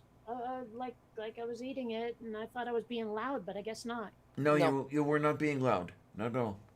You had made some No, references to food, but I didn't know if you'd actually gotten a proper meal or just snacked a bit. I gotta put some of that really good blackened chicken in the microwave and had some of that. Okay. Oh, yum. Sounds decent. And then that's I something like- else. Yeah, that's something I want to do. Eventually, I want to try cooking some Korean food. Of course, I'm sure Koreans just call it food. Gedus. Yes, pretty much. Sorry, that's like the cheapest joke in the world. I'm sorry, Mhm. I'm better than that. No, I knew we had to have a callback to that. I have a feeling I'm about to get kicked out of the Facebook group I'm in. Oh no. What now? Well, basically it's a group called Just Gals Being Pals, and it's largely for like lesbians and stuff. But they put up this big long post about what they expect in terms of treating trans people a certain way. And one of the things they basically said was you're not allowed to not be attracted to someone based on whether they're trans or not. And I'm like, but how can you help whether you're attracted to someone or not? How is that even possible to say, I'm going to make myself attracted to this person? Yeah, I expect know- that's probably in response to the super straight thing. And I basically put up a picture of Claire from Cyberpunk 2077 and said, okay, this is Claire. I didn't know she was trans until she said it. I managed to miss the trans flag on the back of her truck. She passes and passes hard, and that's the X factor, is passing. When I discovered that she was trans, I thought about it for a sec and went, I don't care. Because, I like if she never told me, I wouldn't have known. And and I'm sure they're gonna say, well, that's just transphobia. And I'm like, but I have tons of trans friends. I think they're lovely people. I'm glad they're in my life. I can't help what I'm attracted to sexually or romantically. Mhm. That's not something over which I have control any more than I have control over over the fact that I'm a lesbian. I mean, here, look, this is Claire. Would you ever fucking know? In a million years, would you know? No, I'd say no. No, it wouldn't occur to me. I mean, she's a little on the linebacker side, but I know a lot of cis women are that way too. So Sure, and so but that their whole point was, well, it's like exclusionary or whatever to say that you wouldn't date someone who's trans, and I'm like, I would totally date someone who's trans, but the closer they read to cis, the higher the attraction goes, and that's not something I can help. Yep. It's like I can't force myself to eat grapefruit either. It's still bitter. know? okay. And and also I say that the criteria for a friend is wildly different than the criteria for a lover. Right. But I have a feeling saying that is going to start a fight, and I'm going to end up leaving the group. But I couldn't just leave that one alone. Well, unfortunately, the word passable is triggering to some of them. Yeah, well, what can I say? I mean, the Yeah. closer someone reads to cis, the more likely I am to be attracted to her. Yep. And it doesn't matter whether she's trans or not. Well, I mean, I realize it's superficial as fuck, but I'm sorry, Yeah. it matters. There's nothing Well, I can do about that. and if it's not like a dating group, then it really doesn't matter anyway, like you say, about if it's just supposed to be friends hanging out. Well, you no, know, no, no, 'cause- no, no, no, Well, no, no, the no, name no, of the no, group no. is somewhat The title is tongue in fooled you. cheek. The title is fooled you. The whole point about Just Gals Being Pals, it came about because there were some people going, oh, wow, those two women, they really like each other. They're the best of friends. And it's like, dude, they're lesbians. They're more than friends. Okay. And so it's the name of the group is meant to be ironic. All right. Yeah, I missed that part. Yeah. Well, I mean, hell, I missed it at first, but then I mean, because that's one thing is I haven't really been spending a lot of time just hanging out in Yeah. lesbian culture, so there's a few things Yeah. I missed. But at the same time, I mean, I don't know. I'm picking. That's how it happened for my stepdaughter, actually. Yeah. Yeah, when she was 15, she told us that after hanging out together for about a year, she and her best friend decided they were more than just friends. Hmm. Okay. Yeah. They still together? Yep. Cool. Yeah, so I mean, I don't know. I have a feeling it's going to start a fight, and Yeah. well, what can you do? But I mean, again, can you help who you're attracted to? Is that possible? Does anyone believe that's possible? No, that's, it's kind of on the same level with, what you believe, that it's more of an emotional thing than anything. And you can't really control your emotions. Yeah. But there are people who will cast judgment on you for that shit, and I'm like, that's just not fair. Now, I'll admit that it hurts sometimes when you're always on the short end of a stick, but that may also be for other reasons as well. I mean, I'm not exactly marketable. Let's face it. Let's see. I'm old, fat, ugly, poor, and terminally ill. I mean, really, what more could a girl want? Mm, Yeah, I would not put fat or ugly in your list, but Oh my. I don't know. It's. I mean, what are yeah. you supposed to do? I just say like there are a lot of things where it's just 100% virtue signaling, but if you don't toe that line, people jump right the fuck down your throat, Mm.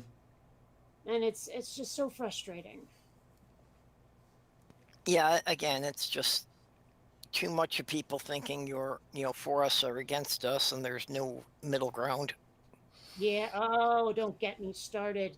I could have been on the side of Essence of Thought and all those others if they hadn't been such pricks about it. Oh, You yeah. know, it's like I didn't disagree with their premises, I disagreed with their tactics. Yep. Okay. Oh, yeah, I was actually supporting EOT originally, but, that went downhill pretty fast. Yeah. I don't know. It Yeah, just, and there are some people still not talking to me over that one. yeah, well, Oh, there's yeah, still some well. people I won't talk to over that one. Yeah. Before that started, no one had ever blocked me on Twitter. Snarky blocked you, right? Yeah, Snarky was the first one. Uh-huh. Yeah. And kind of, yeah, like once she did, it's kind of the entire little group of them.